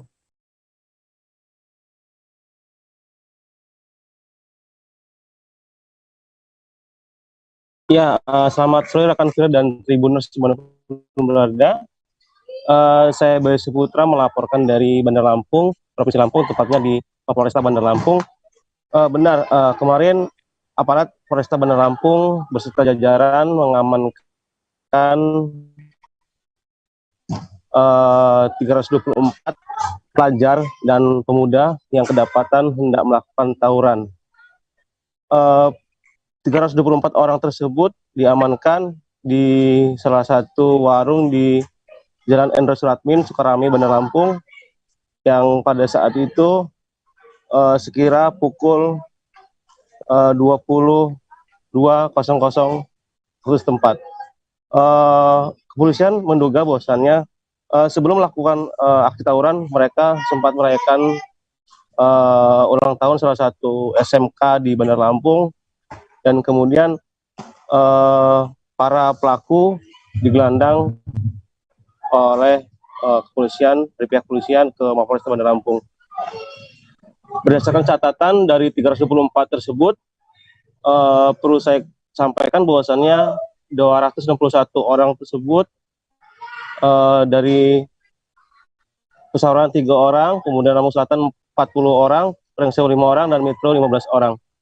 Dan keterangan bahwasannya bahwa pelajar itu ada 133 orang, dan remaja yang pengangguran itu ada 191 orang. Nah, Kombes Pol Ino Haryanto selaku Kapolresta Bandar Lampung menyampaikan bahwasannya kepada para siswa, dan dia juga mengultimatum kepada para siswa yang kedapatan kemarin tertangkap oleh pihak kepolisian untuk dilakukan ultimatum bahwasannya ketika mereka terjadi dan melakukan tindakan serupa, tidak akan diperbolehkan lagi untuk dilakukan mohon maaf, ketika para pelajar tersebut kedapatan lagi akan dikenakan sanksi, tidak boleh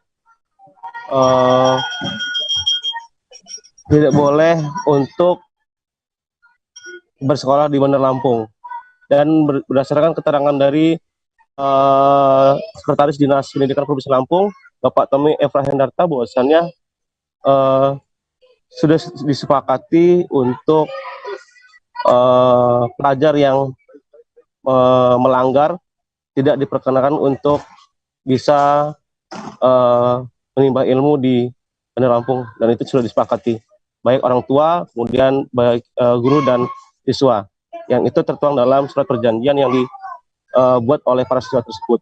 Dan sempat terjadi keharuan dari para pelajar yang pada saat itu dimintai untuk sungkem oleh polisi kepada orang tuanya, dan suasana haru karena mereka sungkem dan sujud syukur di bawah kaki orang tuanya.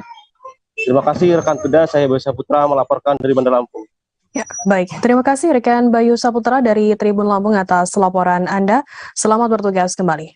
Kita beralih ke informasi selanjutnya, Saudara. Masyarakat nelayan di Dusun Toroh, Kecamatan Keruak, Lombok Timur menerima bantuan air bersih dan sembako dari Polres Lombok Timur. Bantuan diberikan pihak Polres guna membantu masyarakat yang terdampak kenaikan harga bahan bakar minyak atau BBM Jumat 9 September.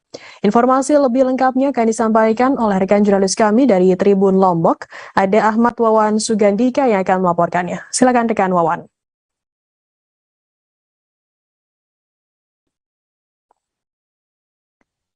Ya, terima kasih rekan Firda. Memang pada Jumat tanggal 9 September tahun 2022 kemarin itu Kapolres Lombok Timur telah mengadakan bakti sosial, giat sosial yang dilakukannya di Dusun Toro, Kecamatan Keruak, Kabupaten Lombok Timur.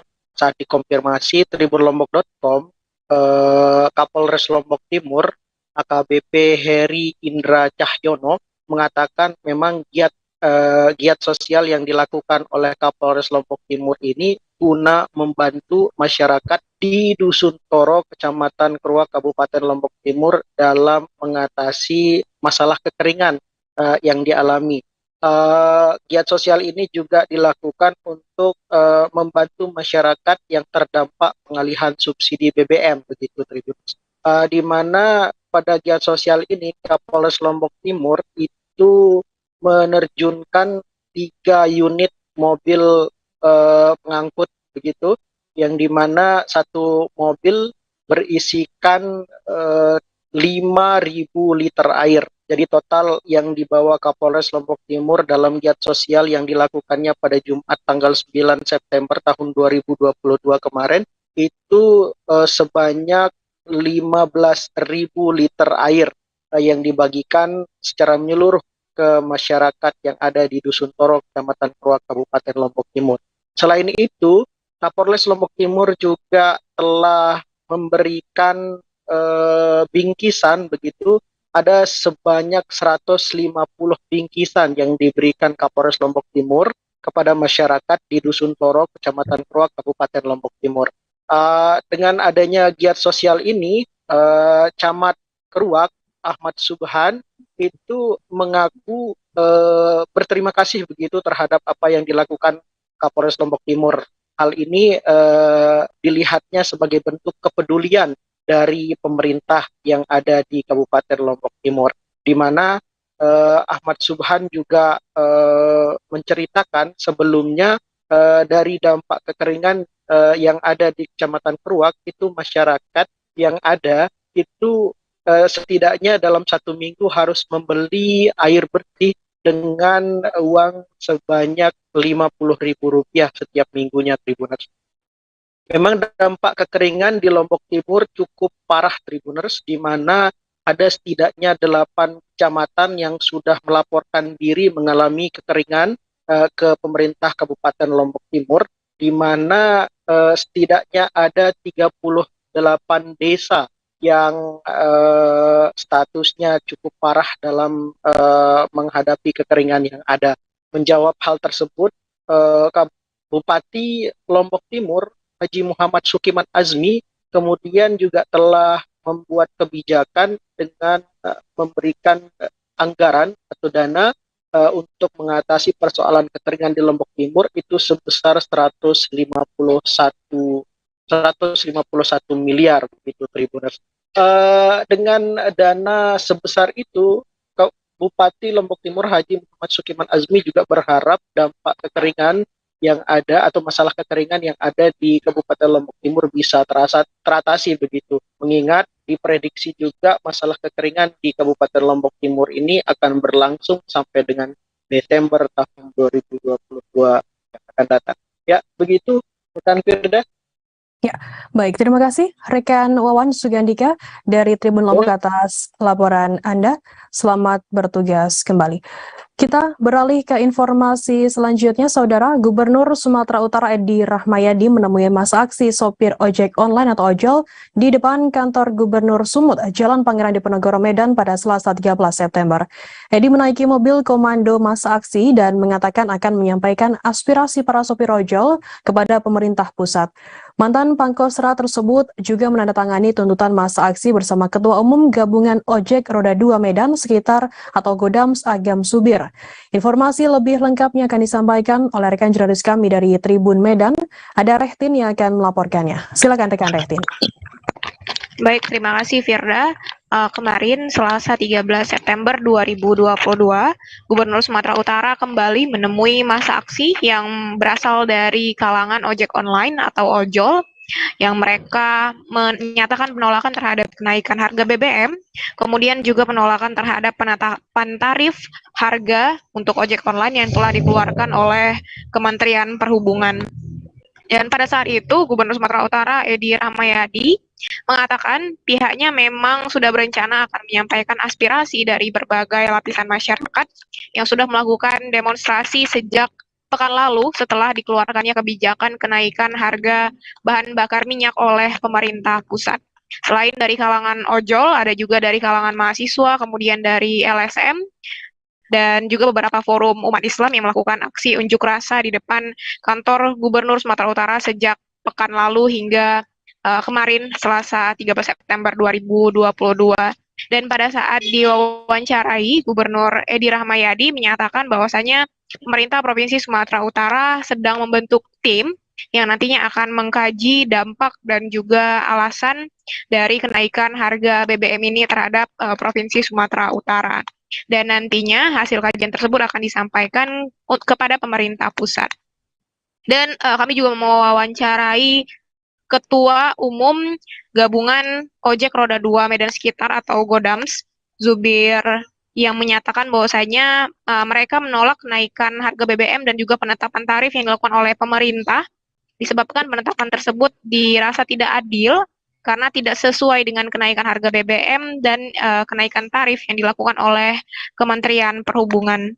Dan menanggapi hal ini, Gubernur Edi menyatakan nantinya penetapan tarif yang dilakukan oleh pemerintah Provinsi Sumatera Utara sendiri masih dalam proses, sehingga apa yang ditetapkan oleh Kementerian Perhubungan masih belum bisa diterapkan secara langsung di Provinsi Sumatera Utara. Jadi dari pihak Dinas Perhubungan dan juga organisasi transportasi darat atau Organda di Sumut nantinya masih akan membicarakan terkait kenaikan tarif untuk transportasi angkutan darat di Provinsi Sumatera Utara.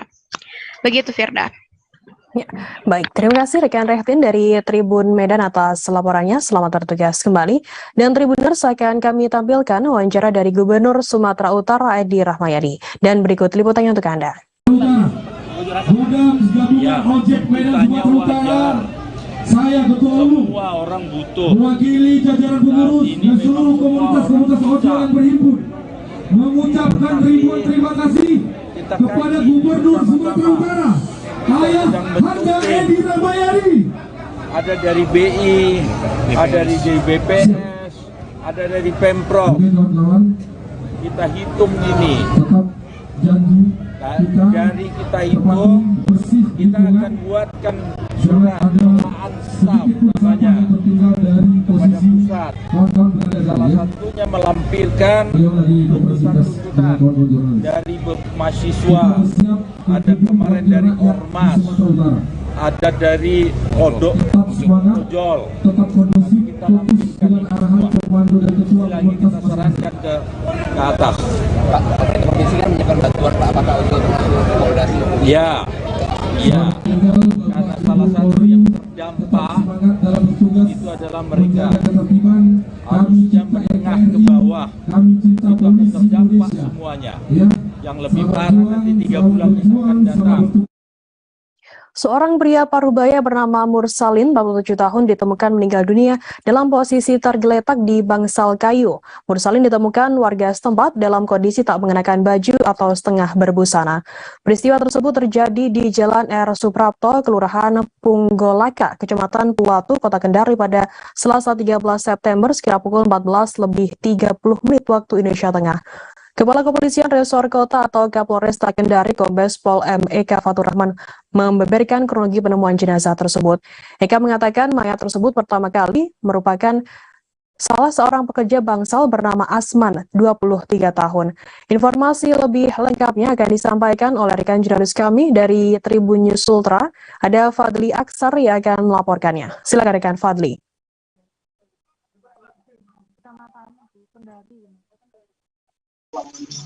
Iya, baik Firda, baik Tribuners. Seorang kami warga di Kelurahan Tobuha, Kecamatan Puwatu, Kota Kendari, Provinsi Sulawesi Tenggara dibuat geger dengan penemuan jenazah di sebuah bangsal di Jalan R. Suprapto, Kota Kendari, Provinsi Sulawesi Tenggara pada Senin 12 September 2022 sore kemarin. Penemuan jenazah ini pertama kali ditemukan oleh salah satu karyawan bangsal. Saat itu dirinya tengah bekerja dan kemudian mendapat dari laporan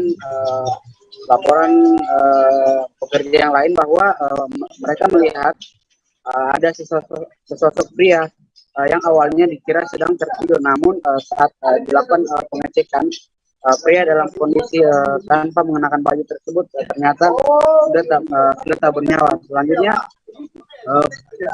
pihak pekerja kemudian menghubungi pemerintah setempat, kemudian pemerintah setempat menghubungi kepolisian, lalu dilakukan pemeriksaan terhadap jenazah tersebut. Pemeriksaan dilakukan dilakukan oleh Bidokes Kepolisian Daerah Sulawesi Tenggara.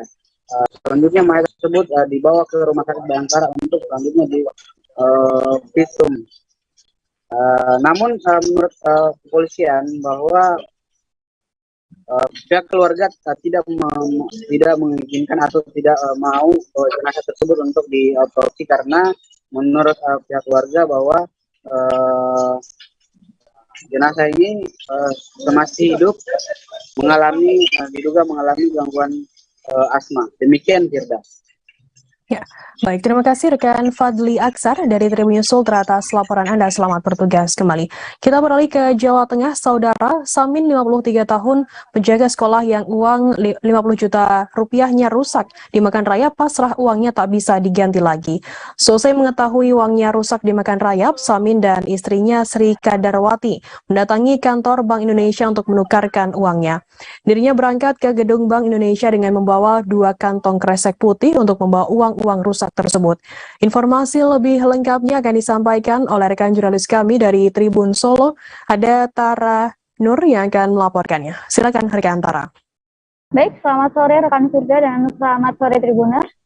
Nasib malang dialami oleh Samin, seorang penjaga sekolah di SD Lojiwetan nomor 49 Surakarta, di mana uang yang ditabung selama 2,5 tahun sebanyak 100 juta dimakan rayap, di mana untuk uang yang 50 juta yang berada di celengan berwarna hijau semuanya ludes dimakan rayap dan hanya menjadi bagian kecil-kecil. Sedangkan uang sekitar 49.800 masih bisa diselamatkan dari rayap-rayap itu. Setelah mengetahui uangnya dimakan rayap, Samin sendiri membawa langsung ke Bank Indonesia, di mana dia berharap uang tersebut bisa ditukarkan. Firda dan Tribuner, diketahui Samin selama 2,5 tahun ini menyalengi atau mengumpulkan uang-uangnya untuk digunakan ibadah haji atau mendaftar ibadah haji pada tahun ini. Namun setelah dibawa ke Bank Indonesia, ternyata ada beberapa syarat yang harus ditentukan atau syarat yang di mana uang tersebut bisa diganti oleh Bank Indonesia. Sedangkan untuk uang kecil-kecil itu sepertinya sudah tidak bisa diganti oleh Bank Indonesia. Untuk uangnya sendiri, Firda dan Tribuner, saat ini yang bisa ditukarkan sebesar 9,9 juta. Seperti itu rekan Firda. Ya, baik. Terima kasih rekan Tara Nur dari Tribun Solo atas laporan Anda. Selamat bertugas kembali. Kita beralih ke informasi lainnya, saudara. Usai menghabisi nyawa istrinya secara sadis, pria di kota Tangerang ini tampak tanpa basa-basi langsung menyerahkan diri ke Polsek Ciledug. Ia adalah GM, 32 tahun, yang menghabisi nyawa istrinya berinisial B menggunakan pisau. Kejadian berdarah tersebut terjadi di perumahan Ciledug Indah 2, Kelurahan Pedurenan, Kecamatan Karangtengah, Kota Tangerang pada Selasa 13 September. Informasi lebih lengkapnya akan disampaikan oleh rekan jurnalis kami dari Tribun Jakarta, ada Ega Alfreda yang akan melaporkannya. Silakan rekan Ega. Baik, terima kasih rekan Firda. Betul sekali dapat dilaporkan di lokasi kejadian kemarin pada hari Selasa 13 September 2022. Sebuah kejadian berdarah dan sadis terjadi di Kecamatan Karangtengah, Kelurahan Pedurenan, Kota Tangerang, Banten, di mana pada sekitar pukul 06.00 WIB di lokasi tersebut, tepatnya di perumahan Ciledug Indah 2, terjadi pembunuhan sadis yang dilakukan oleh GM kepada B. GM dan B ini sebelum kejadian merupakan kasih atau pasangan suami istri, di mana kisah cinta mereka kandas karena GM ini terbakar emosi dan terbakar api cemburu kepada istrinya, yaitu B, berumur 28 tahun, karena melihat chattingan yang mesra yang dilakukan oleh B kepada pria lainnya. Nah, saat itu saat kejadian itu berada di sekitar perumahannya atau di dalam kamarnya sendiri, yaitu sekitar pukul 00.00 waktu Indonesia bagian Barat, di mana saat itu sebelum kejadian B ini ternyata diketahui tidak pulang ke rumahnya selama 3 hari, yang saat ini masih dikembangkan oleh kepolisian alasan ia tidak pulang selama 3 hari ke suaminya di perumahannya itu. Dan akhirnya saat hari Selasa kemarin tanggal 13 September B memutuskan untuk pulang kembali ke rumahnya bersama 2 anaknya, dan akhirnya sempat keduanya yaitu si GM dan juga B ini sempat berhubungan badan suami istri sebelum akhirnya GM ini menghabisi nyawa B dengan cara menggorok leher istrinya sendiri. Nah saat itu dari keterangan Kapolsek Ciledug Kompol Nurmegantara, keduanya sempat berhubungan badan, lalu si pelaku alias GM ini melihat chat yang sangat mesra yang dilakukan oleh B kepada seorang teman prianya yang belum diketahui identitas tersebut, dan akhirnya gelap mata mengambil pisau yang ada di dekatnya, yang pisau itu sebenarnya digunakan sehari-hari untuk berjualan gado-gado lapak dari ayah GM itu sendiri. Nah kemudian tanpa perlawanan B akhirnya tergorok lehernya dengan luka yang cukup parah, dan tidak hanya di lehernya, ternyata B ini juga menderita luka di bagian pinggang dan juga perut akibat tusukan benda tajam yaitu pisau dari tangan GM. Dan tanpa sebelum dilakukannya pemeriksaan oleh kepolisian ataupun sebelum dilarikan ke rumah sakit, B ini sudah meninggal di tempat karena kehabisan darah dan juga menerima luka yang cukup tajam. Nah uniknya lagi, GM ini atau pelaku tidak melarikan diri. Alih-alih untuk melarikan diri, dia malah menyerahkan dirinya ke Polsek Ciledug bersama anaknya yang paling besar yang masih berumur 5 tahun. Nah, GM ini menaiki sebuah kendaraan bermotor roda 2 menuju Polsek Ciledug yang jaraknya tidak jauh dari lokasi kejadian, yaitu sekitar 3 km saja, dan dia membawa anaknya yang masih berumur 5 tahun. Dan kemudian dari keterangan Kapolsek Nurmegantara ini, GM masih berlumuran darah istrinya. Dia tidak sempat berganti baju, dia tidak sempat mencuci badannya. Jadi dalam keadaan berdarah-darah, namun bukan darahnya sendiri, dia memasuki Polsek Ciledug bersama anaknya untuk melaporkan bahwa dia telah membunuh istrinya sendiri yang sudah dinikahi selama kurang lebih 5 tahun itu. Dan untuk saat ini Polsek Ciledug masih menyelidiki motif utama dan juga alasan kenapa GM gelap mata membunuh istrinya dengan cara yang sangat sadis, dan GM pun masih berada di balik Hotel Prodeo atau penjara dari Polsek itu sendiri. Begitu sudah dapat dilaporkan dari Kota Tangerang. Baik, terima kasih rekan Ega dari Tribun Jakarta atas laporan Anda. Selamat bertugas kembali. Akan kami tampilkan Tribuners wawancara dari Kapolres Metro Tangerang Kota, Kombes Pol Zain Dwi Nugroho. Berikut liputannya untuk Anda. Tadi kurang lebih pukul 6.30 ada seorang laki-laki, saudara J bersama anaknya datang ke Polsek. Dia melaporkan bahwa dia telah melakukan kekerasan terhadap istrinya yang mengakibatkan meninggal dunia. Kemudian dari laporan tersebut kita tindak lanjuti dengan melakukan pengecekan TKP. Ternyata benar apa yang dilaporkan saudara J, di mana di dalam kamar di rumahnya di daerah Ciledug, perumahan Ciledug Indah, kita temukan seorang wanita dalam keadaan ada beberapa kekerasan benda tajam, baik itu di muka maupun di bagian leher. Kemudian kita sudah lakukan olah TKP dan kita juga temukan senjata tajam yang digunakan untuk melakukan kekerasan benda tajam. Sementara ini kita masih terus lakukan pendalaman dan melakukan pemeriksaan terhadap diduga pelaku, yaitu saudara J, yaitu suami korban atas nama B, kan itu. Jadi seperti itu. Ini sendiri atau ada anaknya Pak pada saat pengenalan? Saya masih ini pendalaman makanya mohon waktu supaya kita bisa lakukan. Seorang remaja laki-laki berusia 15 tahun tewas tenggelam setelah nekat berenang di kolam Taman Sejati Jalan MT Haryono, Kelurahan Karanganyar, Sungai Kunjang, Kota Samarinda, Selasa 13 September. Setelah 30 menit dilakukan penyelaman, jasad remaja ini ditemukan di dasar kolam oleh tim penyelam Basarnas Samarinda. Informasi lebih lengkapnya akan disampaikan oleh rekan jurnalis kami dari Tribun Kaltim, ada Rita Laveni yang akan melaporkannya. Silakan rekan Rita. Ya, selamat sore rekan Firda dan Tribuners. Ya, untuk informasi awal yang bisa saya sampaikan, terlebih dahulu korban diketahui bernama Tommy dan berdomisili di Kota Bontang dan baru tiba di Kota Samarinda pada Senin 12 September 2020 lalu untuk mengunjungi keluarganya. Lalu pada Selasa kemarin, sekitar pukul 11.00 waktu Indonesia Tengah, 4 rekannya datang menjemput dan mengajak Tommy ke Taman Sejati yang berada di Jalan MT Haryono, Kecamatan Sungai Kunjang, Kota Samarinda, Beda Tribuners. Nah, sebenarnya Taman Sejati ini sejak pandemi COVID-19 melanda telah ditutup sementara untuk umum hingga saat ini ya. Namun, kelima remaja ini masuk melalui pintu belakang yang tidak terpagari. Nah, setiba di sana pukul 11.50 waktu Indonesia Tengah, mereka langsung sepakat untuk berenang bersama. Padahal di sejumlah titik taman ini telah terpasang papan pengumuman dilarang berenang nih, Firda dan Tribuners. Tidak hanya itu, Tommy atau korban rupanya tidak dapat berenang, namun memaksa untuk ikut berenang di kolam sedalam 7 meter tersebut. Nah, karena kekeh, para rekannya pun mengiyakan permintaan korban dan sepakat untuk menunggu korban di dalam kolam. Naasnya nih, Firda dan Tribuners, ketika terjun korban langsung terkena serangan panik, sehingga menyulitkan rekannya untuk membawanya ke tepi lagi. Bahkan keempat rekannya nyaris ikut lemas karena kewalahan menangani korban yang terus berontak. Nah, karena sudah lelah, teman-teman korban mencoba naik ke tepi dan berencana bergantian untuk menggapai korban.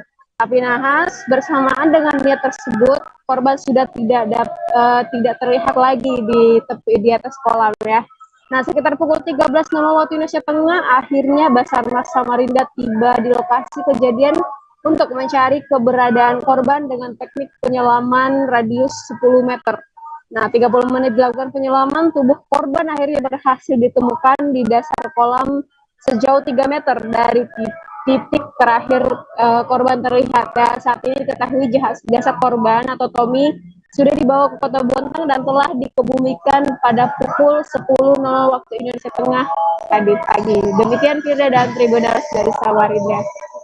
Baik, terima kasih rekan Dita Lavenia dari Tribun Kaltim melaporkan langsung dari Samarinda. Selamat bertugas kembali. Kita beralih ke informasi lainnya, Saudara.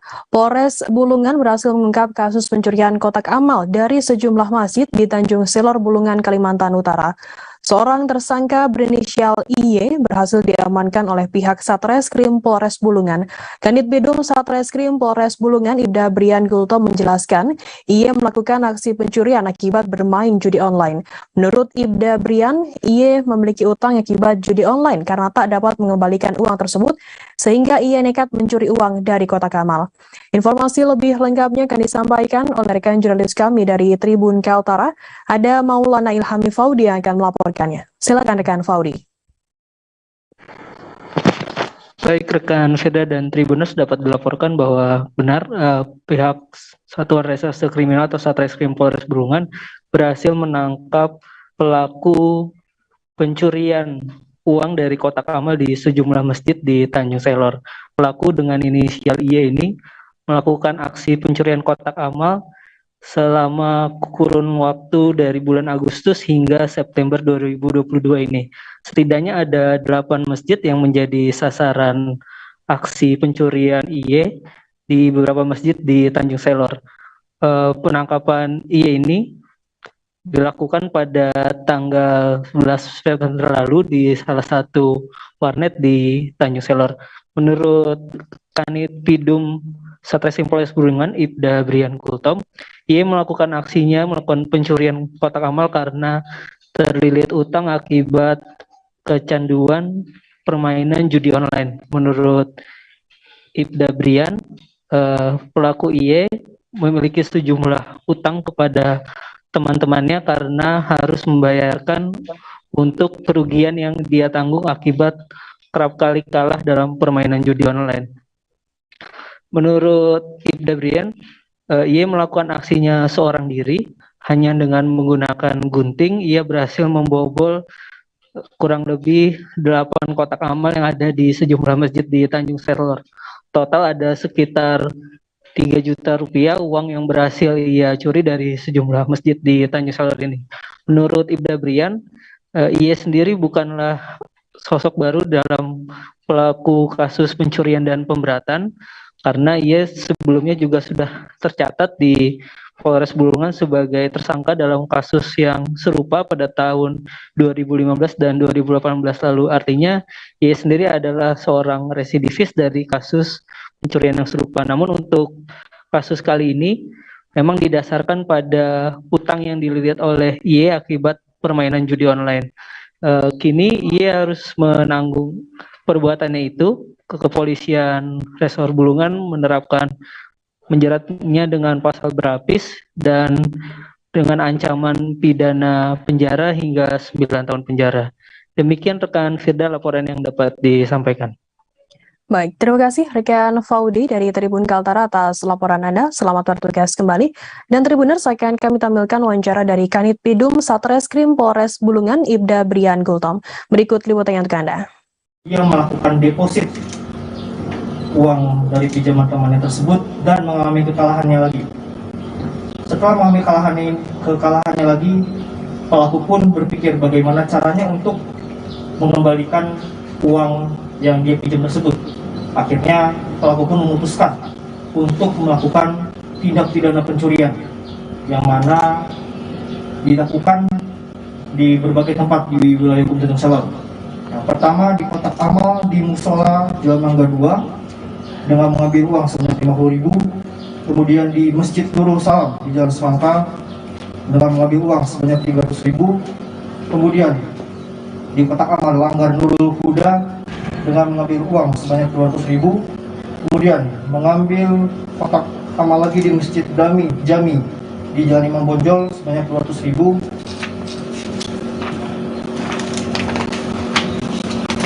kemudian di Masjid Nurul Mukhlisin Pasar Induk sebanyak Rp1.200.000, dan di tempat yang sama lagi di Masjid Nurul Mukhlisin Pasar Induk Baru beroperasi sekitar 5 bulan sejak diresmikan oleh Gubernur DKI Jakarta Anies Baswedan pada 23 April lalu, Tebet Eco Park kini menjadi sasaran vandalisme. Coretan vandalisme juga memenuhi seng pembatas sepanjang 100 meter yang terpasang di belakang pintu masuk utama Tebet Eco Park. Mayoritas coretan vandalisme di Tebet Eco Park berbentuk grafiti dengan berbagai tulisan. Beberapa di antaranya merupakan tulisan layaknya sebuah julukan atau singkatan. Informasi lebih lengkapnya akan disampaikan oleh rekan jurnalis kami dari Tribun Jakarta. Ada Anas Furqan Hakim yang akan melaporkannya. Silakan rekan Anas. Ya, baik, Firda.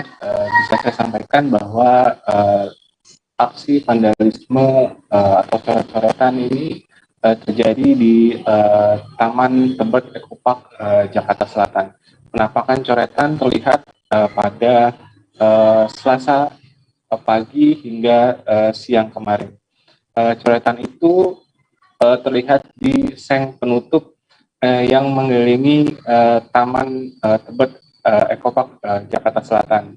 Bentuknya adalah grafiti dengan berbagai tulisan layaknya seperti sebuah julukan atau singkatan. Menurut seorang petugas keamanan di Tebet Eco Park, coretan vandalisme itu sudah ada sejak 3 pekan lalu. Namun meski penuh coretan, beberapa seng penutup yang tadinya penuh coretan vandalisme, sebagian diantaranya sudah dihapus oleh petugas PPSU dari Kelurahan Tebet Timur dan Tebet Barat.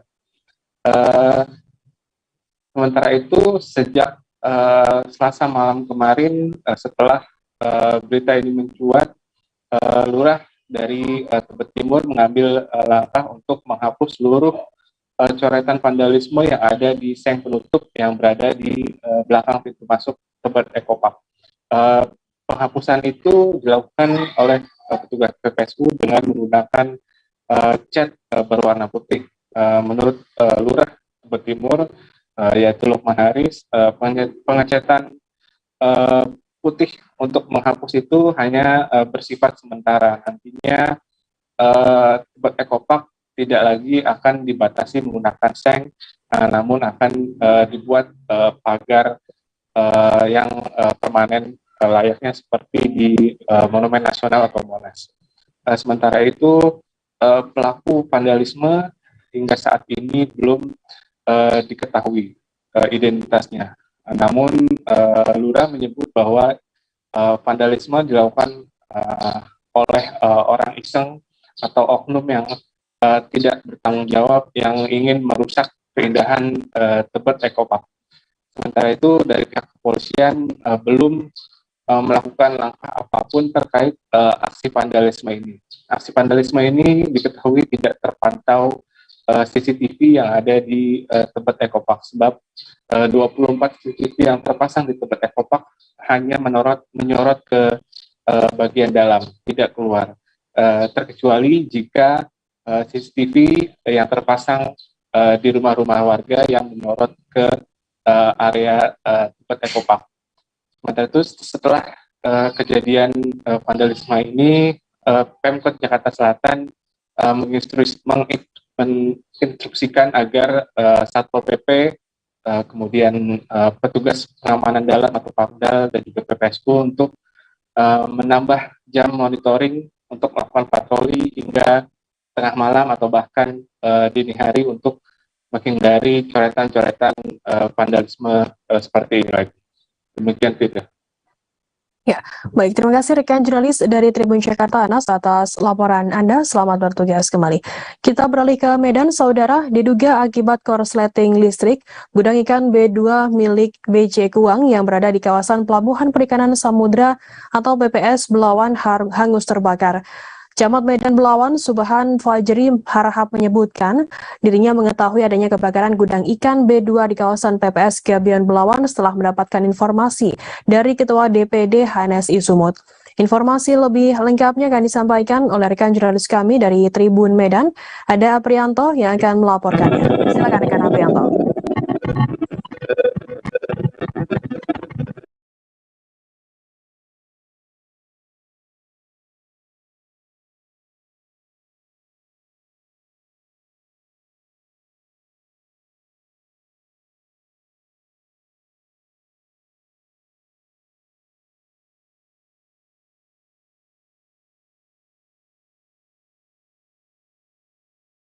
Silakan rekan Aprianto. Selamat sore Frida.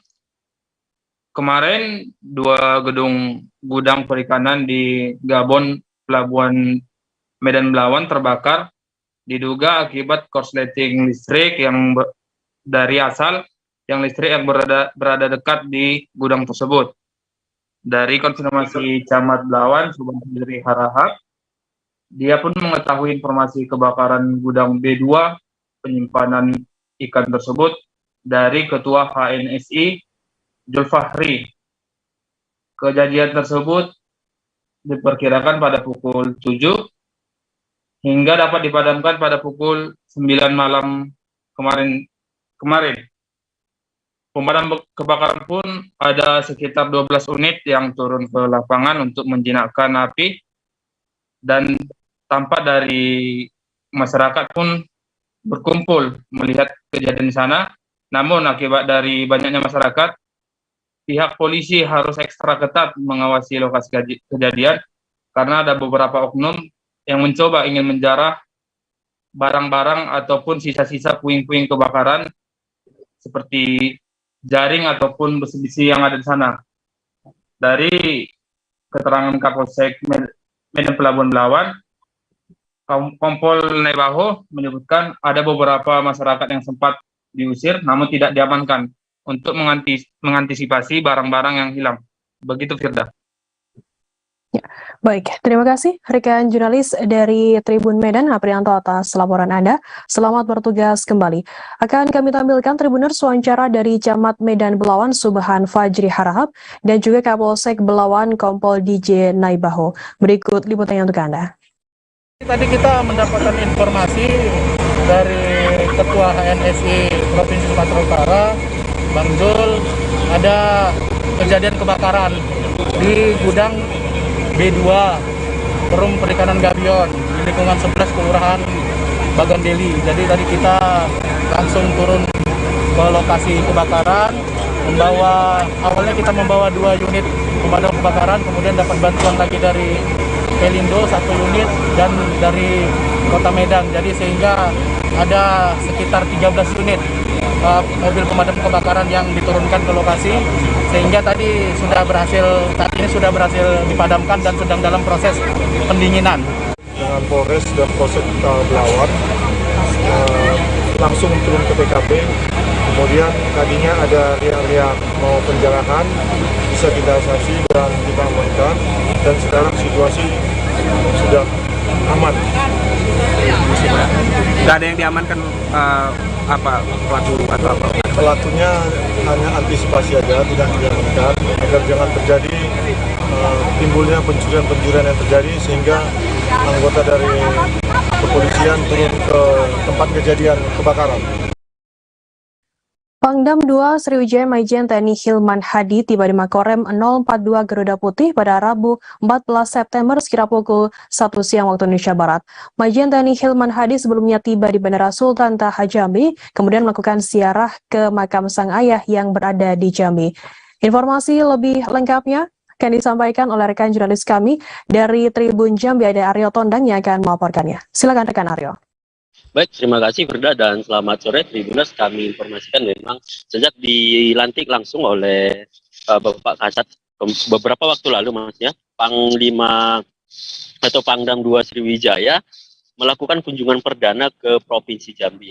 Nah, sebagai informasi Firda bahwasanya memang Pangdam 2 Sriwijaya ini yaitu Majen TNI Hilman Hadi merupakan putra daerah asli dari Jambi.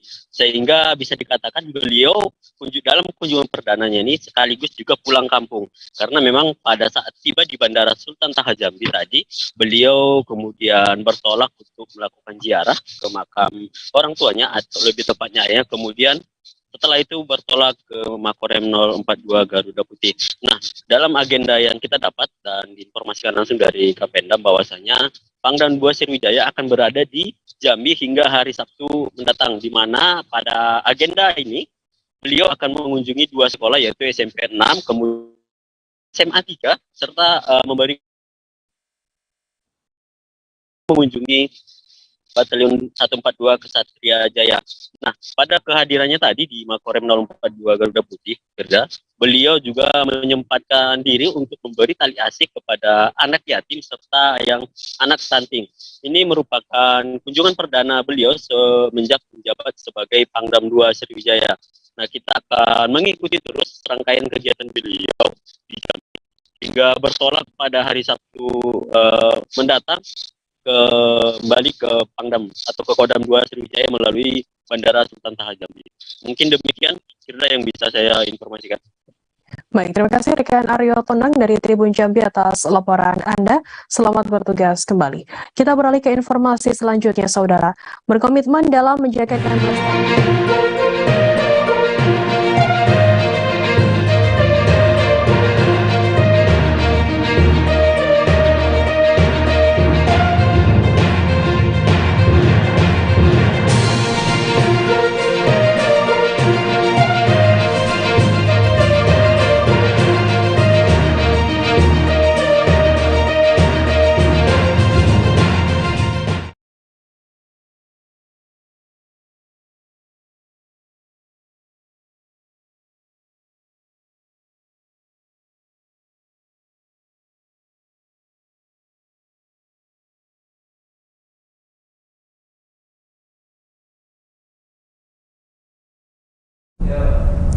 Halo Tribuners, jumpa lagi bersama dengan saya Kusnul Syaifah di Bincang Politik.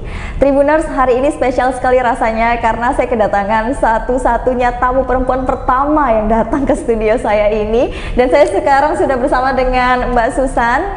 Beliau ini merupakan Wakil Bendahara dari PKB Lampung. Halo Mbak Susan. Halo, selamat sore. Gimana Mbak kabarnya? Alhamdulillah. Alhamdulillah sehat ya Mbak. Mbak Susan, mungkin Mbak Susan boleh sapa Tribuners di rumah dan perkenalkan diri serta kesibukan Mbak Susan sekarang ini ngapain nih Mbak? Oh, baik, terima kasih. Selamat sore semua Tribuners ya? Ya, Tribuners. Oke. Selamat sore semua Tribuners. Perkenalkan, nama saya Susanti, biasa dipanggil Susan.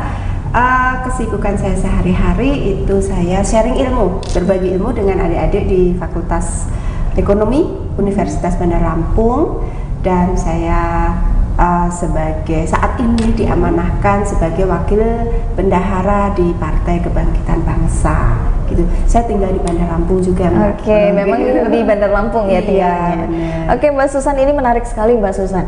Karena selain Mbak Susan sebagai wakil bendahara dari PKB Lampung, Mbak Susan juga ngajar tadi kesibukannya, Mbak ya. Oke. Nah, ini menarik, harus kita obrolin nanti selama kurang lebih 30 menit ke depan bersama dengan Mbak Susan Tribuners. Jadi Tribuners jangan kemana-mana karena tetap harus pantengin obrolan kita ini. Mbak Susan boleh nggak ceritain mungkin awal mulanya kenapa bisa memilih untuk terjun ke dunia politik dan bergabung di partai PKB ini, Mbak Susan? Gitu. Baik, ini kilas balik ya. Cerita. Iya benar. Flashback apa cerita ya. Gitu. Baik, awal mula saya bergabung di Partai Kebangkitan Bangsa itu pada waktu tahun 2018 pertengahan. Itu kebetulan saya masih menjabat sebagai Ketua Indonesian Chef Association. Di situ ada tawaran dari Ketua PKB DPW PKB Lampung yang notabene adalah Wakil Gubernur kita, Ibu Husnonia Halim. Di situ beliau menawarkan untuk kita buka dapur umum di kantor DPW PKB. Nah, setelah itu dapur umum itu diperuntukkan untuk memang kita berbagi awal-awal mau lebaran itu mau berbagi lebih banyak ke sosial gitu. Nah, di situ saya mulai tertarik. Yang selama ini saya berpikir berpartai adalah kotor, berlumpur, agak sedikit senggol kanan, senggol kiri itu agak terbantahkan dengan begitu saya beberapa kali ketemu dengan beberapa anggota dewan di situ, beberapa kader di situ, ternyata mereka kemaslahatan loh yang diutamakan gitu. Jadi disitulah mulai saya, kenapa tidak saya bergabung gitu. Jadi memang pada saat itu mulai muncul rasa ingin bergabung bersama PKB ini. Iya, benar. Itu tahun berapa tuh, Mbak? 2018 pertengahan sampai dengan sekarang 2022. Iya, benar. Selama di PKB ini Mbak Susan apa sih yang didapatkan dari bergabung di partai PKB ini gitu? Banyak sekali yang saya dapatkan, terutama itu rasa saya lebih banyak berani ngomong sekarang. Kalau dulu terus terang saya itu mau ngomong di depan orang banyak itu agak nervous gitu karena memang sekarang kita banyak bertemu dengan guru-guru secara tidak langsung. Senior di situ adalah guru-guru saya yang secara tidak langsung mengajarkan kepada saya bagaimana berkomunikasi, bagaimana bersosialisasi, bagaimana mengkaderisasi di situ. Jadi memang lebih banyak sekali ilmu-ilmu yang saya dapatkan, terutama di bidang politik. Jadi memang Mbak Susan sendiri melihat tergabung ke dalam partai ini nggak semena-mena dan tidak sekotor itu gitu, Mbak ya. Justru mendapatkan hal positifnya. Dengan Mbak Susan bisa lebih mengeksplor diri, lebih bisa berbicara tadi ya, Mbak ya. Selain itu mungkin kegiatan sehari-hari yang Mbak Susan lakukan di partai ini sendiri dengan rekan-rekannya ngapain, Mbak? Begitu. Jadi di Partai Kebangkitan Bangsa sendiri ini kita selain biasa kerjaan partai itu menjelang pemilu biasanya, tapi kita di situ ada badan otonomnya, ada perempuan bangsa, itu dia fokus di pemberdayaan perempuan. Jadi kita kasih pelatihan. Oke, Mbak Susan, tadi kita berbicara masalah program pemberdayaan perempuan. Apakah program kerja ini hanya ada diperuntukkan untuk perempuan atau ada juga program yang khusus untuk laki-lakinya gitu, Mbak? Program-program pelatihan sebenarnya banyak sekali di PKB ini. Ada untuk lelaki, kalau lelaki dia ada di pertanian, ada di ini. Jadi memang ada beberapa sub bidangnya masing-masing gitu. Jadi memang benar-benar yang kita harus produktif nih, kader-kadernya nih harus bisa menciptakan kader yang enggak hanya pasif gitu, harus yang benar-benar produktif dalam hal untuk dia harus bisa nih ada peningkatan ekonominya, terutama apalagi dia bisa membantu masyarakat di sekitarnya. Oke, ya.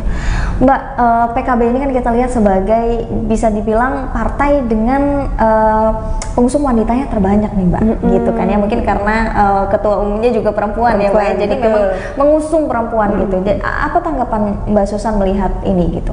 Iya, luar biasa sekali memang. Benar, di antara kita bisa berbicara kalau misalkan di PKB sendiri, saya lihat memang yang sesuai pengamatan saya itu memang support ke perempuannya sendiri luar biasa. Ketua kami itu memang ketua sendiri juga perempuan, terus dari 17 kabupaten itu dibuktikan bahwa 17 kabupaten itu ada lebih banyak ketua DPC PKB yang perempuan dibanding lelaki. Jadi ketua kami sudah memposisikan perempuan itu bukan hanya target ke 30% pencapaiannya, tapi lebih di atas itu sebenarnya. Oke, jadi memang lebih di atas itu targetnya. Nah, apakah fenomena atau hal ini membuat ada kecemburuan sosial antara laki-laki dan perempuan? Kecemburuan sosial mungkin ada kali ya, kalau dari pihak para lelaki mungkin ada, tapi memang sehebat-hebatnya perempuan ada hal yang tidak bisa dilakukan perempuan. Kita harusnya bisa saling mengisi, gitu. Jadi memang kita bukan melulu kita perempuan yang disupport penuh, enggak. Ketua kami adil dalam mengkaderisasi, memimpin itu adil. Jadi memang bagaimana supaya kita bisa saling mengisi, saling menutupi kekurangan. Ada yang lelaki tidak bisa kerjakan tapi bisa dikerjakan perempuan, ada yang ternyata perempuan tidak bisa mengerjakan, dia juga bisa dikerjakan oleh lelaki. Saling mengisi. Jadi memang saling mengisi, walaupun memang di sini kuota atau posisinya lebih banyak kedudukannya perempuan. Iya, gitu. Apa yang ketua umum dari PKB sendiri berikan, ada yang diberikan khusus gitu untuk perempuan di partai ini? Satu arahan dari beliau yaitu perempuan jangan mudah baper. Satu itu, perempuan jangan mudah baper. Yang kedua, harus tangguh, harus benar-benar keluar bisa amanah, memegang kepercayaan yang diberikan para suami kita, pastinya yang sudah berkeluarga harus bisa kita pegang amanahnya. Jadi kita berpartai tujuannya untuk memang benar kesejahteraan umat, kemaslahatan masyarakat bersama kita, ya jangan sampai mencederai kepercayaan yang sudah diberikan para lelaki kepada kita itu. Apalagi sulit ya kalau memang sudah bersuami, kan memang harus ada marwah dan citra yang kita jaga. Nggak hanya diri sendiri tapi keluarga dan juga suami. Nah, Mbak, kita kan sebentar lagi sudah mau menuju ke tahun-tahun pemilu di 2024 gitu. Kita melihat tadi PKB memang banyak yang mengusung perempuannya. Kalau Mbak melihat sendiri, sudah terpenuhikah kuota 30% di partai ini sendiri atau memang masih kurang? Kalau di Partai Kebangkitan Bangsa sendiri sudah mendekati ke angka 30%. Kalau untuk tercukupi itu masih sebenarnya sudah, tapi kan kita lihat di 2019 juga masih ada beberapa kuota perempuan yang terkalahkan gitu, masih belum optimal gitu. Nah, untuk yang 2024 ini harapannya memang bisa nggak hanya 30% tapi bisa sampai 40 bahkan 50% perempuan gitu. Seperti itu. Jadi memang memberikan dominasi kepada perempuan gitu ya untuk di PKB sendiri. Sama sih sebenarnya. Sama ya? Sama kalau Tapi kalau untuk minatnya sendiri dari yang laki-lakinya ini gimana Mbak? Yang laki-lakinya juga banyak. Juga banyak ya? Iya, kader-kadernya laki itu banyak juga sebenarnya. Bukan melulu perempuan lebih banyak, enggak. Kita imbang kok, laki dan perempuan gitu, tidak ada. Tapi yang memang dilihat di PKB ini adalah semangat dari para kader perempuannya ya. Memang semangat sekali gitu ya. Nah, ada syarat nggak sih Mbak untuk perempuan ini bisa ikut ke dalam partai untuk mewakili kuota 30% keterwakilan ini? Syarat dalam hal apa dulu nih? Nah, misalkan dari syarat khusus yang partai berikan atau syarat secara umum nih gitu. Boleh disebutkan nanti syarat secara umum atau juga dari khusus kalau mau partai gitu. Syarat khusus kalau mau berpartai sepertinya nggak ada ya. Nggak ada. Mungkin karena kita harus syaratnya itu harus selalu komitmen, konsisten, dan selalu kita mematuhi apa peraturan yang ada dan melaksanakan kewajiban kita, itu syaratnya. Kalau kita mau berpartai, terus harus tunduk ya dengan segala aturannya, itu saja. Memang seperti itu, kayaknya bukan hanya di partai saja syaratnya. Nah, kalau syarat secara umum itu lebih ke kita sebagai perempuan harus menerima beberapa konsekuensi di saat kita memutuskan untuk oke, saya akan berpartai gitu.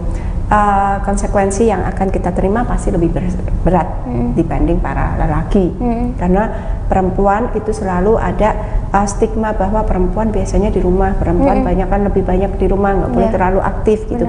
Apalagi kalau kita berpartai, kadang-kadang kita turun ke dapil ini pulangnya agak malam, malam gitu. Nah, itu akan mendapat sedikit sorotan dari masyarakat secara umum. Ya itu yang harus konsekuensi yang harus kita terima, harus mendapat beberapa kritikan, beberapa masukan, beberapa apa ya, mungkin nyinyiran kalau bahasanya gitu. Itu aja sih. Mbak Susan sudah melalui tahap itu? Sampai proses juga sampai sekarang juga masih. Masih ya. Oke. Tapi kan apa yang diusulkan sama ketua tadi, jangan baperan. Iya, benar. Jangan baperan gitu kan ya. Memang itu konsekuensinya kita untuk terjun menjadi anggota politik gitu, apalagi kan kita seorang perempuan gitu. Nah, Mbak Susan, bagaimana sih cara Mbak Susan membagi waktu gitu? Karena ini kan kita lihat Mbak Susan nggak hanya ada di satu arah aja, tapi beberapa arah Mbak Susan lakukan gitu. Baik, membagi waktunya itu apa ya, karena memang sudah terbiasa waktunya kita harus, saya cerita nih keseharian saya ya, karena saya bingung membagi waktunya, saya harus bagi berapa persen susah ya, jadi kayak saya lebih enak cerita saja. Jadi saya setiap hari itu istirahat, sebelum istirahat saya siapin dulu, karena saya masih punya anak yang masih sekolah di sekolah dasar, jadi saya lihat dulu, sesibuk apapun saya selalu lihat tugas dia, yang paling penting itu, karena itu kewajiban kita sebagai seorang ibu, gitu. Jadi tugas sudah selesai, saya selalu tanamkan dalam diri saya sendiri bahwa sarapan, asupan makanan yang masuk ke dalam perut anak saya pertama kali itu harus dari tangan saya. Berarti itu kan ibaratnya saya yang harus masak sendiri, gitu. Nah, saya selalu siapkan, sesibuk apapun saya harus selalu siapkan sarapan untuk anak-anak saya. Nah, setelah itu saya siapin bekal juga ke mereka. Saya selesai, saya akan selalu mengantar anak-anak saya sekolah. Saya yang selalu mengantar, selagi saya ada di dalam kota. Gitu, saya yang ngantar. Setelah saya ngantar, saya pulang, saya persiapan untuk saya ngajar. Setelah saya ngajar, saya nanti akan ada agenda nih, ada agenda apa ya, di situ saya akan selipin waktunya sebentar gitu. Jadi memang harus terstruktur dan memang harus ada schedule-nya ya. Iya, benar. Di setiap hari aja memang sudah ada kegiatan apa ya hari ini, jam berapa gitu. Jadi memang itu yang membuat Mbak Susan sendiri keseharian dan aktivitasnya tadi terstruktur semua ya Mbak. Betul. Wah, keren. Harus benar-benar secara tidak langsung kita akan terlatih time manajemen kita gitu. Mbak Susan, kita kembali lagi ke peran wanita nih Mbak Susan.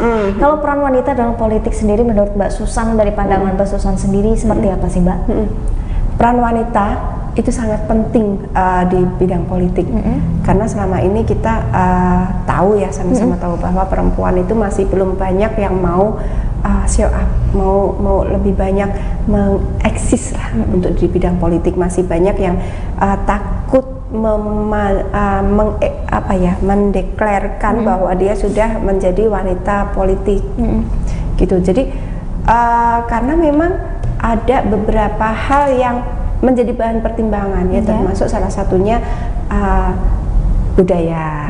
Karena kalau kita aktif nanti akan dibilang kita agak lebih nonjol dan itu akan menjadi banyak sekali akan kritikan-kritikan itu akan keluar. Terus ada beberapa yang menyatakan bahwa kalau perempuan sudah aktif biasanya rumah tangganya nggak keurus, biasanya seperti itu. Nah, disitulah perempuan-perempuan politik di sini ini sebenarnya penting banget untuk bisa mereka saya sebenarnya membuktikan bahwa saya sebenarnya bisa nih, dan diakui tidak diakui dalam politik itu perempuan, suara perempuan itu sebenarnya lebih banyak menggunakan perasaan dia keseharian saja, karena kita lebih berbicara ada kasus nih misalkan terutama di bidang perempuan ya, ada kekerasan dalam rumah tangga, bisa yang merasakan siapa? Perempuan. Jadi memang di situ penting sekali perempuan berpolitik khususnya untuk memperjuangkan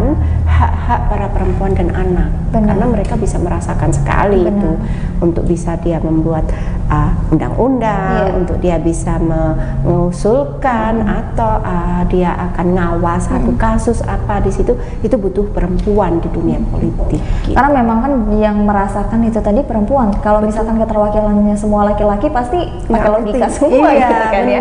Oke, benar-benar. Nah, Mbak, untuk memperjuangkan mendapatkan suara di pemilu itu nanti perempuan ini harus ngapain sih, Mbak?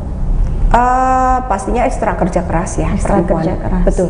Karena kalau dari sisi perempuan itu banyak sekali kelemahannya. Satu dari waktu dia tidak akan bisa setotalitas si lelaki. Karena dia harus ngurusin keluarga dulu, melaksanakan kewajiban dia dulu, baru dia bisa bersosialisasi.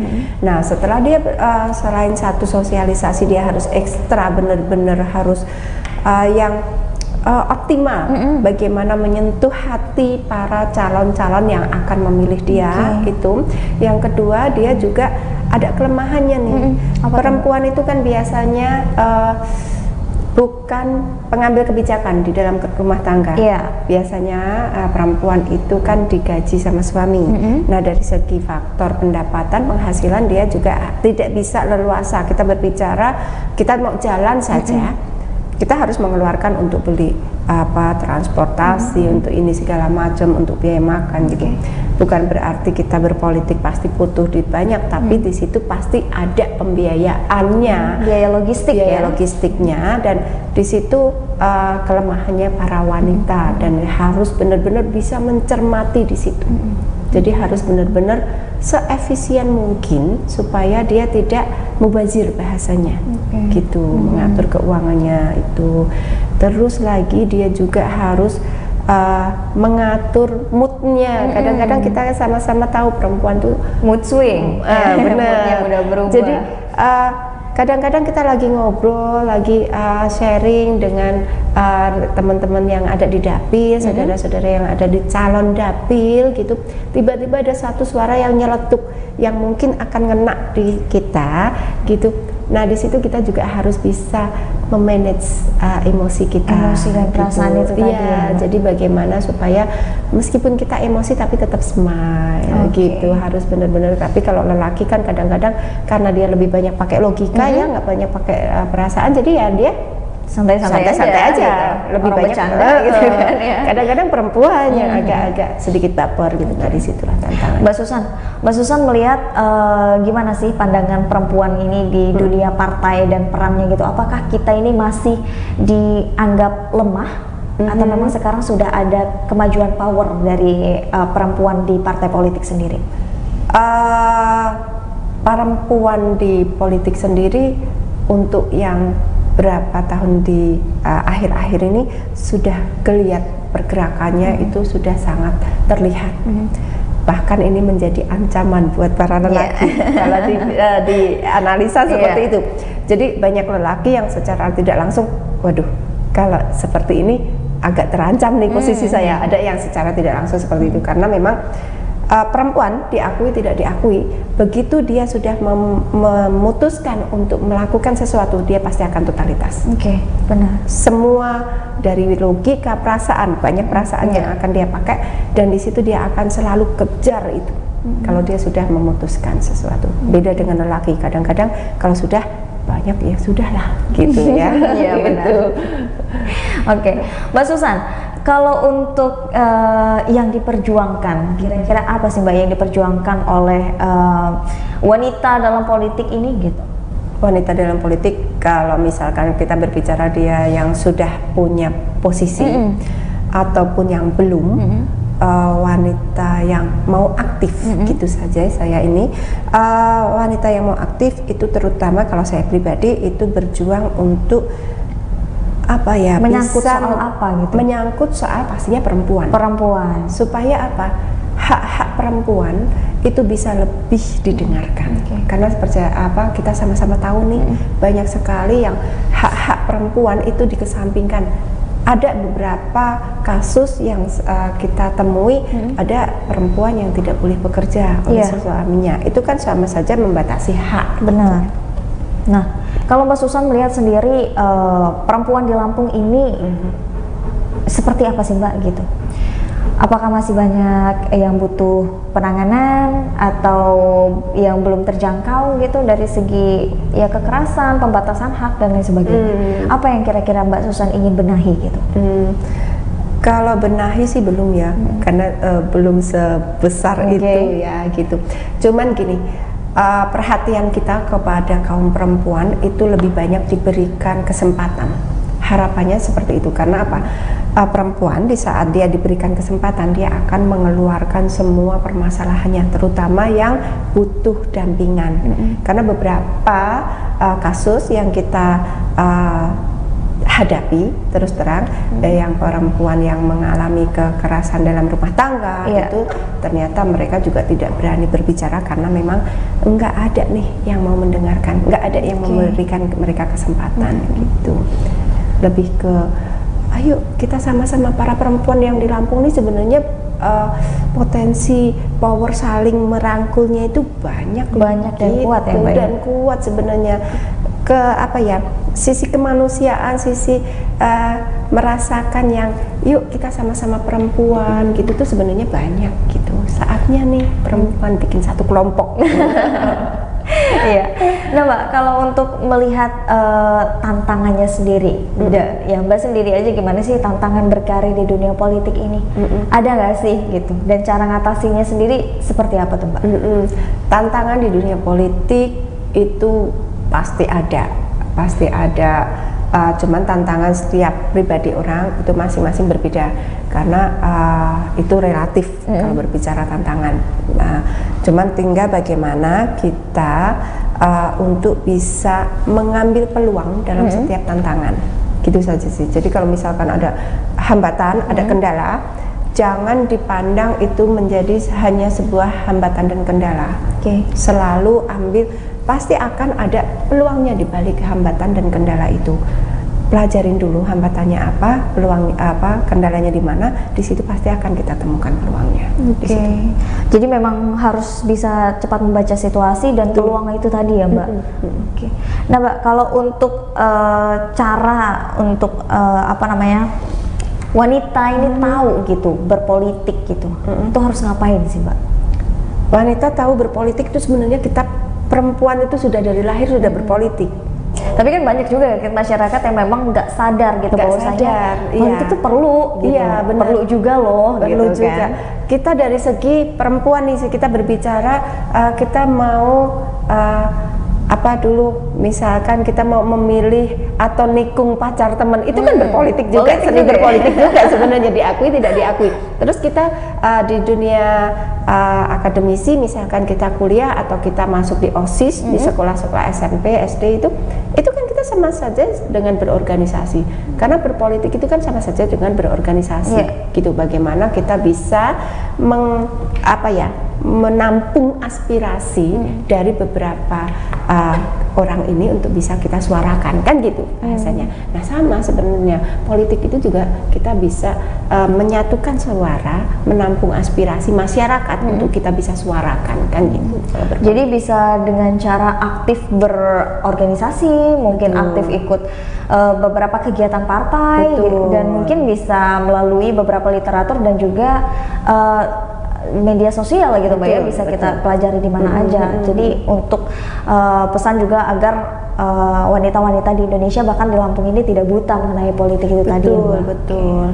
Nah, kalau Mbak Susan sendiri gimana nih? Kan kita mau tahun pemilu di 2024 nanti. Mbak Susan sendiri mau maju mencalonkan diri sebagai legislatif atau bagaimana? Insya Allah. Insya Allah. Berarti memang sudah ada keinginan ya untuk. Ada. Oke. Dari partai memang sudah mengusungkan, memang sudah. Insya Allah sudah izin juga dengan izin? ketua dan diberikan izin. Diberikan izin. Gitu. Oke. Mbak Susan sejauh ini sudah sampai di tahap dan persiapan seperti apa sih Mbak gitu? Gitu.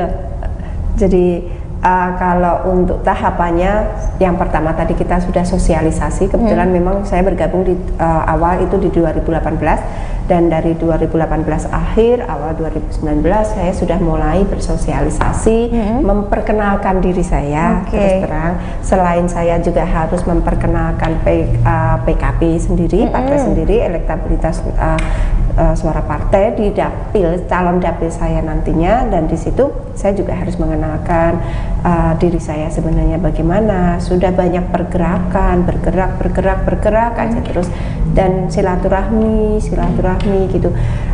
Saya lebih banyak melakukan kegiatan sosialisasi dengan cara pendekatan emosional gitu. Jadi lebih ke hubungan kekeluargaan gitu. Dalam bentuk sosialisasi itu tadi? Ya, sosialisasi. Terkhususkan untuk perempuan saja atau semua nih? Semua ya? Semua gitu. Jadi ada beberapa perkumpulan, misalkan di daerah itu ya saya bergabung. Yuk ada gotong royong, saya juga ikutan. Paling begitu. Bukan pencitraan, tapi memang pengen mengenalkan diri saya. Nah, Mbak Susan, bagaimana sih Mbak cara Mbak Susan sendiri untuk merangkul agar perempuan ini mau berpartisipasi dalam pemilu di 2024 nanti? Caranya kita ajak mereka untuk sama-sama kita satukan visi misi dulu, bahwa perempuan itu harus cerdas, bukan mereka cerdas untuk hanya berpartai saja, tapi dia juga harus cerdas dalam segala bidang. Jadi misalkan nih, secara tidak langsung dia memutuskan anaknya mau sekolah di mana, ini di mana itu. Tapi kalau misalkan kita perempuan lebih banyak yang mau berpartai, akan banyak sekali juga suara-suara dari sekitar, khususnya dari para perempuan yang akan bisa kita tampung, dan di situ akan kita bisa angkat. Gitu. Kalau Mbak Susan melihat sendiri nih, banyak dari wanita dan juga masyarakat kita itu yang belum bisa gitu mengaspirasikan gitu suara mereka.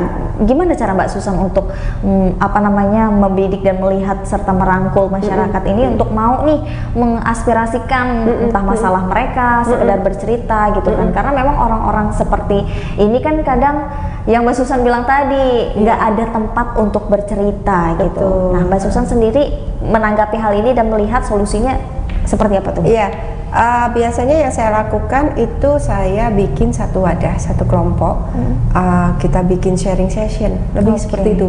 Jadi lebih kita sharing session, atau kita kalau perempuan biasanya kalau sudah diajak makan bareng, itu sudah makan bareng sambil sharing session, atau kita bisa sambil pelatihan masak, sambil kita bercanda, sambil kita diskusi gitu. Jadi kita berbicara, kita mau bikin mereka mau menyampaikan apa keluhan, apa suara, apa yang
Selamat malam Tribuners, jumpa lagi bersama dengan saya Putiara dalam tayangan berita terkini Lampung di Tribun Lampung.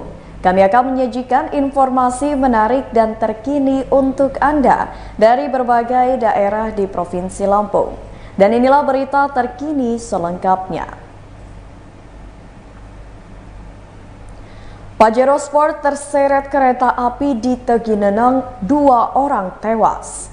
2 orang meninggal dunia dan 2 orang lainnya mengalami luka akibat mobil Pajero Sport terseret kereta api di perlintasan tanpa palang di Desa Gedung Gumanti, Kecamatan Tegineneng, Pesawaran pada Rabu 14 September 2022 sekira pukul 7:08 waktu Indonesia Barat. Kapolsek Tegineneng AKP Timur Irawan mengatakan 2 korban meninggal dunia atas nama Faiz berusia 35 tahun yang merupakan warga Desa Gedong Gumanti Tegineneng yang meninggal di tempat lokasi kecelakaan. Lalu Toto Andrianto berusia 37 tahun meninggal saat dalam perjalanan menuju ke rumah sakit. Sedangkan 2 korban lainnya saat ini sedang dilakukan perawatan. Kedua korban itu adalah Umi Sanah berusia 32 tahun, saat ini dilakukan perawatan intensif karena dalam keadaan kritis. Sedangkan korban Ainun yang masih berusia 6 tahun dilakukan perawatan di puskesmas karena mengalami luka ringan. Sementara itu, Kasat Lantas Polres Pesawaran AKP Martoyo menuturkan mobil ringsek hingga 80%. Ia mengatakan kecelakaan itu terjadi saat mobil Pajero Sport dengan nomor polisi BE7777UM berjalan dari arah Gedong Gumanti menuju Bumi Agung, Kecamatan Tegineneng. Ketika tiba di perlintasan tanpa palang pintu tersebut, bersamaan melintas kereta api S6A Kuala Stabas dari arah Bandar Lampung menuju Kota Bumi, Lampung Utara. Sehingga diduga saat mobil Pajero melintas secara bersamaan, kereta juga melintas dengan cepat dan kecelakaan tidak bisa dihindari. AKP Martoyo mengatakan mobil Pajero terseret hingga beberapa meter dan menyebabkan mobil mengalami ringsek hingga 80%. Sementara PT KAI mengimbau masyarakat untuk lebih waspada ketika melewati perlintasan rel kereta api. Manajer Humas PT KAI di Fre 4 Tanjung Karang, Jaka Jakarsih, membenarkan terjadinya penemperan yang melibatkan 1 unit mobil dengan KA bermuatan penumpang. Jaka mengatakan saat itu kereta sedang melakukan perjalanan dengan tujuan akhir Stasiun Batu Raja dan berangkat dari Stasiun Tanjung Karang. Kronologi kejadian, saat itu mobil hendak menyeberangi perlintasan sebidang yang posisinya ada di antara Stasiun Tegineneng dan Stasiun Rengas. Jaka mengimbau sebaiknya untuk menyeberang rel kereta api dilakukan di perlintasan yang dijaga, baik dijaga petugas hingga rambu-rambu lalu lintas. Ia mengatakan tidak direkomendasikan penyeberangan dilakukan di perlintasan ilegal yang dihadirkan masyarakat.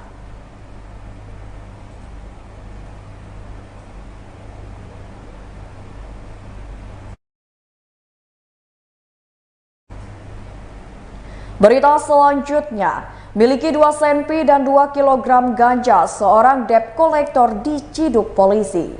Tim anti bandit atau TK Polresta Bandar Lampung berhasil mengamankan Ali, warga Pekon Ampai Keteguhan, Teluk Betung Timur, Bandar Lampung. Kapolresta Bandar Lampung Kombes Pol Ino Haryanto saat konferensi pers pada Rabu 14 September 2022 mengatakan Ali ditangkap atas kepemilikan 2 pistol dan 2 kg ganja yang dibagi dalam 10 bungkus paket ganja. Senjata tersebut berupa softgun jenis Beretta hitam serta 1 puncuk senapan angin laras pendek berwarna hitam yang sudah dimodifikasi menggunakan peluru tajam. Selain itu, polisi juga mengamankan 45 butir amunisi peluru tajam dan 60 peluru hampa. Lalu ada juga 50 butir senapan angin dan 170 butir gotri untuk airsoft gun. Kombes Pol Ino Haryanto mengatakan, penindakan yang dilakukan berawal dari informasi yang diberikan masyarakat bahwa ada seseorang yang selalu membawa senjata api dan sering hilir mudik. Dan informasi tersebut dikembangkan serta dilakukan penyelidikan dan hasilnya betul informasi tersebut. Dan saat dilakukan penggeledahan di rumah Ali pada 7 September lalu, ditemukan semua barang bukti tersebut. Menurut Kapolresta, 2 pistol yang dimiliki Ali digunakan untuk menakut-nakuti orang serta untuk menjaga diri. Sebab Ali bekerja sebagai seorang debt collector untuk menagih utang debitur yang menunggak. Ali mengaku membeli pistol sejak 2019 di salah satu kabupaten di Lampung seharga 3,5 juta rupiah per unitnya. Saat ditanya apakah pistol tersebut pernah digunakan, ia mengatakan tidak pernah digunakannya dan hanya disimpannya di rumah. Sedangkan terkait dengan ganja, ia mengatakan didapatkan dari keponakannya, lalu akan dijual dengan harga Rp300.000 per bungkus dan hingga kini belum pernah terjual.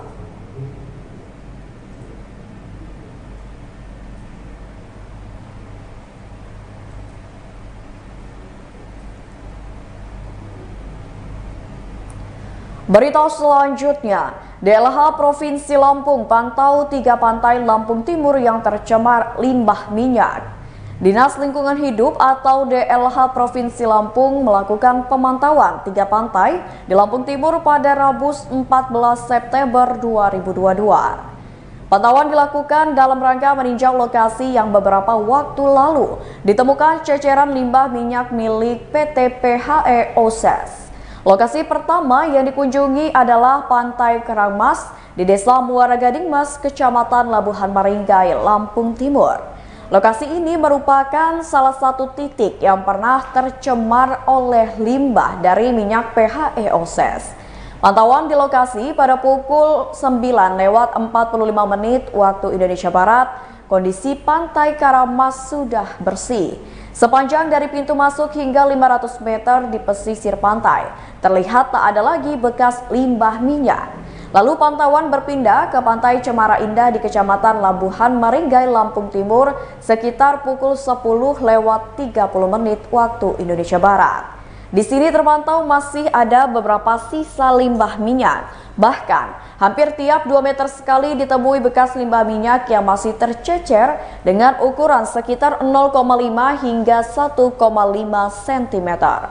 Limbah tercecer di pasir, di bekas cangkang kerang, serta di batu. Kemudian tim melanjutkan ke lokasi ketiga yakni Pantai Mutiara Baru sekitar pukul 11 waktu Indonesia Barat. Disinilah sama dengan pantai kedua yang masih ditemukan beberapa titik bekas limbah minyak di pinggir pantainya. Head of Comrail and CID PHE Oses Indra Darmawan membenarkan masih adanya ceceran limbah minyak di beberapa pantai meski skala kecil dan ukurannya juga kecil. Ia menjelaskan itu adalah sisa dari bekas kebocoran kilang minyak sebelumnya yang tertarik ombak laut dan sekarang mendarat lagi. Indra menegaskan saat ini tidak ada lagi kebocoran kilang minyak milik PT PHE Oses.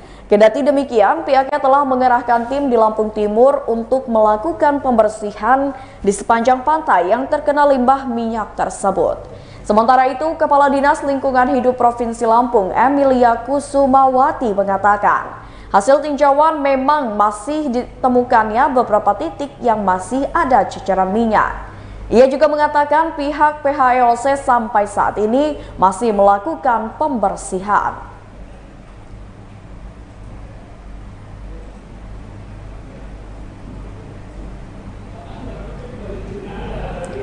Berita selanjutnya, sempat kabur Polres Lampung Utara berhasil tangkap pemilik gudang penimbun BBM.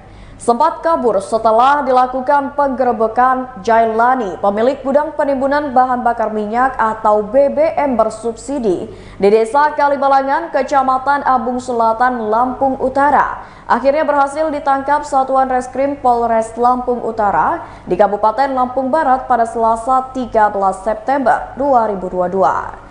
Penggerebekan sendiri dilakukan oleh tim gabungan Polres Lampung Utara bersama dengan Komando Distrik Militer 0412 Lampung Utara pada Senin 12 September 2022. Penggerebekan dipimpin langsung oleh Kapolres Lampung Utara AKBP Kurniawan Ismail dan Dandim 0412 Letkol Infantri Andi Sultan. Saat dilakukan penggerebekan, tim berhasil menemukan puluhan jerigen berisikan BBM jenis solar dan Pertalite di gudang milik Jailani. Kasat Reskrim Polres Lampung Utara Ajun Komisaris Eko Rendi mengatakan, saat ini Jailani telah ditetapkan sebagai tersangka penimbunan BBM bersubsidi. Dijelaskan Eko, pada Senin malam tim gabungan berhasil melakukan penggerebekan di sebuah rumah yang dijadikan gudang penimbunan BBM bersubsidi. Pada saat akan dilakukan penangkapan, tersangka melarikan diri ke Kabupaten Lampung Barat. Dan pada Selasa kemarin, pelaku akhirnya berhasil ditangkap.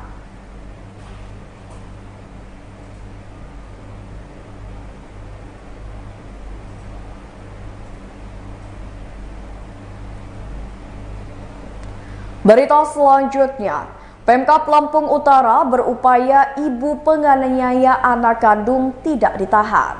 Pemerintah Kabupaten Lampung Utara sedang berupaya untuk melakukan penangguhan penahanan terhadap LPN, ibu kandung yang menyiksa anaknya sendiri.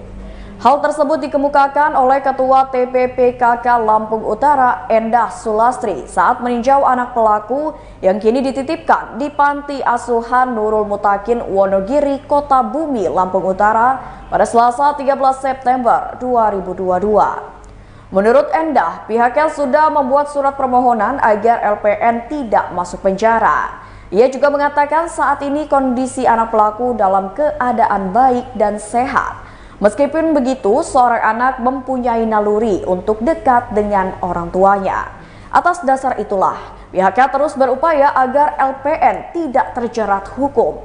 Di waktu yang sama, Yayasan Wiyataguna Bandung datang untuk menjenguk anak dari LPN. Winarno, staf Yayasan Wiyataguna Bandung mengatakan pihaknya ke Lampung Utara untuk meninjau langsung korban penganiayaan anak oleh ibu kandung itu. Selain itu, pihaknya juga melakukan pengumpulan informasi karena anak tersebut tidak ada yang mau merawat, baik dari keluarga LPN ataupun dari keluarga suaminya. Ini menjadi masalah ke depannya bila sang ibu tetap ditahan. Untuk itulah, ia berharap LPN dapat menghirup udara bebas dan dapat bekerja di panti tersebut. Sementara itu, Muryadi, Ketua Yayasan Pondok Pesantren dan Panti Asuhan Nurul Mutakin mengatakan, selama ini sang anak dalam kondisi baik. Sebelumnya beredar video aksi penyiksaan yang dilakukan oleh ibu kandung terhadap anaknya sendiri. Akibatnya, perempuan tersebut sudah diamankan Polsek Bukit Kemuning pada Rabu 7 September 2022 lalu.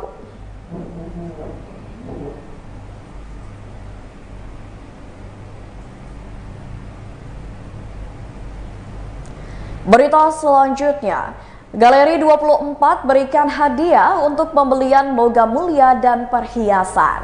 Galeri 24 memberikan promo untuk pelanggan Galeri 24. Manajer Distro Galeri 24 Teluk Betung Ediman mengatakan promo ini berupa pemberian hadiah menarik. Adapun hadiah menarik itu diberikan untuk pelanggan yang membeli logam mulia atau perhiasan di Galeri 24 dalam jumlah gram tertentu.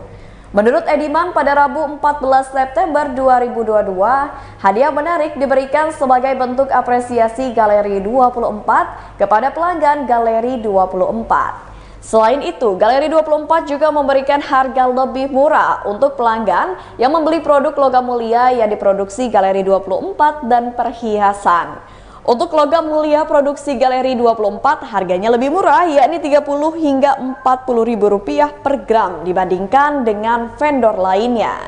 Sedangkan untuk perhiasan harganya lebih murah Rp20.000 per gram. Berbicara mengenai logam mulia produksi Galeri 24, logam mulia ini sudah ada di Galeri 24 sejak tahun 2019 lalu. Awalnya logam mulia ini hanya ada ukuran 0,5 sampai 100 gram. Namun kini logam mulia ini juga tersedia ukuran 250 gram hingga 1 kilogram. Masing-masing logam mulia ini ditaruh dalam kemasan yang cantik dan juga menarik. Sementara itu untuk perhiasan di sini tersedia lengkap seperti anting, gelang, cincin dan juga kalung. Pelanggan tidak perlu khawatir ketika membeli logam mulia maupun perhiasan di Galeri 24, sebab terjamin kualitas dan keasliannya. Harga buyback lebih kompetitif, ada layanan after sales dan outlet Galeri 24 tersebar di seluruh Indonesia. Layanan after sales itu salah satunya adalah pelanggan bisa mendapatkan update harga logam mulia setiap harinya. Selain logam mulia, di Galeri 24 juga terdapat berlian berbagai ukuran dengan harga yang kompetitif.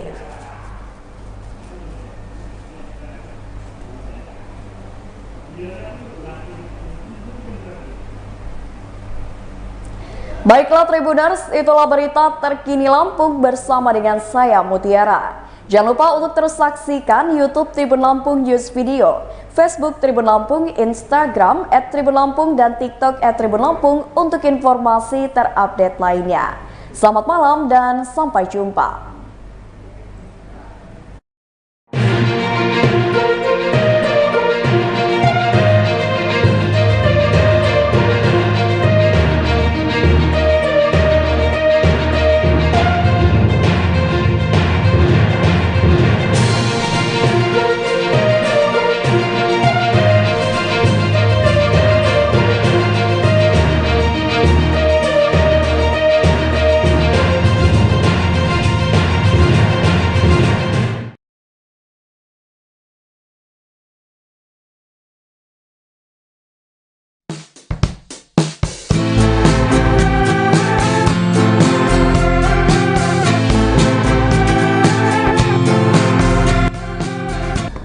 Hai Tribuners, balik lagi di Wisata Lampung. Kali ini Wisata Lampung lagi ada di kolam renang Citra Garden Waterpark.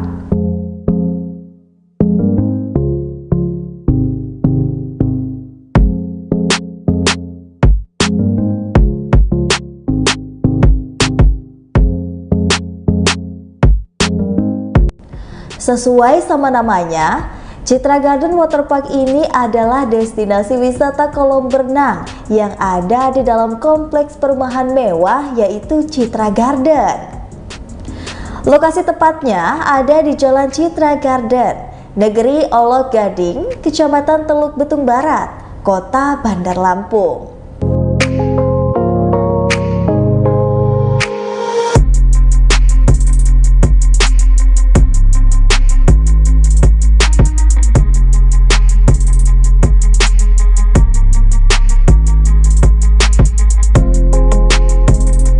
Kolam renang Citra Garden Waterpark ini udah lama dikenal sama masyarakat Lampung, yaitu dari tahun 2007.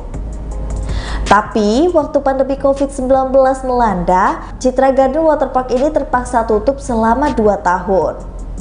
Bersyukurnya nih Tribuners, kolam renangnya ini hanya mengalami hibernasi. Dan pada Mei 2022 kemarin, kolam renang Citra Garden Waterpark ini kembali buka dan membuka pintu yang lebar untuk para pengunjung. Buat yang kangen sama patung gurita ungu dan juga biru berwarna besar yang menjadi ikon Citra Garden Waterpark ini udah bisa dijumpai kembali loh. Ditambah lagi kolam renang Citra Garden Waterpark ini lebih glow up dari sebelumnya.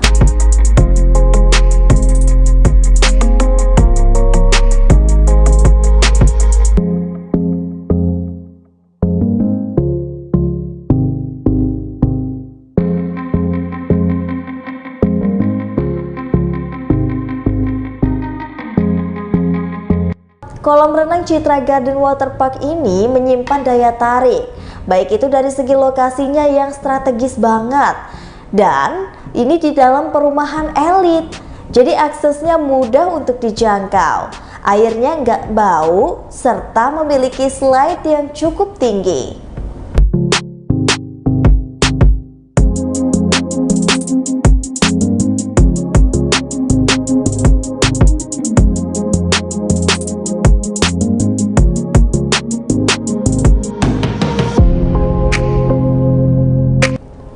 Jumlah kolam renang dalam Citra Garden Waterpark ini ada 2 tipe, yakni kolam renang anak-anak dan juga kolam renang dewasa. Kedalamannya juga beragam. Kolam renang anak ada yang dalamnya 40 cm dan kolam renang dewasa 120 cm. Bedanya lagi, kolam renang anak ini punya ukuran lebih luas dibandingkan kolam renang dewasa. Bentuknya juga seperti pesisir pantai tanpa ada pondasi. Sedangkan untuk fasilitasnya, di Citra Garden Water Park ini ada fasilitas permainan air yang pastinya seru banget.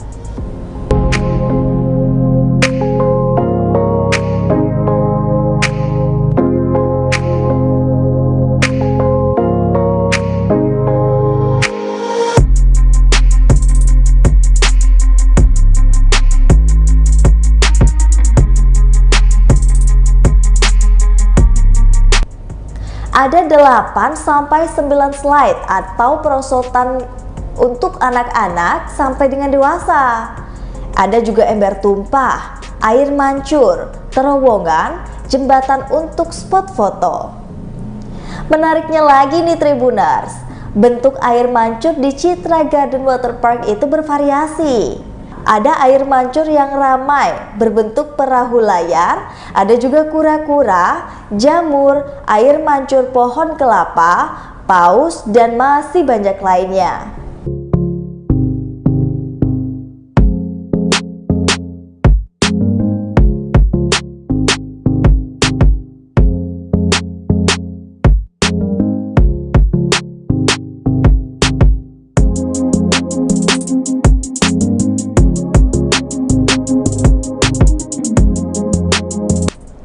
Fasilitas pendukung lainnya di dalam antara lain ada musola, ada juga kantin, tempat duduk payung, toilet, tempat sewa ban, sewa loker, serta fasilitas parkir gratis.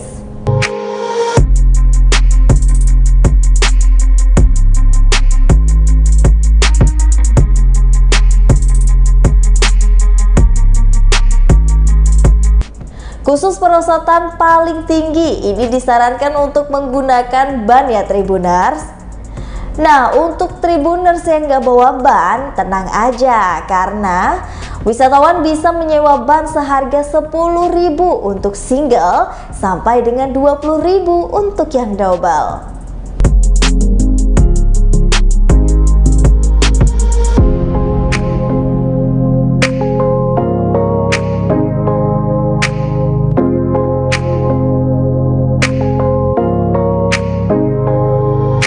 Kolam renang Citra Garden Water Park ini buka setiap hari Kamis sampai dengan Minggu Tribuners. Jadi pada hari Kamis dan Jumat, kolam renang ini buka pukul 1 siang, tutupnya jam 6 sore. Sedangkan pada akhir pekan, ini bukanya lebih pagi, yakni mulai pukul 8 pagi sampai dengan jam 6 sore.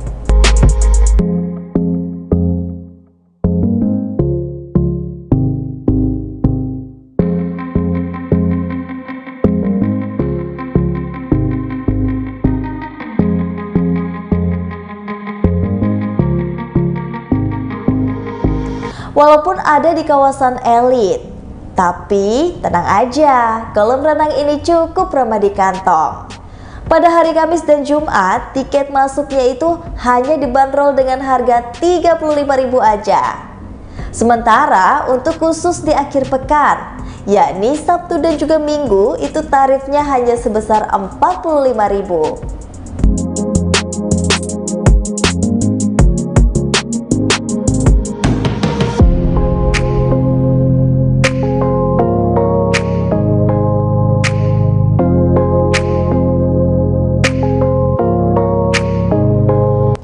Kalau ada rombongan dengan jumlah minimal 50 orang, maka akan ada potongan harga besar-besaran sebanyak 15.000. Selain itu, ada juga buku paket diskon 50%. Nah, ini dalam jangka waktu setahun, seharga 100.000. Di dalamnya ada 20 voucher tiket masuk, potongan harga sewa loker, serta 5 lainnya adalah tiket diskon sewa ban.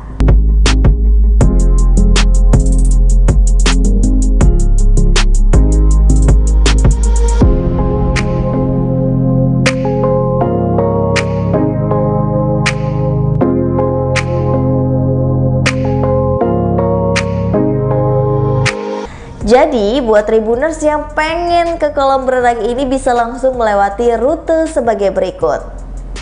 Rute dari Tugu Adipura atau Bundaran Gajah, keluar dari bundaran menuju Jalan Jenderal Ahmad Yani, kemudian belok ke kiri ke Jalan Walter Mangansidi, lurus aja mengikuti arus lalu lintas sampai 1,6 km. Kemudian belok ke kanan ke Jalan Basuki Rahmat, lanjut lagi belok ke kiri untuk tetap di jalan itu. Lalu setelah 1,5 km belok ke kanan ke Jalan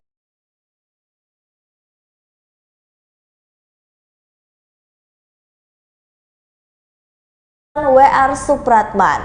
Ikuti arus utama sejauh 850 meter. Di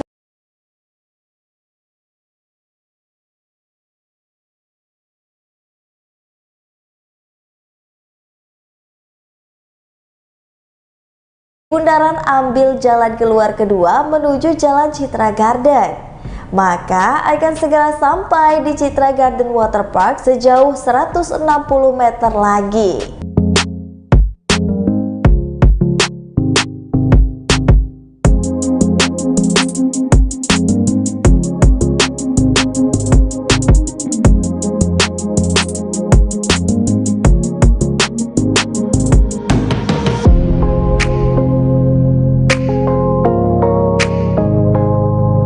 Rute dari Terminal Kemiling.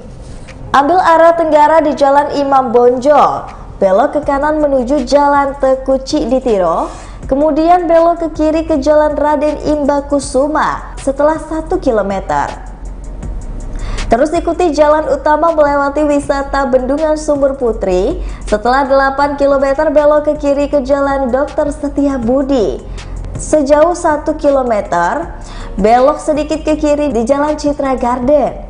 Belok ke kanan ke Jalan Citra Garden, maka akan sampai di Citra Garden Waterpark setelah 220 meter kemudian.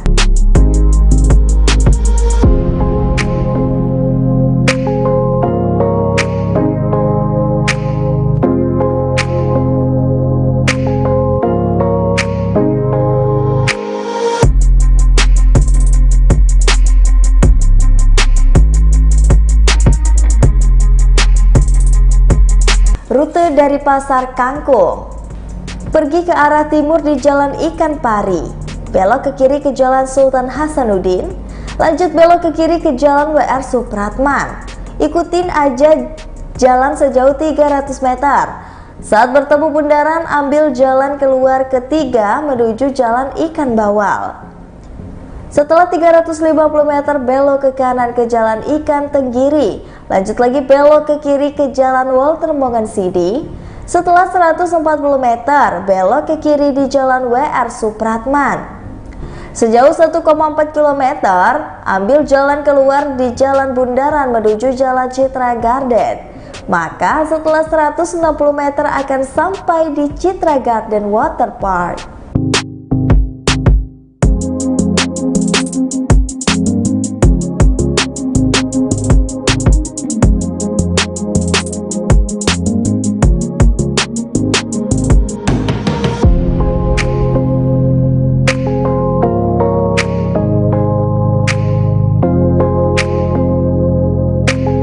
Baiklah Tribuners, itulah tadi wisata Lampung di Citra Garden Waterpark.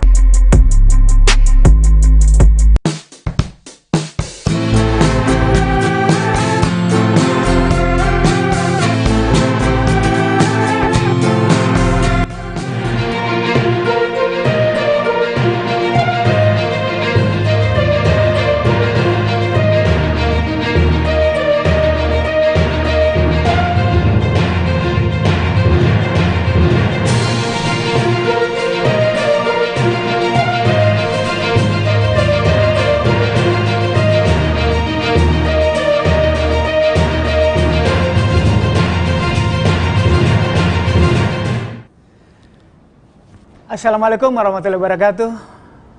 Salam, salam sejahtera untuk kita sekalian. Om Swastiastu, Namo Buddhaya, salam kebajikan. Tribuners di seluruh Indonesia dan pemirsa Warta Kota, bersama saya Dong Mambarita, Wakil Direktur Pemberitaan Tribun Network, dan pemimpin redaksi Warta Kota. Siang ini kita akan bincang-bincang dengan topik bidang politik dalam acara Tribun Series, berbincang dengan The Kingmakers dan pelobi tingkat tinggi Pak Surya Paloh.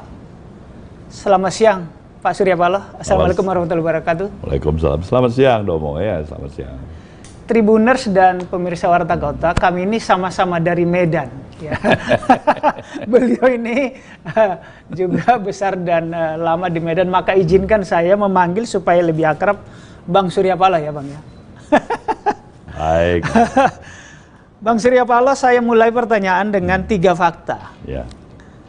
Tanggal 23 Agustus kemarin, Bang Surya Paloh bertemu dengan Mbak Puan Maharani dan pertemuan hangat, peluk cium, cipika-cipiki. Tapi 2 bulan sebelumnya, agak posisi yang berbeda, Bang Surya Paloh tentu Partai Nasdem dalam raker Partai Nasdem memutuskan 3 nama calon yang berpotensi untuk bakal calon presiden. Pak Anies, Pak Andika, Pak Ganjar. Ya. Kita tahu Pak Anies agak berseberangan dengan PDI, termasuk Mbak Puan, Mbak Mega, atau mungkin juga Pak Jokowi. Lalu satu fakta lagi, Pak Surya Paloh atau Bang Surya Paloh sering sekali bertemu konon 4 mata dengan Pak Jokowi atau tokoh politik lainnya, Pak Yusuf Kala. Posisi ini, fakta-fakta ini menyebut bahwa Pak Surya Paloh sekarang satu di antara tidak banyak orang sebagai the kingmakers dan pelobi tingkat tinggi. Komentar Abang? Ya, pertama, apapun istilahnya yang ditempatkan pada diri saya serahkan pada masyarakat sendiri ya. Tapi yang jelas adalah semua apa dalam suatu langkah-langkah kebijakan yang diambil dalam kapasitas saya sebagai Ketua Umum Partai Nasdem ini, sekali lagi adalah penekanannya untuk kepentingan kemaslahatan yang lebih besar ya, bagi suatu idealisme yang harus tetap terjaga secara baik. Itulah sebenarnya kemaslahatan masyarakat luas Indonesia ya, Bang Surya Paloh ya. Sebenarnya sudah banyak diungkap, tetapi saya tidak hendak bertanya apa sih yang dibahas dengan Mbak Puan yang terbaru. Tetapi apa sih di belakang itu? Sebenarnya hal-hal yang tidak terlalu berat sekali ya. Ya, Mbak Puan dalam suatu hubungan personal yang relatif cukup panjang ya.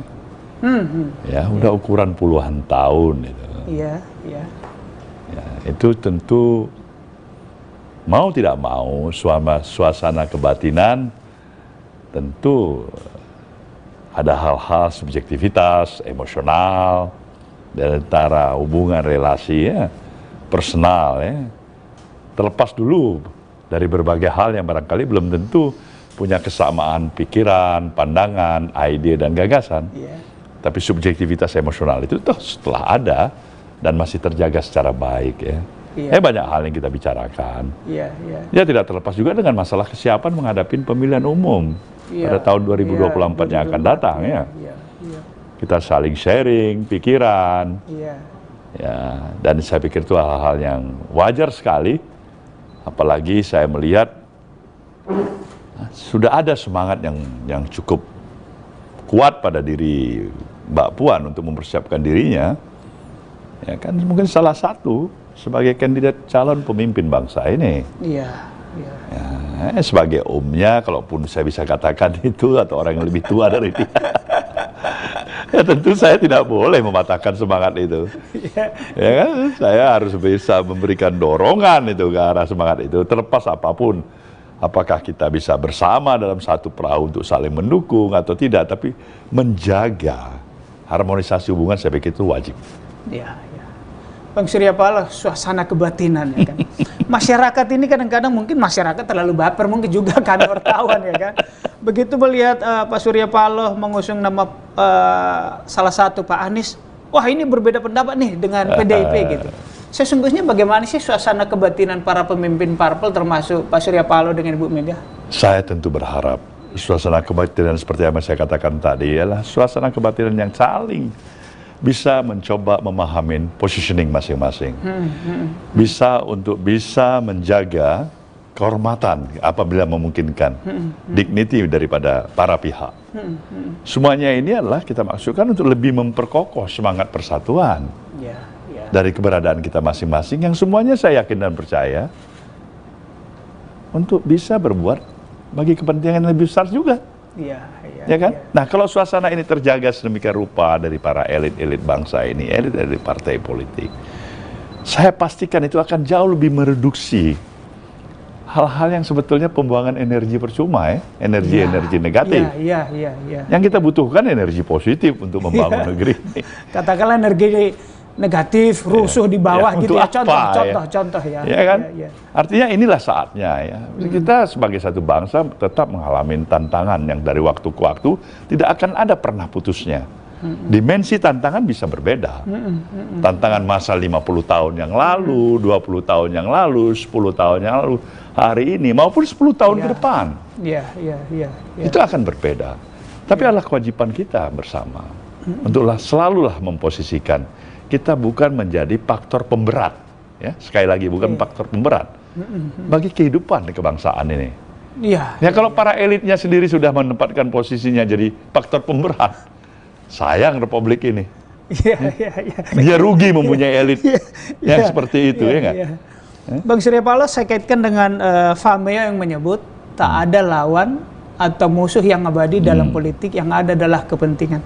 Apakah itu berarti yang tadinya katakan Pak Anies bukan dari perahu Nasdem tahun 2017-2018 dan ini dilirik? Apakah makna tadi itu mau diwujudkan Nasdem, atau Nasdem berpikir tadi supaya Nasdem bukan bagian dari pemberat? Saya pikir semestinya demikian. Karena begini, memang ketika kita menjudgment seseorang, kemudian seluruhnya dalam perspektif yang pandangan yang negatif. Pertanyaan berikutnya, siapa kita? Diri kita. Ketika orang lain juga mempunyai judgement yang sama terhadap diri kita. Kita saling melukain. Saya selalu menganjurkan, past is past. Masa belakang adalah masa lalu. Tantangan kita sekarang untuk ke depan. Orientasi kita membangun proyeksi ke depan bangsa ini. Pikiran-pikiran yang selalu mengajak dan membangun optimisme, membangun harapan, bukan skeptisme.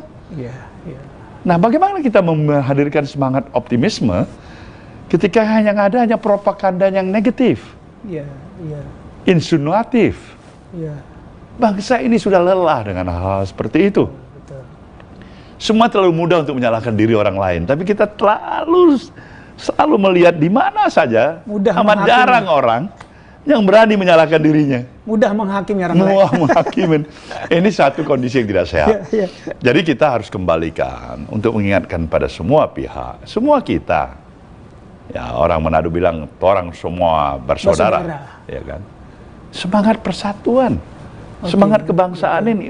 Betapa besar anugerah yang harusnya kita syukurin sebagai satu bangsa ini. Tetapi kalau kita tidak menyadari itu, kita terprovok dan memprovokasi diri kita sendiri. Percayalah, alam akan marah pada kita. Kita hanya membangun satu mentalitas yang lebih menjedikan, lebih miskin, lebih kering ketika kita hidup sebagai bangsa yang terjajah. Untuk apa kemerdekaan ini? Untuk apa perjuangan daripada para pejuang bangsa ini? Untuk apa pengorbanan mereka semuanya? Untuk apa komitmen kebangsaan kita yang Pancasila di sini? Ini harus kita syukurin benar. Nah, kita memerlukan konsistensi yang harus dimulai oleh para elit bangsa ini. Dan konsistensi itu harus berwujud dengan sikap keteladanan. Perilaku yang konsisten, ucapan dan perbuatan. Dan ini yang kita butuhkan. Ini kalau hanya kita bisa memperalat buzzer aja, yang kita bayar untuk menghina orang, memprovok orang, hingga nation character building kita ini diatur dan diwarnai oleh perilaku para buzzer dengan kemajuan teknologi yang kita miliki. Saya pikir hancur nih negeri ini. Mereka hanya membenarkan dirinya. Kapan dia pernah katakan dia salah? Memang kerja dia untuk menyalahkan orang. Itulah makanan santapan kita. yang kita lihat sekarang dalam keseharian kita. Saya pikir ini yang harus segera kita akhirin. Betul. Ini hanya bikin negeri ini ya untuk kita hadapin dengan pesimisme satu sama lain. Iya, iya. Itu harapan saya sebenarnya. Bang Surya Paloh, kita tahu tahun 2014, 2019 dua capres dan itu membuat polarisasi. Ada cebong, ada kampret, dan itu pun masuk ke Pilgub di Jakarta juga mirip. Apakah tadi dengan merangkul Pak Anies, ini bagian dari rekonsiliasi yang digagas Nasdem atau Bang Surya Paloh? Bisa dikatakan begitu. Semua pihak harusnya. Kita harus melihat bagaimana sebuah progres kehidupan di dunia ini. Ketika bangsa-bangsa lain sudah bisa bukan hanya mencoba untuk hidup di permukaan bumi, mereka mencoba hidup di antariksa. Di bulan, di bintang. Kita hari ini, kita masih berdiskusi dan mempersoalkan hal-hal yang bukan lagi primer, sekunder, tersier, tapi entah apa itu namanya.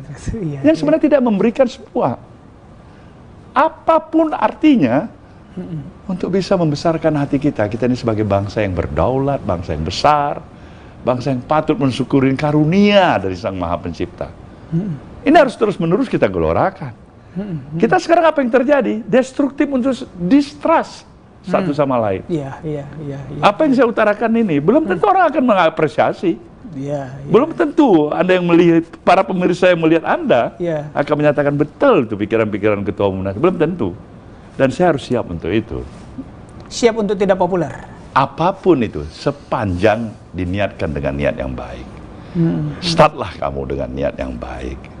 Upayakan itu memang didasarin oleh satu keinginan baik. Ada rintangan, ada cobaan, ada kegagalan. Mulai lagi. Bang Surya Paloh, saya kembali ke 17 Juni saat diputuskan 3 kandidat. Sudah sejauh apa progres untuk mereka itu? Apakah sudah mengerucut pada salah satu? Hampir ya, mendekati. Saya harus jujur menyatakan itu tidak statik. Dia berproses. Berproses, Dia proses. Insya Allah seperti saya pernah katakan juga pada kawan-kawan wartawan. Mudah-mudahan sebelum akhir tahun ini dia sudah harus melahirkan. Ya kan, kandidat resmi. Kalau sekarang kan bakal calonnya. Nanti calon yang resmi. Ya nggak bisa, yang jadi calon presiden kan satu kamu. Karena presidennya satu. Jadi dari 3 calon ya nggak bisa 3-3 lah. Akhir tahun, apakah ada tenggat waktu katakanlah 14 Desember pengumuman partai politik? Enggak? Saya berharap mungkin bulan November kalau memang bisa. Kalau memang memungkinkan ya. Kenapa enggak? Bang Surya Paloh, parameter apa sih, tolak ukur apa sih, ukuran apa sih yang Abang gunakan setelah dari 3 nama itu dimunculkan rakyat? Apa sih parameter yang menjadi ukuran untuk mereka cocok menjadi capres dari Nasdem?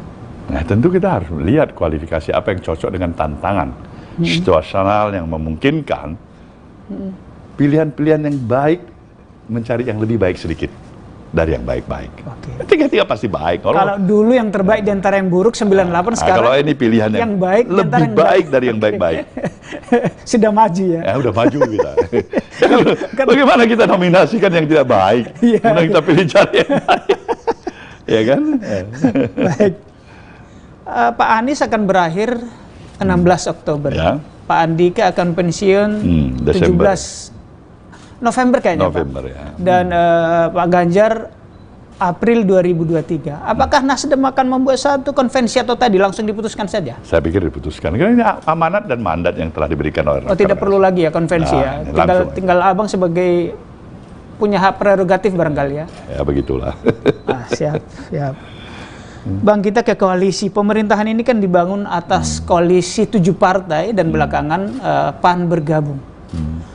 Dulu seringkali pertemuan para ketua umum parpol, tapi belakangan agak jarang. Saya nggak tahu atau media nggak tahu apakah ada pertemuan misalnya tak terekspos. Bagaimana sih sesungguhnya suasana kebatinan antara ketua umum parpol? Apakah sudah mulai bersaing? Saya masih mengharap dan tentu berkeyakinan suasana kebatinannya masih memiliki satu semangat yang sama untuk mendukung jalannya roda administratif pemerintahan Presiden Jokowi, Bapak Ma'ruf Amin ini sampai akhir masa jabatannya. Menjaga kelangsungan pemerintahan ini, efektivitasnya. Nah, saya masih punya optimisme dan keyakinan penuh untuk itu. Termasuk Nasdem walaupun diduga sudah mulai keluar dengan membawa Pak Anies tadi, itu tidak maksud meninggalkan koalisi? Saya harus katakan dukungan itu harus berakhir sampai masa jabatan Presiden. Itu penegasan saya. Dengan seluruh effort yang kita miliki. Pak Surya Paloh belakangan kan ada koalisi-koalisi juga seperti PAN, Golkar, P3 bikin koalisi Indonesia Bersatu. Apakah Nasdem tidak tertarik masuk ke sana atau tidak diajak? Nasdem kan juga tentu punya persepsi dan pandangan dan strategi yang tersendiri ya.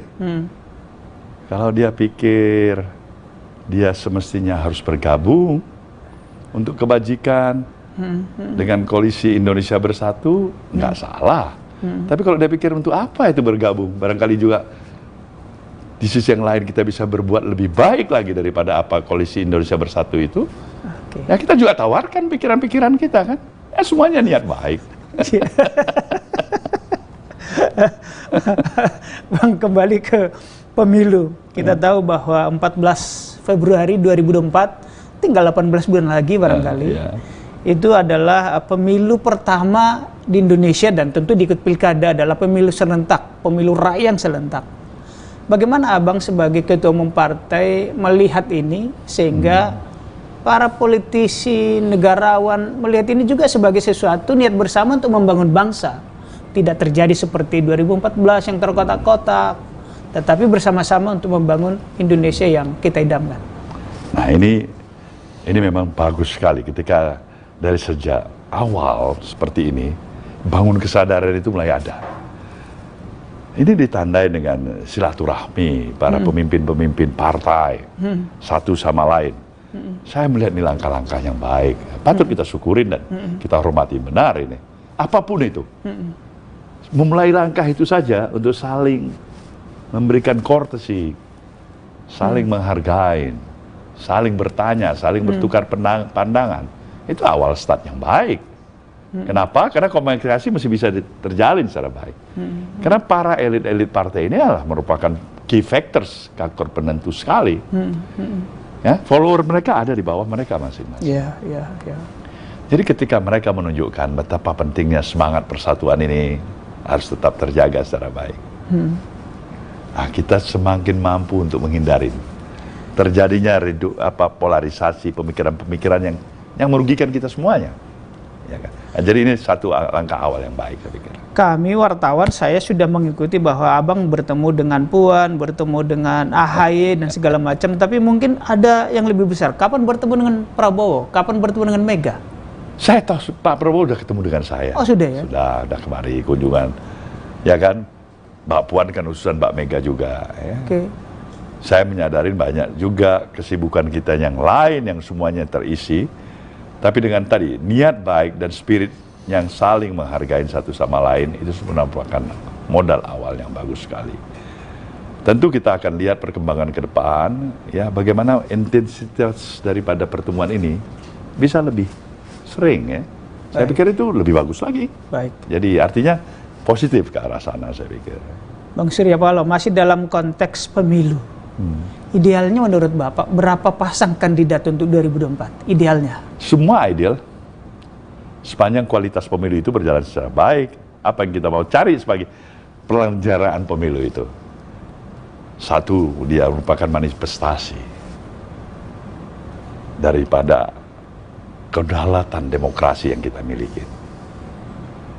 Yang sudah berlangsung dari kesekian kali pemilu yang kita laksanakan. Sirkulasi kekuasaan ada di sana dari 5 tahunan. Mengevaluasi, menilai, memilih kembali. Atau sebaliknya.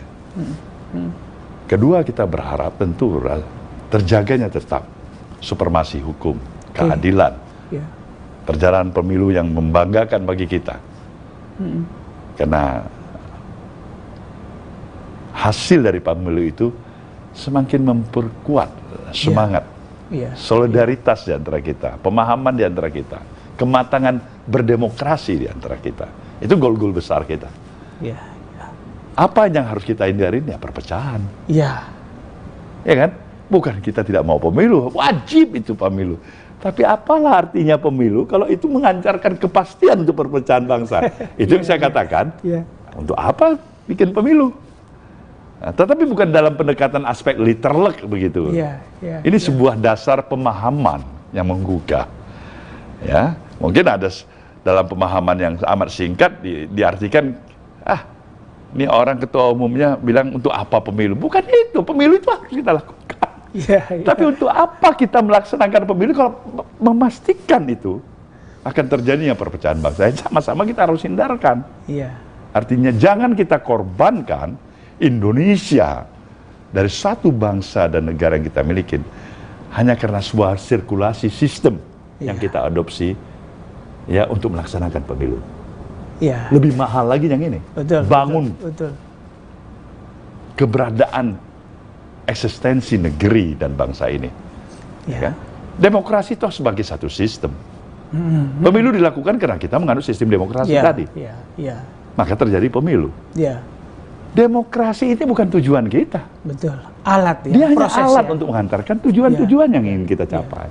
Nah, pemahaman inilah yang harusnya terus-menerus kita bangun kesadaran publik, ya kan? Bahkan kalau masyarakat kurang memahamin pada grassroots, orang awam, itu bisa saya pahamin. Tapi kalau udah tingkat profesor, doktor, title-nya dia juga nggak ngerti seperti ini, ya itu saya sayangkan juga ya. Sayang gitu. Bang Surya Paloh, terkait dengan kampanye, kadang-kadang orang membawa identitas politik, menyalahkan yang lain, nyerang yang lain.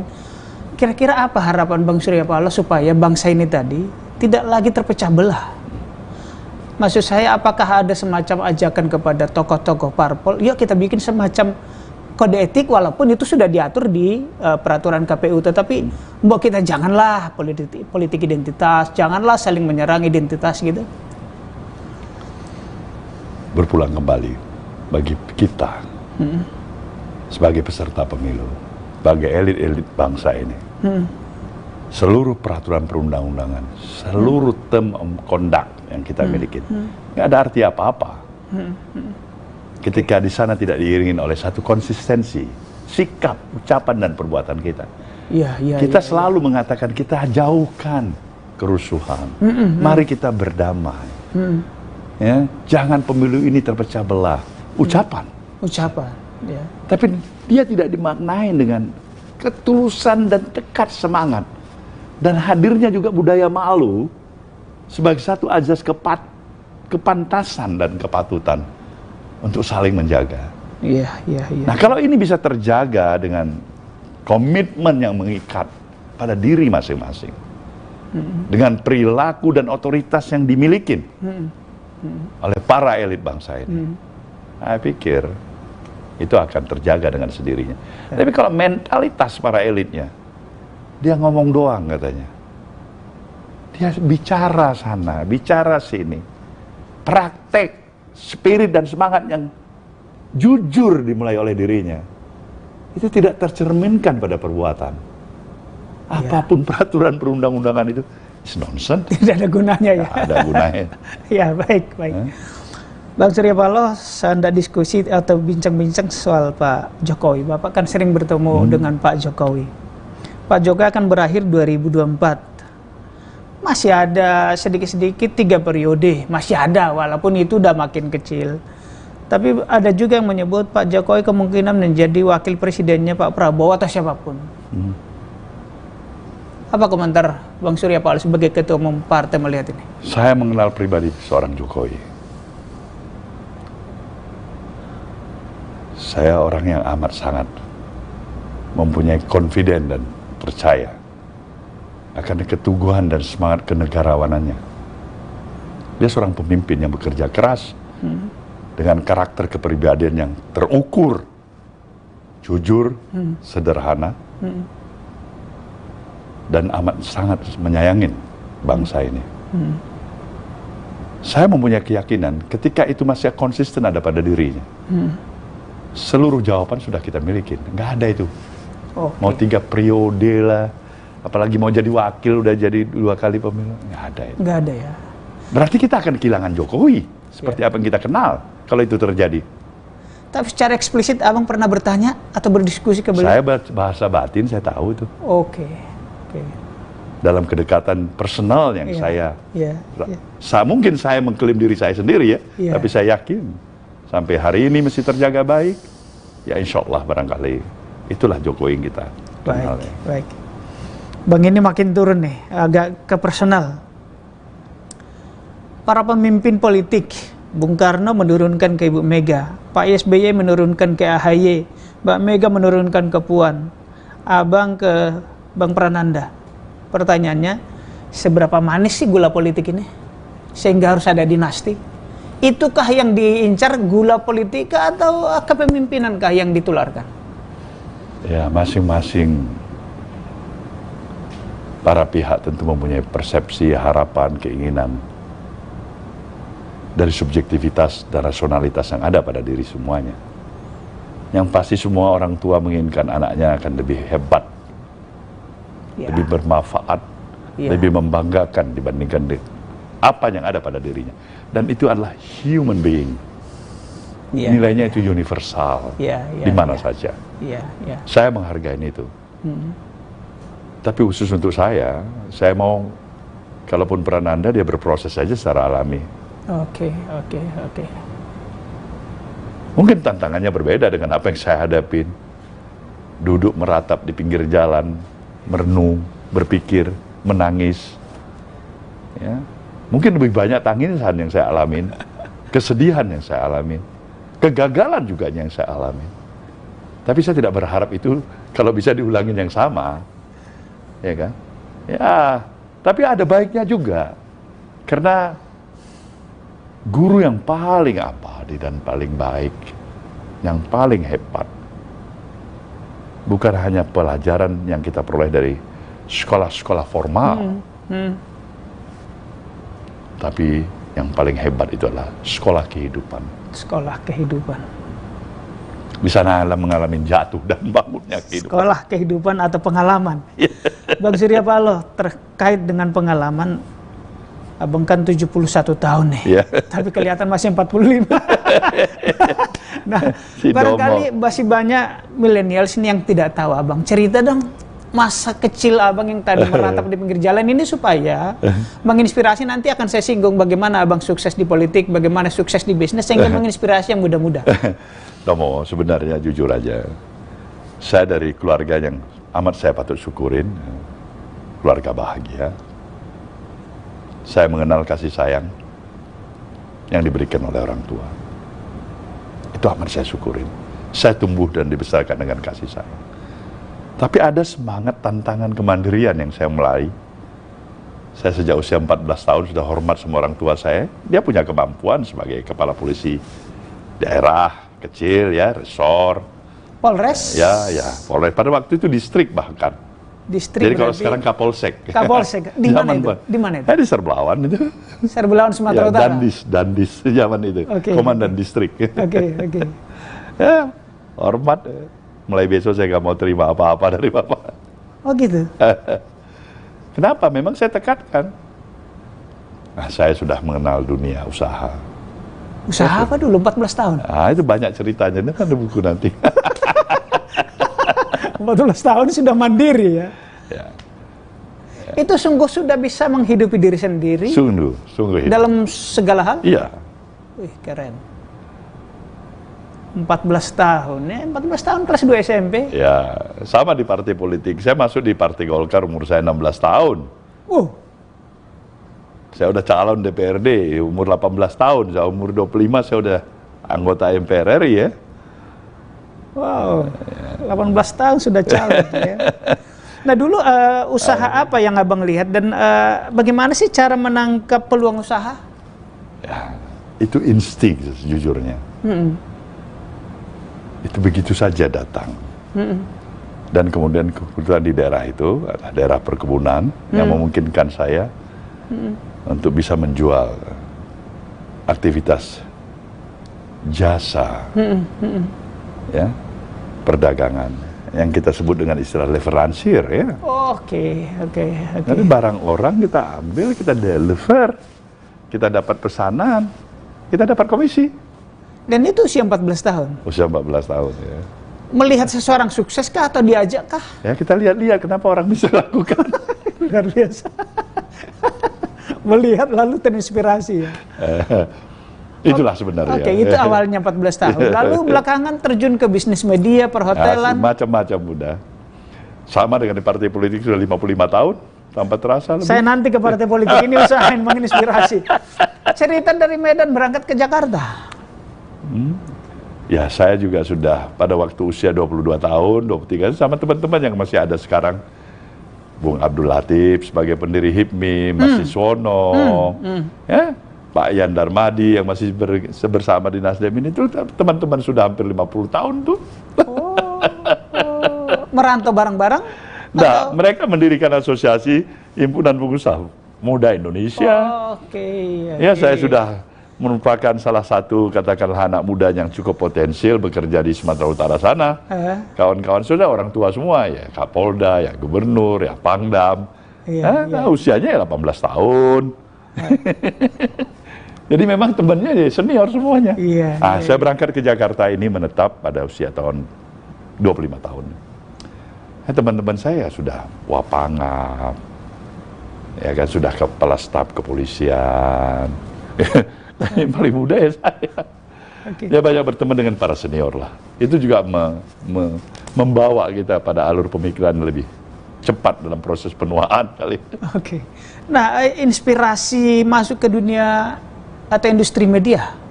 Wah, itu sejak dari Medan sudah saya memulai ya. Mencoba bagaimana mengimajinasi upaya mendirikan satu surat kabar. Itu usia 18-19 tadi ya.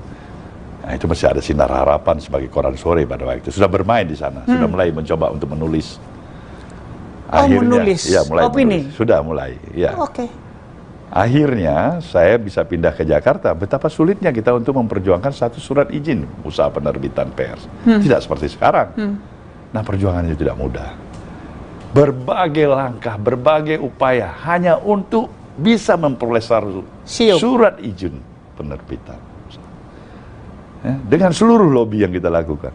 Termasuk sudah anggota MPR itu? Ya. Akhirnya kita peroleh.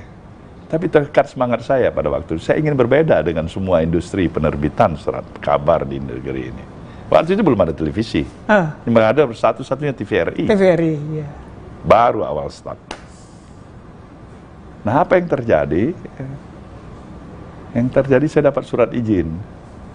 Ya, menterinya barangkali karena terpaksa kasih itu. Kenapa terpaksa? Ya terpaksa, karena saya harus bikin perjanjian. Ini surat izin khusus surat kabar ini nggak boleh melanggar dari pemberitaan ekonomi. Nah, jadi surat kabar pun ini dibilangkan urus ekonomi, jangan ada berita politik. Nah, kita ini mau membangun kebebasan pers di negeri ini. Pers yang kita rasakan terbelenggu. Nah, maka diberedellah surat kabar itu. Itulah yang namanya prioritas. Surat kabar prioritas. Ya. Dibredel. Habis surat kabar prioritas, kita punya tabloid bersama Bung Eros, ada Christine Hakim di sini di kantor ini. Kita membangun yang namanya Detik. Itu tabloid. Dibredel lagi. Dibredel lagi. 2 kali pemberedelan. Habis itu bukan kita berhenti. Kita beli surat kabar semuanya yang di daerah-daerah ini. Cuman kita seperti gayanya Ho Chi Minh. Iya. Nggak boleh ada nama. Kita namanya underground, perjuangan underground, perjuangan di bawah tanah. Iya. Kita punya mungkin 23 surat kabar pada waktu itu di Indonesia. Boleh disebut beberapa? Mau mulai Gala di Bandung. Sebutkan aja Mimbar Umum. Gimana Peristiwa. Bilang aja Cahaya Siang di Manado. Bilang aja Peristiwa. Ya semuanya. Jadi besar sebagai imperium pada waktu itu. Tapi situasi sulit kita bertahan ketika mulai terbukanya era televisi. Mulai muncul RCTI, mulai muncul SCTV. Nah, dunia periklanan juga berubah. Ini bisnis persurat kabar pemerintahan. Kita bukan yang nomor 1 kan? Iya. Ya mungkin second numbers, third numbers, nomor ketiga, nomor kedua urutannya. Itu persaingannya cukup sulit. Nah, masih bertahan seperti Lampung Pos, ada ada Media Indonesia, tapi saya tengok industri media konvensional sekarang ini berada pada positioning bukan lagi di center. Dengan hadirnya sosial media. Jadi itu tantangan baru kita. Iya. Bang, ke politik tadi sudah sukses di ekonomi, politik. Umur 18 sudah caleg Golkar ya. Terus. Kemudian di Kongres di Pekanbaru di Riau, kontestasi dengan Abu Rizal Bakri. Lalu setelah itu Bang Surya Paloh mendirikan Nasdem. Cerita dong perjuangan Abang sedikit di seputar isu-isu pimpinan puncak Golkar. Ya, saya toh dalam kapasitas sebagai Ketua Dewan Penasihat. Abu Rizal tuh anggota saya pada waktu itu. Jadi ketika saya berkompetisi, saya berkompetisi dengan anggota saya sendiri. Anggota Dewan Penasihat. Saya Ketua Dewan Penasihat. Saudara Prabowo juga pernah menjadi anggota saya di situ. Iya. Ya, jadi ya itu kompetisi lah. Nah, Bung Ical memenangkan kompetisi itu. Ya. Dalam konteks kompetisi di partai, di politik, pemilu sering kalah dan menang. Nilai-nilai apa yang Abang mau sampaikan kepada masyarakat anak muda sekarang untuk bisa agar berkompetisi jangan berantem gitu? Memang ketika kita mau berhadapan dan maju pada kompetisi, yang perlu amat kita sadari ada 2 hal sebagai konsekuensi hasil akhir kompetisi. Satu, kita bisa memenangkan kompetisi. Kedua, kita harus menerima kekalahan. Oke.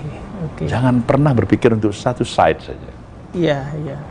Yaitu kemenangan. Berarti 2 sisi itu harus disiapkan sejak awal. Harus siapkan dari sejak awal. Baik. Ya, terimalah itu. Baik. Luar biasa. Bang Surya Paloh, kita lebih 40 menit. Tribuners di seluruh Indonesia dan pemirsa Warta Kota, itu bincang-bincang kami dengan Bang Surya Paloh, politisi senior, pengusaha sukses, Ketua Umum Nasdem, dan sekarang punya sebutan The Kingmaker ya. Ya bukan hanya Ratu Elizabeth yang baru berpulang kita berbelasungkawa, tetapi The Kingmaker ya, raja pengambil keputusan. Barangkali Anda punya cita-cita terjun ke politik, punya niat terjun ke dunia usaha. Tadi apa yang menginspirasi dari Bang Surya Paloh, silakan ikuti. Baru sedikit yang kita perbincangkan, banyak buku beliau dan story di tempat lain. Bang Surya Paloh, sebelum kita akhiri, mungkin ada closing statement, himbauan kepada masyarakat dan politisi atau siapapun. Terima kasih Domo. Saya hanya mengajak semua kita untuk tetap membangun kesadaran betapa bangsa ini adalah bangsa yang menanti kehadiran kita untuk sebuah partisipasi yang bisa kita lakukan untuk membangun optimisme agar masa depan bangsa ini yang bisa memberikan sesuatu yang lebih berarti bagi kebanggaan kita, anak kita, cucu kita ke depan. Terima kasih Bang Surya Paloh. Demikian Tribuners dan pemirsa Warta Kota. Sampai jumpa pada kesempatan berikutnya. Saya Domo Ambarita, Wakil Direktur Pemberitaan Tribun Network dan pemimpin redaksi Warta Kota, undur diri. Wassalamualaikum warahmatullahi wabarakatuh. Om Santi Santi Om. Terima kasih Bang Surya Paloh. Terima kasih Domo. Luar biasa.